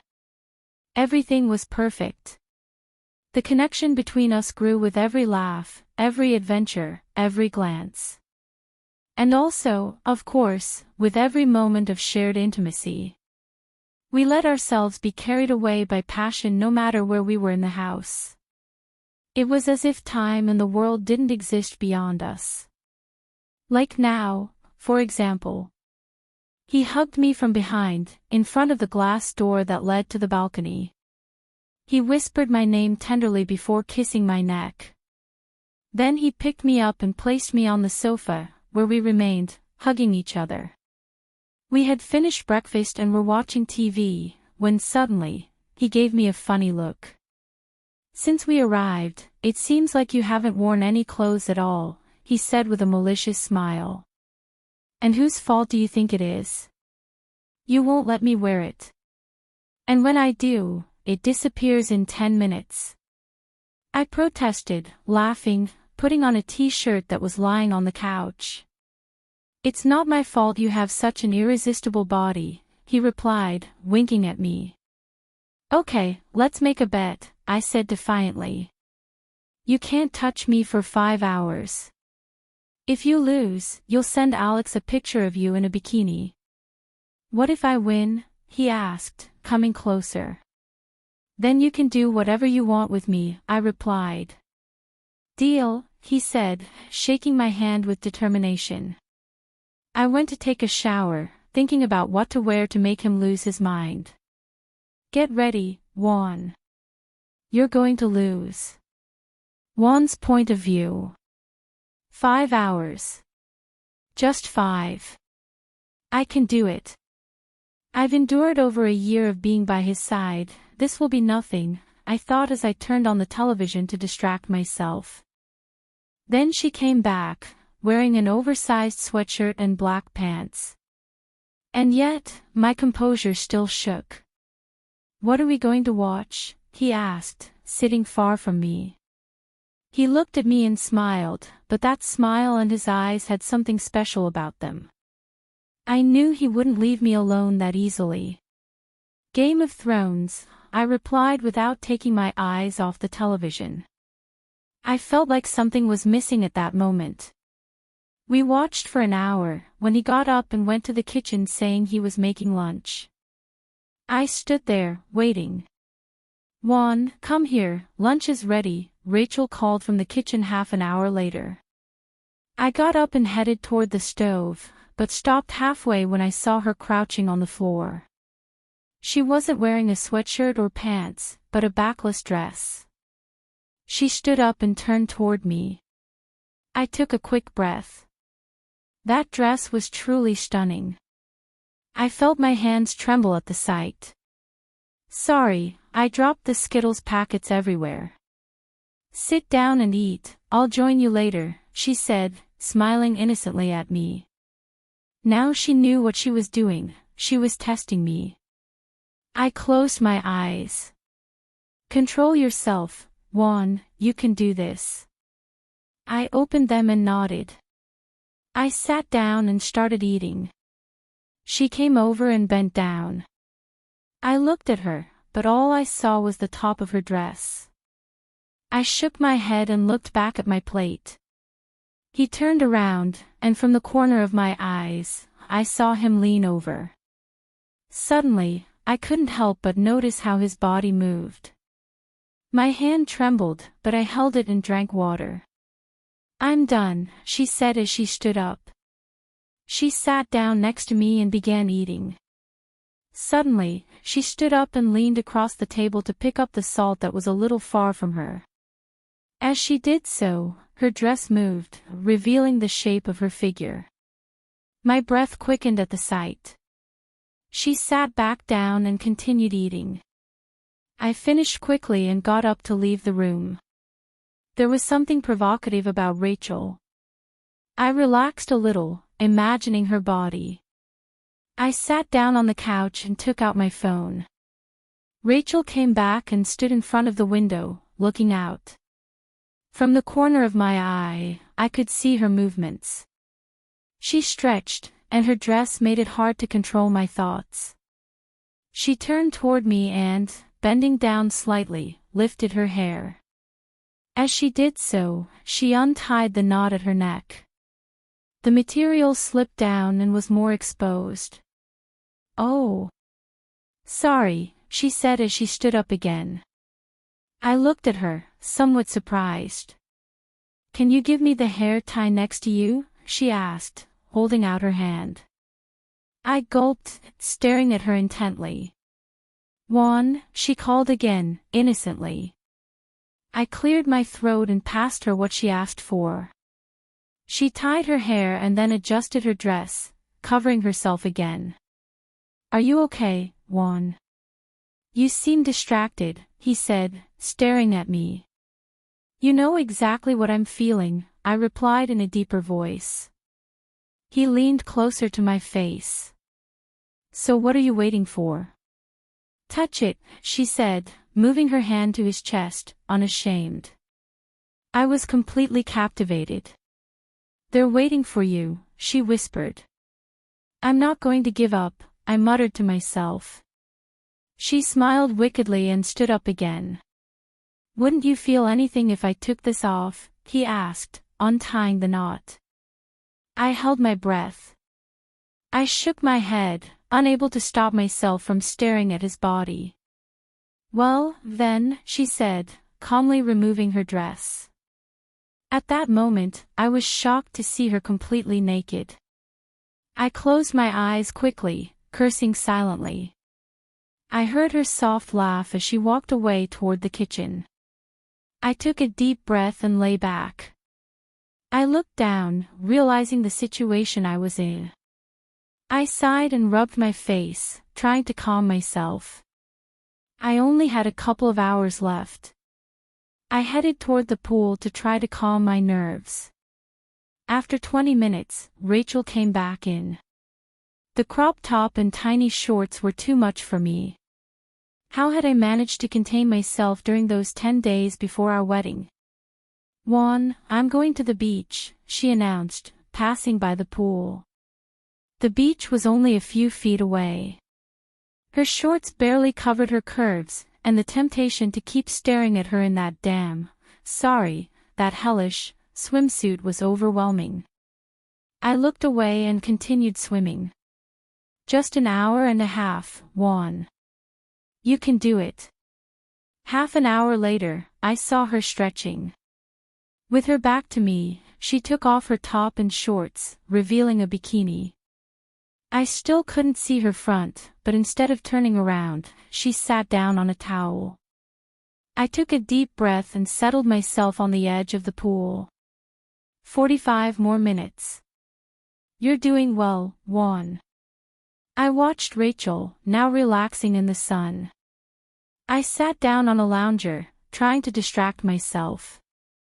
Juan, can I get some juice? She shouted.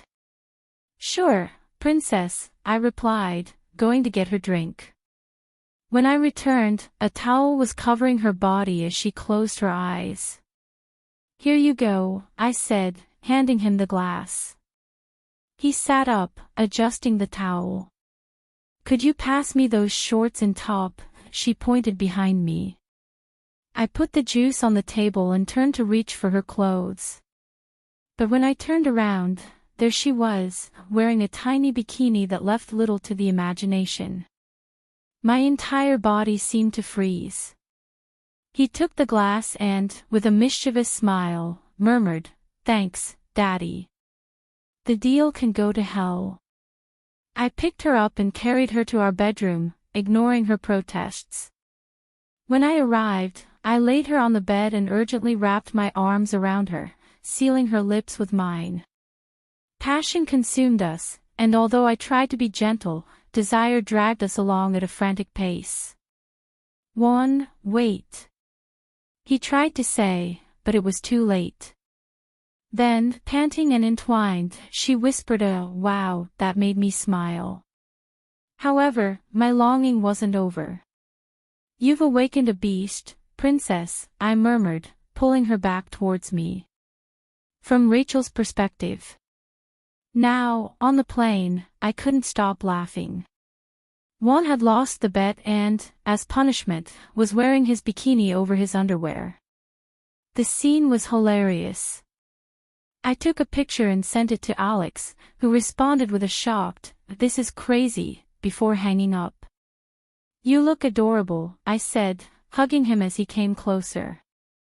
He left a soft trail of kisses on my bare shoulder. I was wearing a strapless top and skirt, as he whispered. This won't end there, princess. His hands moved up my thighs under my skirt, brushing against the delicate fabric of my underwear. He knew exactly what he was thinking. Juan, we're on the plane, people can hear us, I whispered. He pulled away slightly, but his burning gaze betrayed his intentions. I don't mind.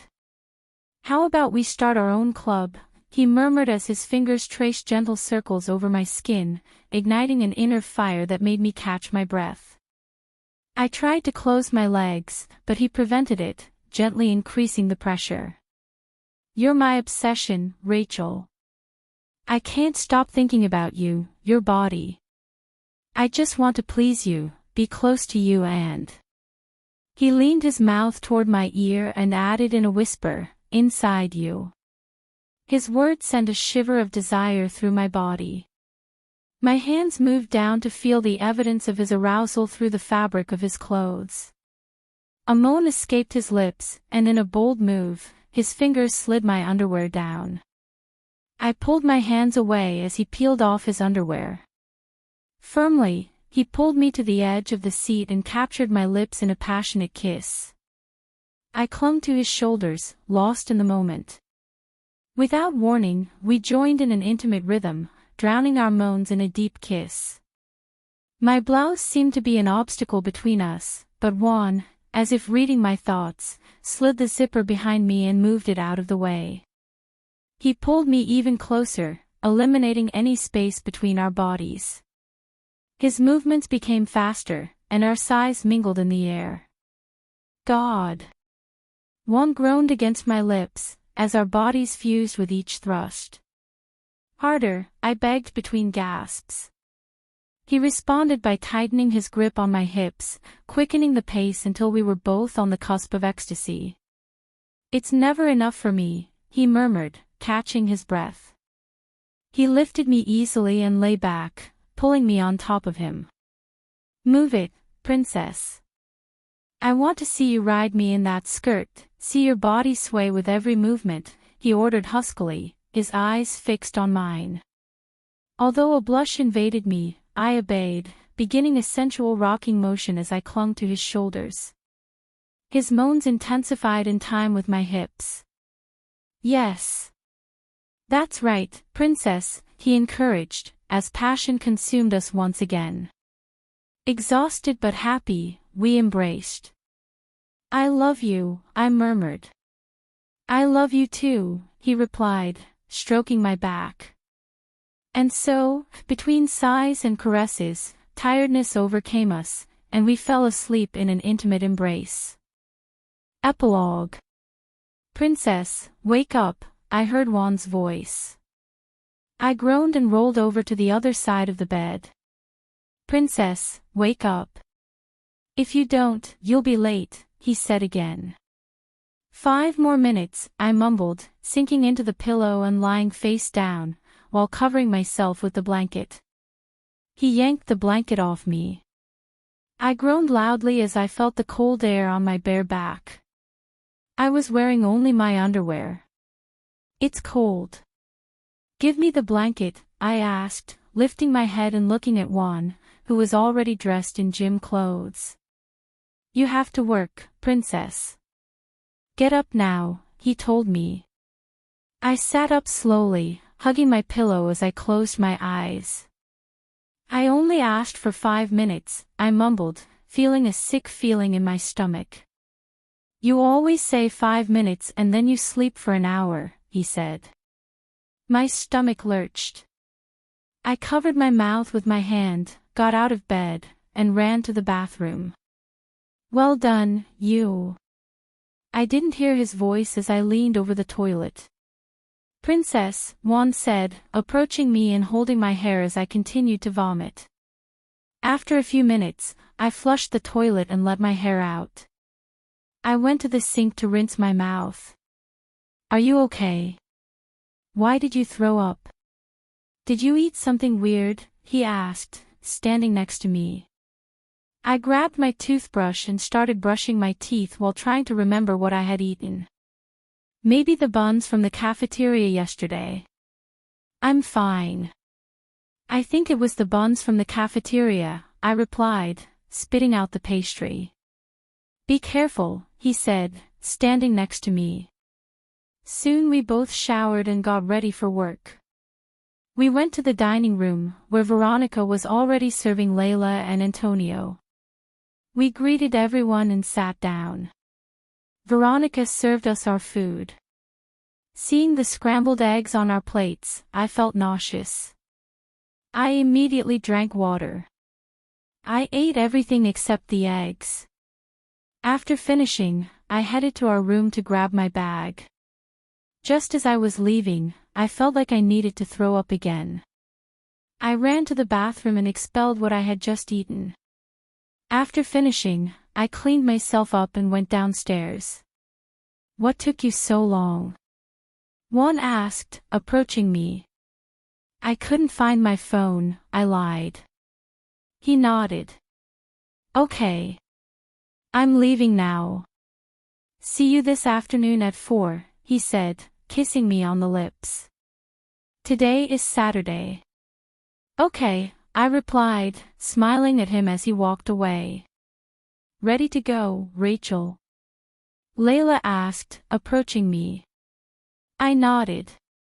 We both left the house in her car. It's been 3 months since we got married, and everything has been wonderful. After our honeymoon, Layla and Antonio transferred their business to us. I was completely surprised by the announcement. They said they were tired of their company and wanted to enjoy their free time. For the past 2 months, Layla has been training me to help me run the business. She comes with me and teaches me everything I need to do. I'm almost ready to manage it on my own. I asked Eve to be my assistant. At first, she refused, but eventually accepted. She's also learning with me and is happy with the job she got. Layla teaches me for a week and then has some free time. Antonio is already home resting. Now, Juan manages everything. He was happy that I was taking over his mother's business, but at the same time, he was sad that I wouldn't be his assistant anymore. He found a new assistant for him. Everything's going well. Although we work separately, we spend time together. We arrived at the company. Layla guided me through everything I needed to learn. Eve was also with us. Soon, Layla finished and went home. Now, I'm managing everything on my own. Today I didn't eat because I felt sick. I only had a glass of juice, but I threw it up 15 minutes later. I don't know what happened to me. I can't eat anything today. And I just realized that, for the past 2 or 3 days, I'd feel dizzy for a few seconds, and then it would pass. Now I was hungry, but if I ate, I was sure I'd throw up again. It was late, and Juan texted me saying he was coming to pick me up. I packed everything and headed for the elevator. The motion of the elevator made me feel dizzy. I shook my head and looked up. I felt better. The elevator stopped, and I got out. I went to the building entrance and looked for Juan. He was waiting for me outside his car, in front of the building. He saw me and smiled. I smiled back and took a step forward. I felt dizzy again, so I stopped and held my head. "Princess," Juan shouted, approaching me. I saw his eyes roll back, and I fell into someone's arms. Juan's point of view. "Princess." I yelled as I ran toward her when I saw her holding her head. Her eyes rolled back in her head, and she began to fall. I caught her before she hit the ground. "Princess, wake up," I tapped her cheek and called her name. She didn't react. I picked her up and carried her to the car. A few minutes later, we arrived at the hospital. I was carrying her in my arms. "Someone, help." My wife fainted, I yelled as we entered the hospital. A nurse arrived quickly and guided us to a room. As she placed Rachel in the bed, a doctor came in and examined her. I didn't move from her side. Seeing her like that broke my heart. "No need to worry. I think she fainted because she's weak and hasn't eaten properly," the doctor said. I was about to answer when Rachel opened her eyes. I walked over to her. "What happened?" he asked as he sat down. "You fainted outside the building, so I brought you to the hospital," I replied. "Your husband is right. But I have to ask you something." "When was the last time you ate?" the doctor asked. Rachel's eyes flicked toward me for a moment, then back to the doctor. "I think last night," I replied, surprised. "I saw her eating breakfast just this morning." I was about to say something when she continued, "I threw up this morning. After that, I ate breakfast, but I threw up again immediately." "Did you try to eat anything after that?" the doctor asked her. She nodded. "Yes, I tried, but the sight of food made me nauseous. So I had a glass of juice, but I threw it up again," she said. The doctor nodded, smiling slightly. "I think I know what it is, but I need to confirm if I'm right." "I need to run some tests," the doctor said. 20 minutes later, we left the hospital and headed home. The doctor had taken urine and blood samples and told us she'd call us when the results were back.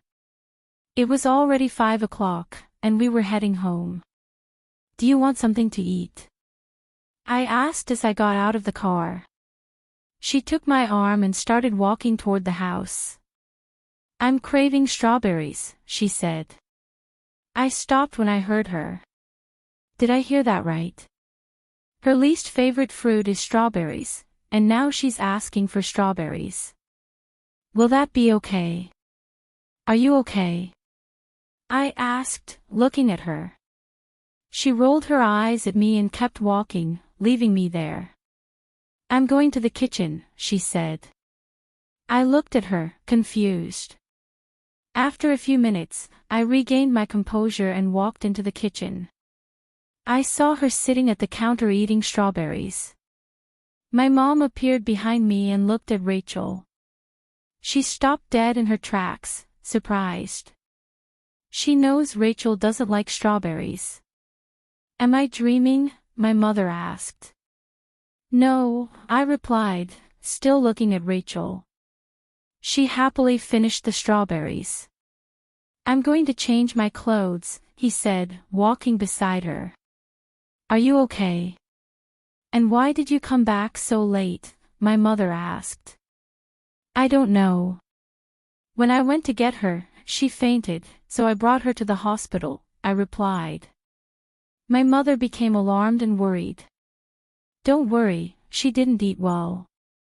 The doctor ran some tests on her," I explained. "It looks good now," she said, nodding. "Why don't you change and come downstairs?" I went to my room and changed. Rachel was gone. I walked out to the living room and saw her talking to my dad, now in different clothes. We sat down to wait for dinner. My mother had sent Veronica home early, so she was preparing the meal. It was almost 8:30 when we headed to the dining room. I noticed one of the dining room lights flickering continuously. I grabbed a chair and stood up to see what was happening. Everyone was seated. My cell phone started ringing. "Son, it's from an unknown number," said my father, who was standing next to me. "Can you put it on speaker?" I asked, looking at the lamp. "Hello, is this Mr. Torres?" I heard a female voice. It sounded familiar. "Yes, who is it?" I asked. "I'm Dr. Grace from the hospital. Your wife's results are in." "Congratulations, sir, your wife is 7 weeks pregnant," she said, and upon hearing that, my feet slipped off the chair and I fell to the floor with a loud thud. I heard someone choking and an exclamation. "What?" my father whispered. Since the phone was in his hand, the doctor heard him. "Yes, sir, I'll send you a message shortly with the details of a good gynecologist for the checkup." And again, "Congratulations," the doctor said, and hung up. The house fell silent. No one spoke for a minute. I slowly stood up and looked at Rachel. She was looking at her abdomen, caressing it. My parents were in shock. Suddenly, my father stood up and shouted. "I'm going to be a grandfather," he said, smiling happily. He looked at me and came over, hugging me tightly. "Thank you, Juan." "Thank you so much," he said. I hugged him back, smiling happily. "I'm going to be a father." I pulled away from him and looked at Rachel. My mother was holding her, crying. When she let go, I walked over to Rachel and picked her up. She let out a squeal and grabbed onto my shoulder. "I'm going to be a dad." "Whoa!" I shouted happily, spinning her around. She laughed. I put her down and hugged her. "I'm so happy. I'm going to be a dad," I said, pulling away a little. I cupped his face in my hands. "Thank you." "I love you," I said, looking at his smiling face. I kissed his forehead. My parents were crying, hugging each other, looking at us. We called everyone and told them the news. Everyone was so happy and congratulated us. Now we were in the bedroom, lying in bed. I placed my hand on Rachel's abdomen, caressing it. She was sleeping peacefully on her back. I couldn't stop being excited, not even to sleep. I was over the moon about what I was feeling at that moment. This beautiful woman, who was by my side, made all my dreams come true. She deserves everything in this world, and I'm going to give it to her. After 8 months. I cried when I saw the 2 little ones in my arms. Yes, we had twins, a boy and a girl. They are the most beautiful babies I've ever seen. After the first checkup, we found out we were expecting twins. Rachel was so happy. She's a wonderful woman. She was always a sweetheart throughout the pregnancy. She was very careful about everything. We decided to keep the gender a secret. And here we are today, very happy. I looked at Rachel, who was completely exhausted after giving birth to these 2 human beings. I approached her and sat in the chair next to her. She looked down at the babies and smiled weakly. "You're so beautiful. Thank you so much." "Thank you for coming into my life," I said, looking at her. She reached up and wiped my tears. "I should thank you for making me the happiest woman in the world," she said. "Can I hold them?" he asked. I nodded and passed him first our son and then our daughter. "God, they're so beautiful," she exclaimed, smiling at the 2 of them. Suddenly, the door to the room opened and Chris walked in, breathing rapidly. "Where are my nephews?" he asked, looking at the babies. He looked at Rachel's hands and smiled. He walked over to her and took our son. Soon after, everyone came in. My parents were happy. Even Rachel's family. Veronica had helped us so much. Kenya now works traveling the world. Everyone was happy with their lives. Cindy has a boyfriend, he's a doctor. Nick is almost 3, we don't recognize him anymore. He grows so fast. They're not here today. Chris is still single. Alex and Eve got married a few months ago. Everything was going well. Suddenly, our baby started crying. I took the girl from Alex's arms and rocked her until she fell asleep. Rachel was holding our son. "So, have you thought of names for the babies yet?" Pocho asked, hugging Victoria, who was crying silently while looking at the babies. I sat next to Rachel on the bed and looked at her. She smiled and nodded. "Samuel Noah Torres for our son," I said, looking at him. "And Evelyn Hope Torres for our daughter," Rachel said. I looked at her and kissed her forehead. "We talked about this a long time ago." "They're beautiful," my mother said, leaning against my father and smiling at us. Everyone was happy watching us. I looked at my love. She's my everything. I looked at our little girl and kissed her forehead. I kissed my son too. And finally, I kissed Rachel, my princess, my love, my everything.